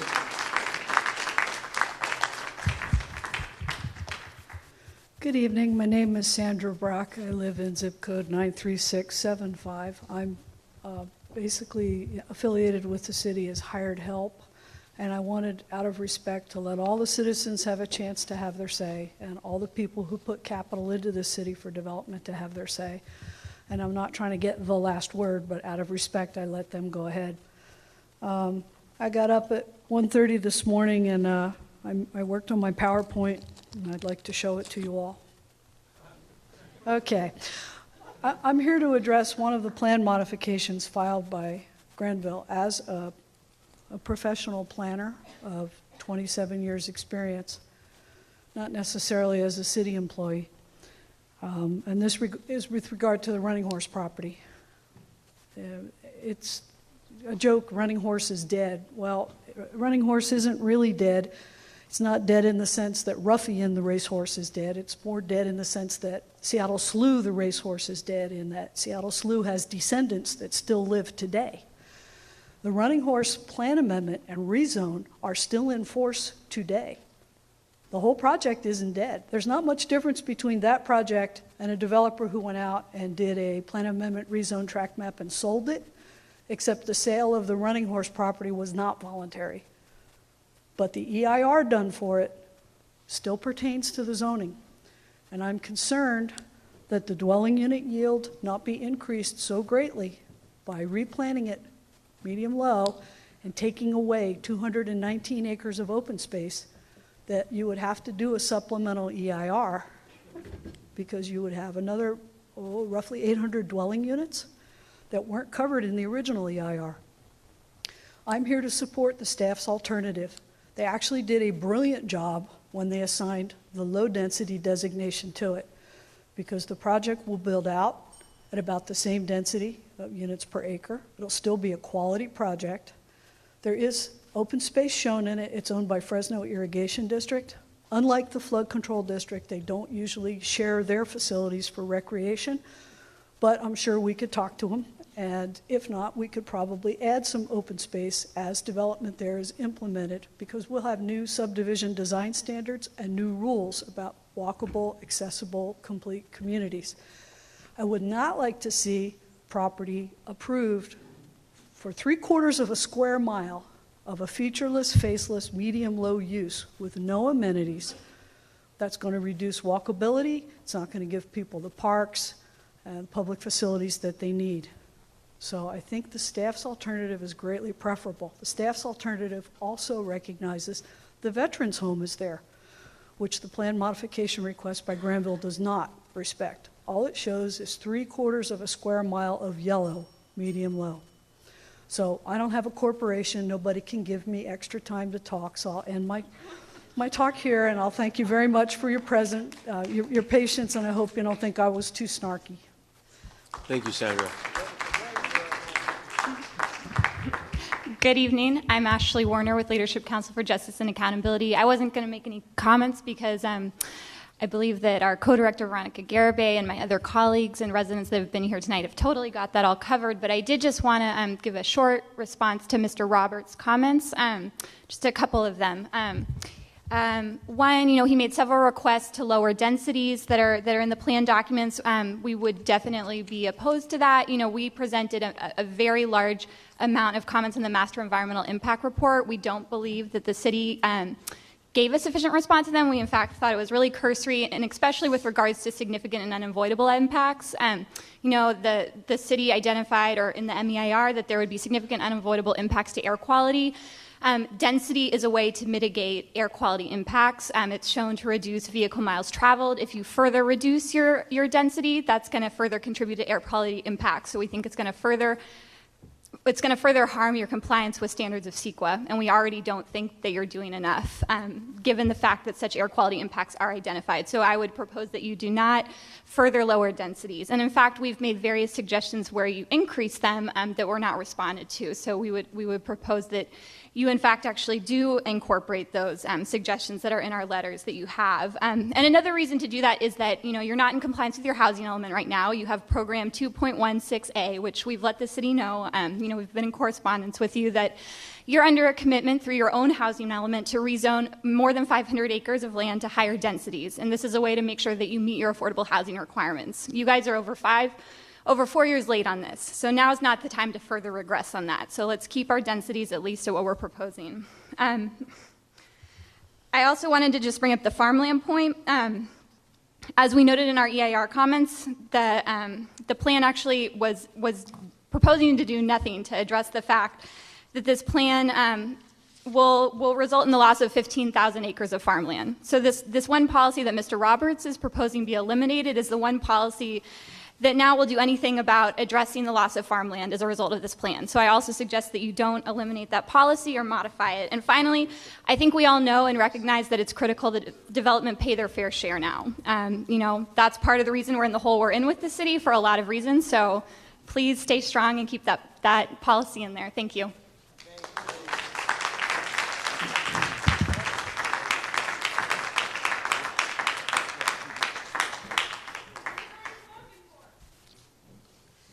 Go ahead. Good evening, Council President and members of the Council, Mayor. My name is Darius Assemi, Granville Homes, 1396 West Herndon. First of all, there was a lot of great commentary here tonight. There's a lot of disparity in our community. There's poverty, there's unemployment, there's underemployment. Those are issues, a lot of those issues addressed here tonight, a lot of the issues that are very important to me, my family, and my company. And many of you know that we have invested our own resources to address some of these issues. Early childhood education in our community, whether it's K through 12 or higher education. We know that education is transformative for our community, and we will continue to invest more dollars in those arenas. We want to be part of the solution for the poverty and the unemployment and underemployment in our community. I love this community. And we will extend resources, put in the time, put in the effort, work with you, work with the community to make this a better place to live, work, and play. Having said that, I want to echo some of the words that Jeff Roberts talked about. We build in 4 parts of this community, including downtown, and we have done several infill projects. If our projects and what you approve are not market-driven, we will not be able to get those built. We will not create the jobs, the property tax, the sales tax that goes along with it. Each new home built creates 3 jobs, according to the state of California, whether it's low density, whether it's high density. And density is something that the entire community needs to have feedback on, recognizing that the higher density we have, the smaller the backyard gets. And at some point, there is no backyard. So we want to create opportunities for all Fresnans, recognizing that majority of Fresnans, again, we are market-driven. We've been in this community for 37 years, and we understand the market demands. Majority of people in Fresno don't want to live under high-density, no-backyard neighborhoods. So it's our job to work together in a collaborative effort with government, with the public sector, with the nonprofits to come up with a plan, what you have in front of you, that makes this a more vibrant place to live, work, and play. If you are to adopt this plan next week, I urge you to bring back the development code, which is a driving engine to make this program work within 90 days. That's the tools that we all need in a development community to make this plan a reality. Whether it's cul-de-sacs, sidewalks, setbacks, zoning ordinance, I urge you to bring that plan back in 90 days so we can work together and help execute this vision. This is a policy document. Without financing and without a development code, it's just lines on the piece of paper. Thank you for your time. Thank you.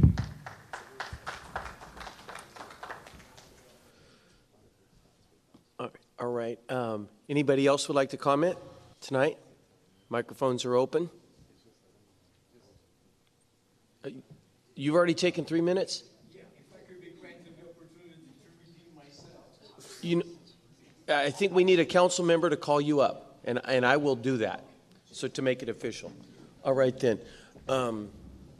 So it looks like the public is done speaking. We made it through. That was our main goal, is to let the public, everybody in the public that wanted to talk.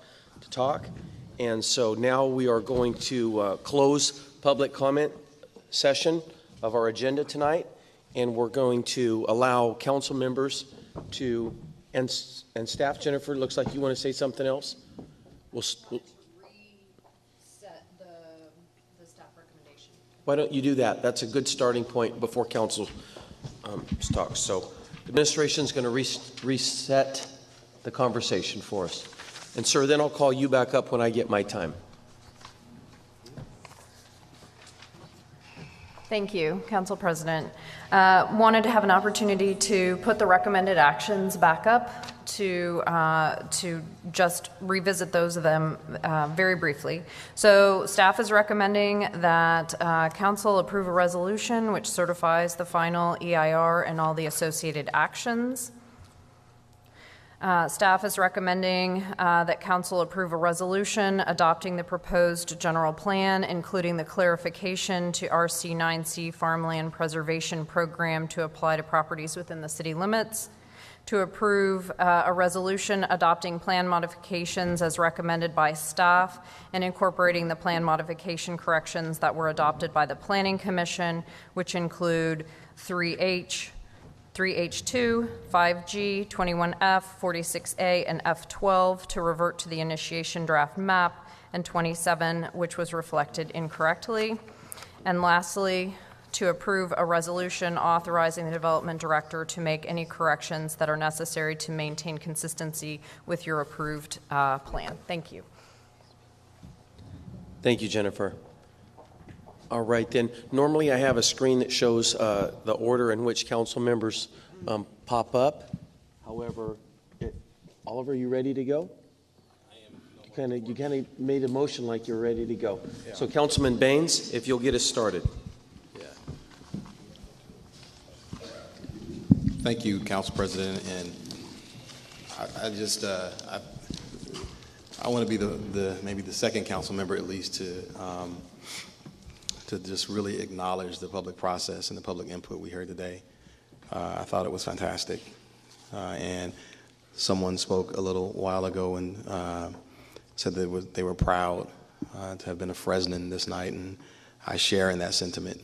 I think that the perspectives we heard tonight were well thought out, artfully articulated, and across the board.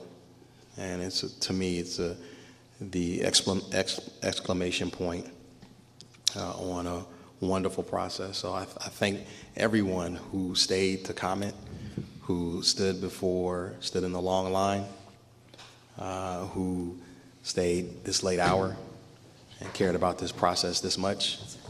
I think that shows fantastic commitment to our communities. So thank you. I definitely want to acknowledge that. I have a few motions I'd like to make, Council President. As I understand it tonight, it's appropriate for us to make motions. Yep.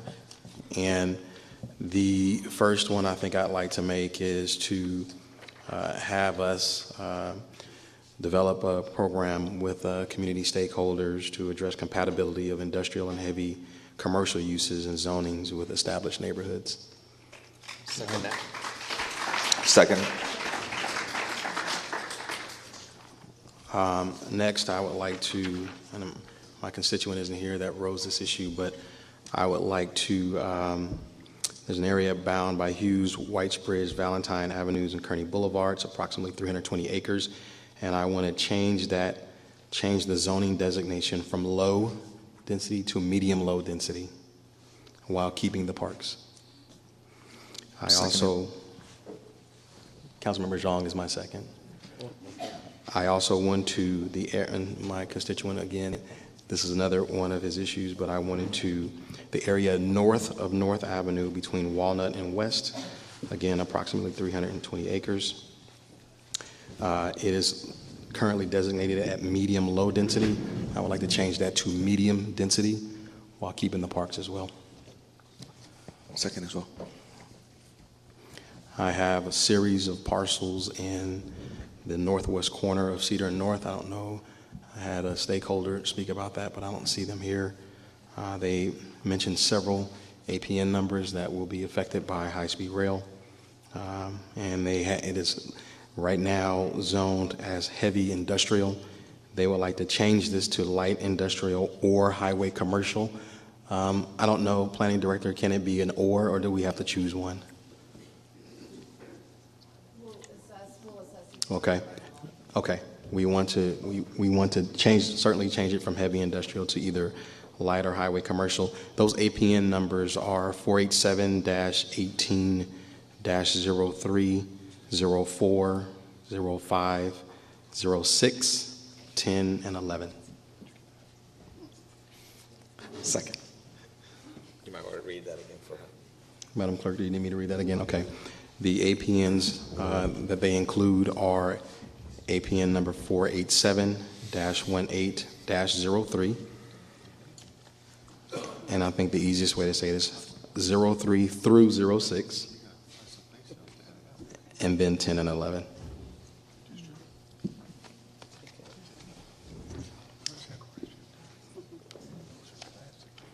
Okay. Council President, those are my motions. All right. Thank you. And that's it for you, Councilman Baines. Any other council members? Councilman Brand? I'd like to follow up on the two items in my district. Mr. McDonald had the property at northeast corner of Maple and Copper, correct? And you wanted that change the zoning to?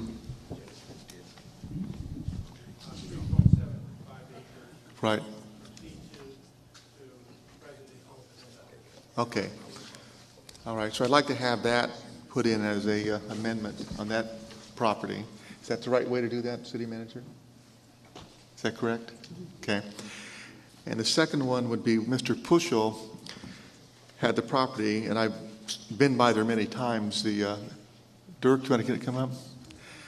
This is at Sierra and Chestnut, and this is currently kind of just vacant with the Sierra Nut House there, and the zoning would currently be for multifamily.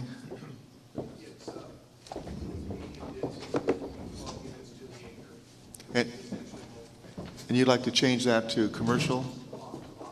Would be what would be the zoning on that? C. It would be the designation. It would be office. Okay, and I'd say logically, I've been by there. I don't think the residents there would want apartments. They'd probably prefer the single-story apartments. I mean, single-story office. So, I'd like to put an amendment to that. We include that parcel, that Sierra and Chestnut, with the zoning for commercial. Thank you. Thank you. And Council, to clarify, we're talking about the land use designation, not the zoning. Yes. Is that correct? Okay. Right. Thank you, Council President. Were there seconds to those motions? I'll second them. All right, do we have another council member ready to go? You want to go, Sal? Yeah. Okay. Councilman Quintero. Thank you, Mr. President. First of all, I want to thank all of you for attending this evening, and most important, those of you that stayed. And Marco, I want to thank you for your comments. They were very good comments. And Mr. 1,001 times, I didn't get your first name, but thank you also. Both of you really had some good comments with regards to your feelings and what you've seen in living in Fresno and the different parts of the city. And I totally understand what you're telling me. You know, I really do. There's sometimes, you know, one of the big concerns that you had was asking for a delay, and there are times that it's important to have a delay, and there are times that we can agree to that. Sometimes we can't.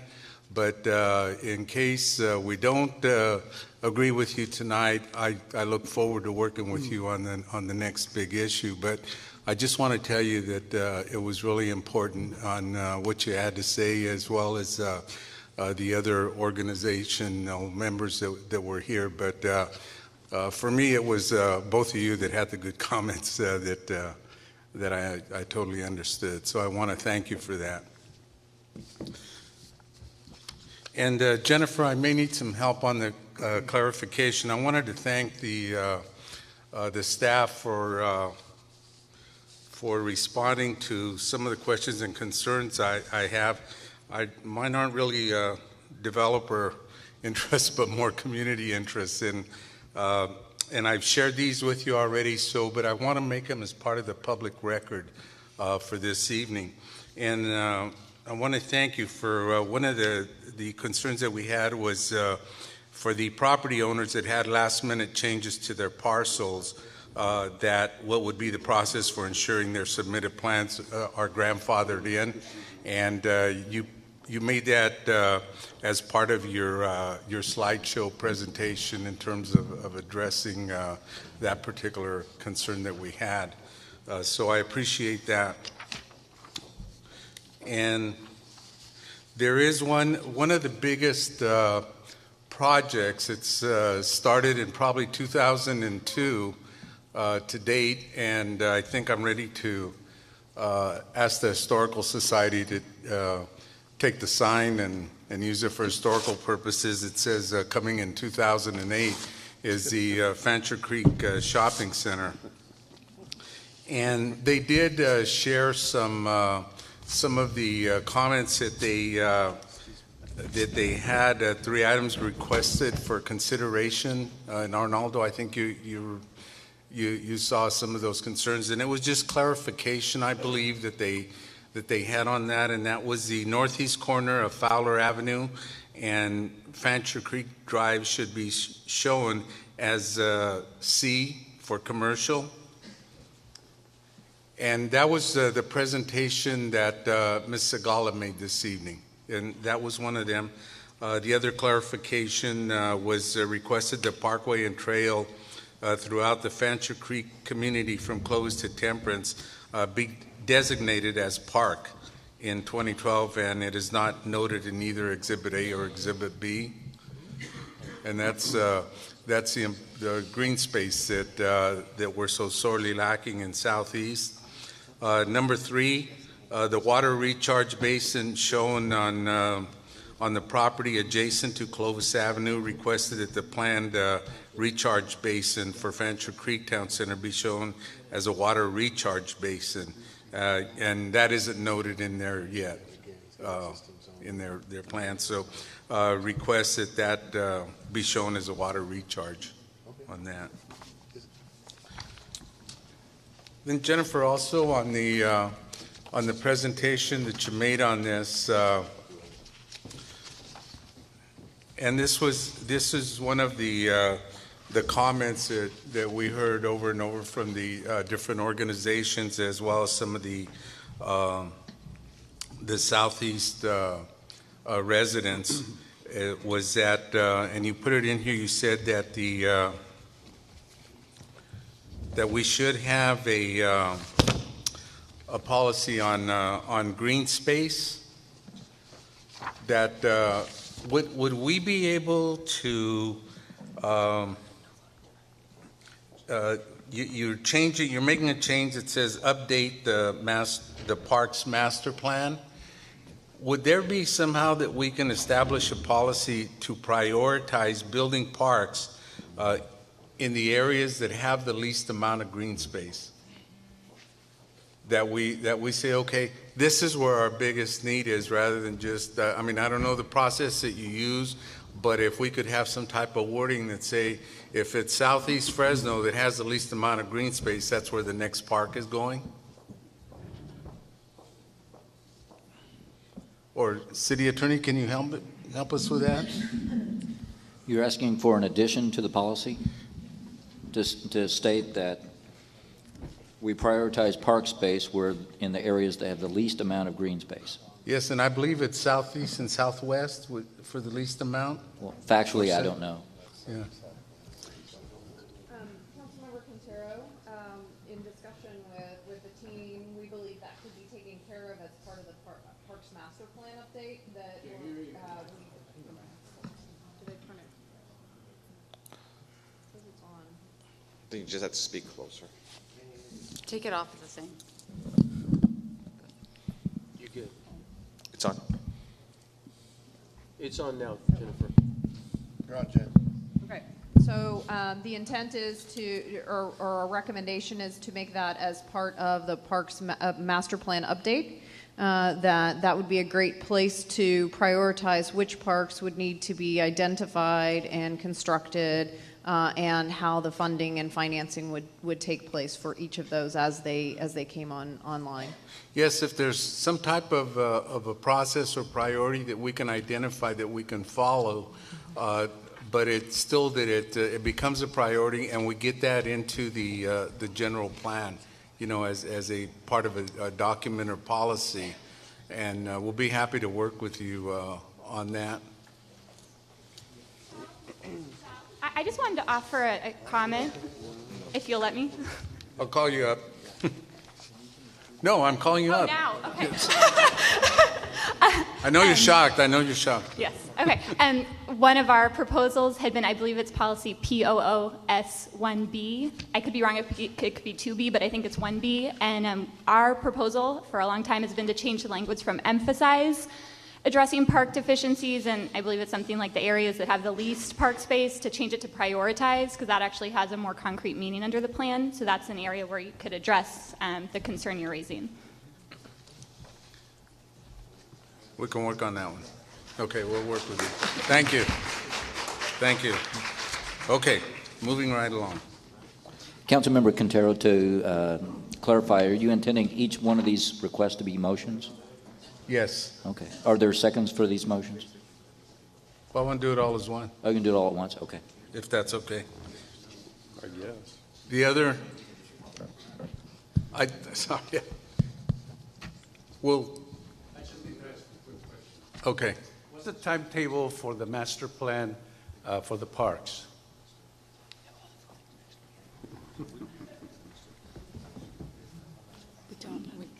We haven't set one yet.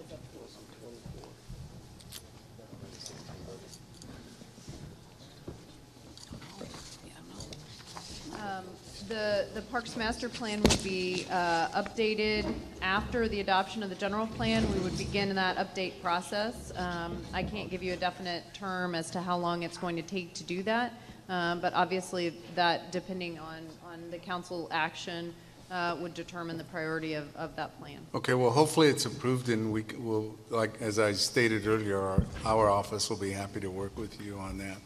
And then I've got some questions just related to the process itself, and this might answer some of the questions that you asked, Mr. Barraza. What is with the general plan, if it would, if it's voted on tonight and it's passed, would that become effective now or after the community and specific plans are repealed? We had talked about that at the first community meeting that we had.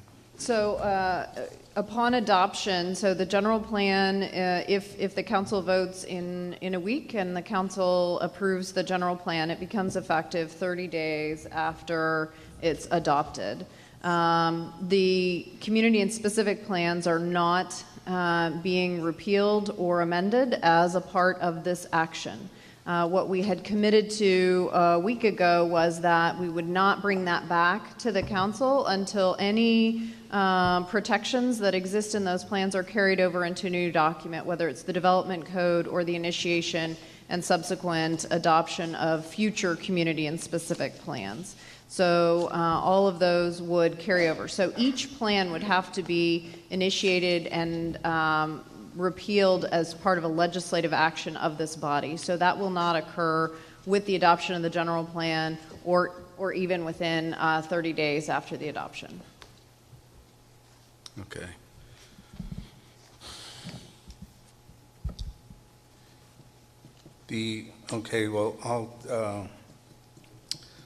Second question that I have is, were the implementation committees notified of the plan repeals or amendments, and would they be included in future actions? The initiation of the general plan occurred in 2012.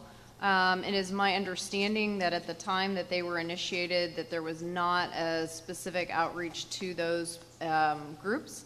However, it is our intent to go to those groups now and to make sure that we have all of those items that are the protections that we want to carry over into future plans. Okay. And Council, just as I stated earlier, these questions that I'm asking are more for the process. It's not any motions or anything. It's just clarification for me. And also, I think we talked about this one a little bit earlier. For the property owners that had last moment changes on their properties, and how would they ask staff how can they ask for what the staff originally supported? So, for grandfathered in or? Right, so the land use designations that were reflected on the 2012 initiation map have all been environmentally assessed and have all been evaluated as part of this general plan. There were a few that staff was recommending to change those original designations. If the property owner wishes to revert to the original initiation designation, they would just need to let our office know. We will begin that process of correcting that land use designation. Okay. The other concern that we received from constituents, and I shared that with you and the city attorney as well, was the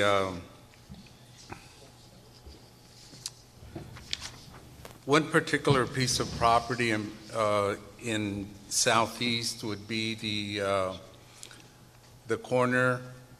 It would be the northeast corner of Butler and Villa. And I believe the current designation is that would be for, is it multifamily?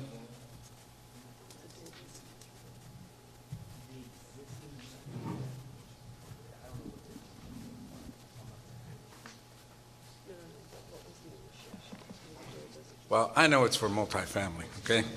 Take my word for it. And the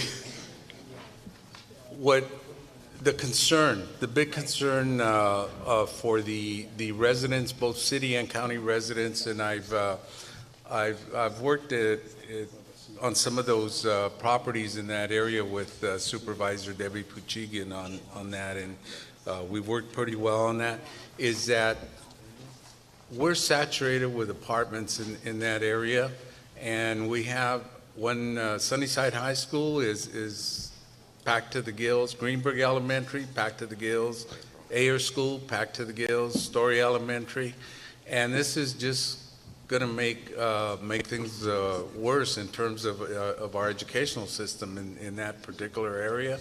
And what I'd like to do is to make a motion to change, on this one it's a motion, to change the land use designation to low density residential, and maybe make it compatible to the, or comparable to the lot sizes of some of the homes that are existing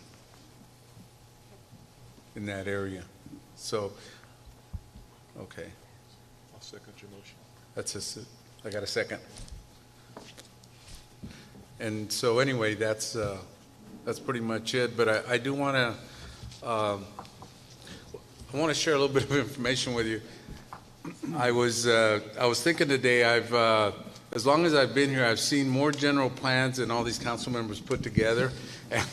And it's not I'm not saying that it's a bad thing or a good thing, but I do have to compliment the staff and the administration, because this is one of the best, for me, overall general plans that I've seen in terms of addressing a lot of the needs of our community.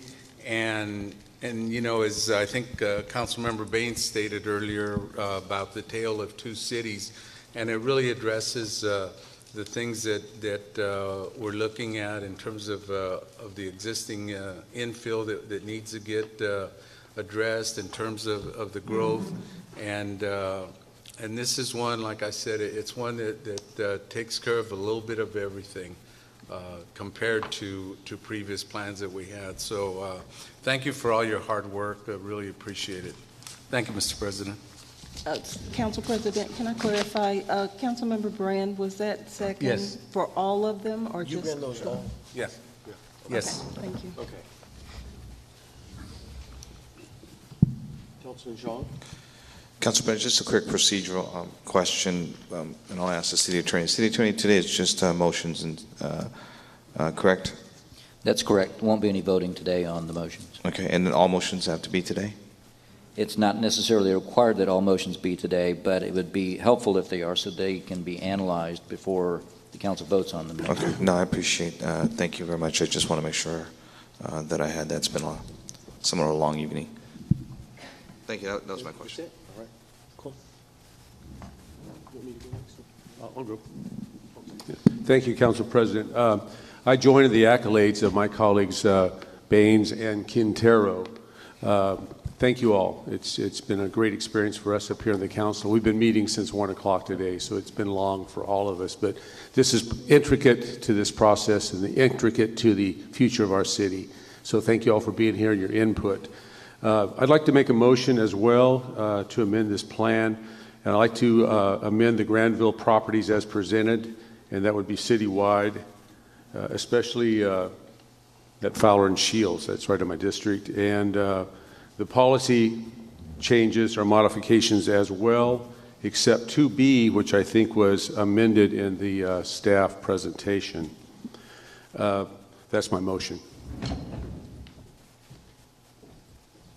I have a comment as well. There's a second from Councilman Brand.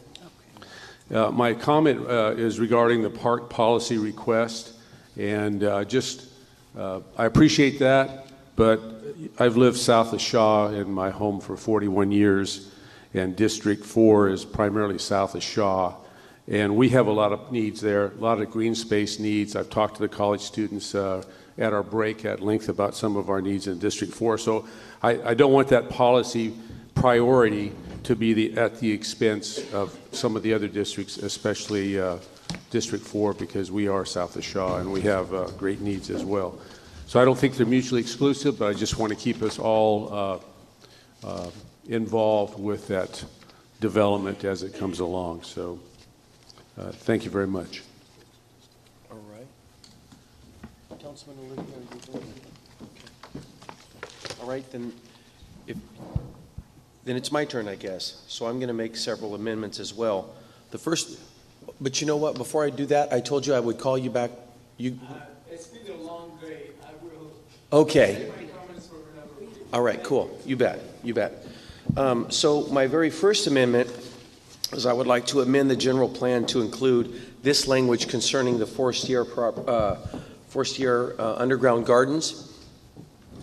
And it is simply this paragraph. In the event that the Highway City specific plan is repealed, those goals and implementation policies in the Highway City specific plan that are pertinent to the Forestier underground gardens shall be incorporated in their entirety into this general plan and will remain in effect.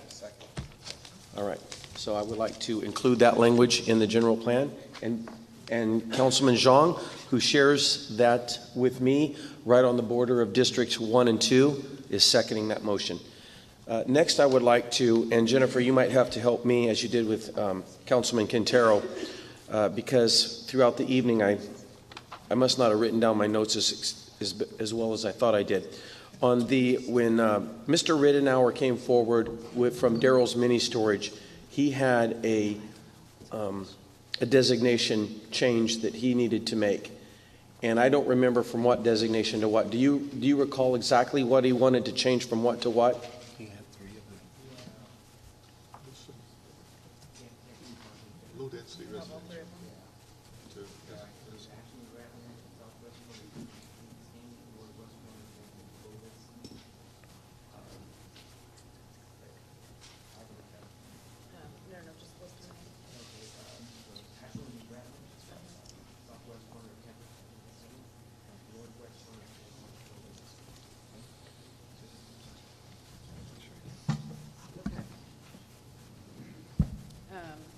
So he was recommending or requesting the land use designation at Ashland and Grantland. These are specific properties that they own.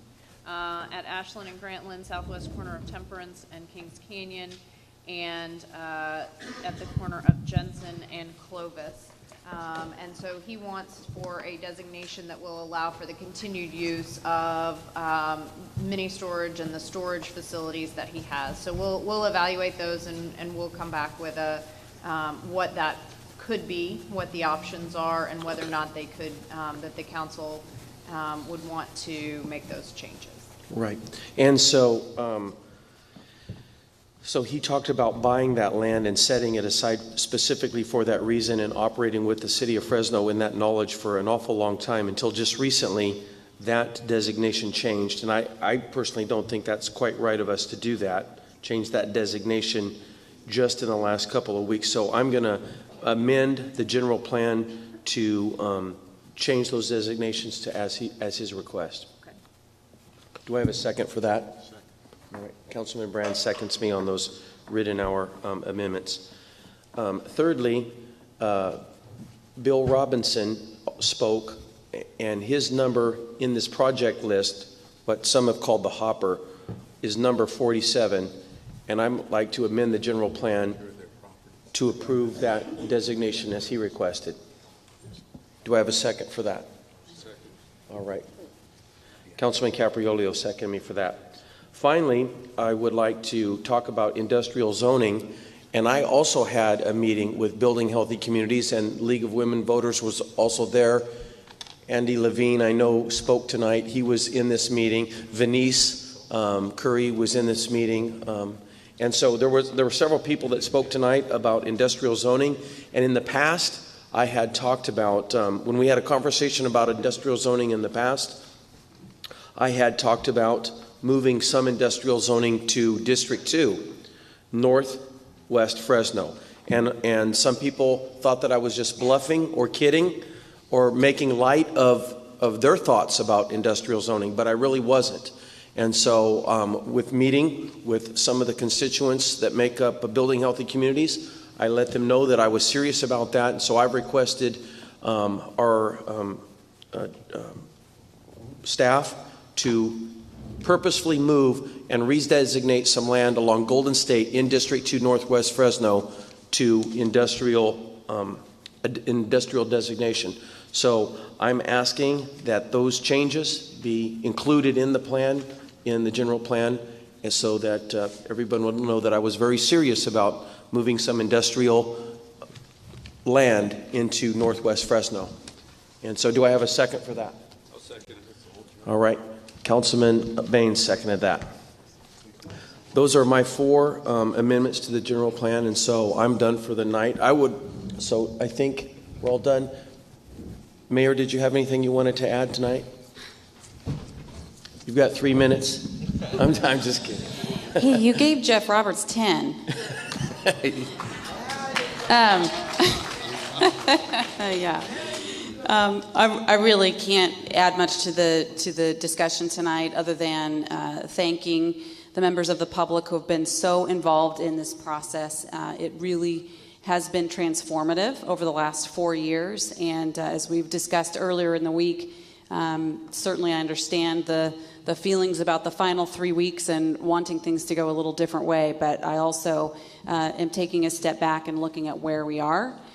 What's happened over the last 4 years, and my hope, we have some work to do, it sounds like, on the motions, some of the motions that were made tonight. We've got some work to do over the next week to maybe clean some of those up and hopefully get the right votes next week. But it is still my recommendation that the council move forward and adopt the plan next week, and that we begin the very important work of implementation. And I think we all know we have our work cut out for us. We have an ambitious vision for the city of Fresno. Based on what's happened in our community for decades upon decades, it is an uphill climb that on our best day, if we execute perfectly and we had every policy just right, we still don't know if we would be able to achieve the vision that's in this plan. But we're all committed to doing everything we can to try to get as far down the path as we can. So I'm optimistic about the level of community engagement that we're going to have on implementation. It's going to be a very difficult process, but I think we're starting from a good place. Lastly, I want to add also my thanks to the staff who have been here night and day for not just the last few weeks, but for the last few months. Excellent job. Arnaldo, Michelle, Cassie, Tri, Dan, Jennifer Clark, our team of consultants, and of course Talia from the City Attorney's Office, Doug Sloan, our city manager, assistant city manager. Thank you for everything that you all have put into this plan. You've done a remarkable job, and when history is written about the tremendous collaboration that went into the 2035 general plan, you'll all be featured on the front page. So thank you so much. And with that, Council President, thank you for conducting a very efficient meeting tonight, and thank you for working with the administration to help us get to this point. All right, thank you, Mayor. Councilman Brand, you have one more comment. Yeah, just as a clarification regarding the farmland issue. The motion did not, from the city staff, did not eliminate it. And correct me if I'm wrong, Jennifer. It said that for properties currently in the city limits, it wouldn't apply. Those within the sphere of the city would have a filter and would be a process to evaluate. And those that are outside the city limits would definitely have to have the mitigation. Is that correct? Okay. And just, I forgot, I'm remiss, just to thank everybody for taking the time, like you always do, to come to this meeting. And I've heard a lot of sincere thoughts. And the one that really resonated with me was part of the city has been left behind. And I think, we'll look at that. And I think this general plan will address that, and we'll talk about it next week. But again, thank you so much for your time and for all your work trying to make this a better community. All right. I also would like to add that I want to thank everybody that made a comment today. I know most of the people have gone home probably trying to beat the rain, and I wish everyone in the room success with that as well. Thank you for sticking it out. The public comment portion of this is now closed. But next Thursday, a week from tonight, starting at 5 o'clock, back at City Hall, the council members will really chime in about their thoughts about all of the thoughts that you have made tonight. So you'll hear a lot from council members next Thursday night, and we hope that some of you can make it. Thank you very much. Have a good evening.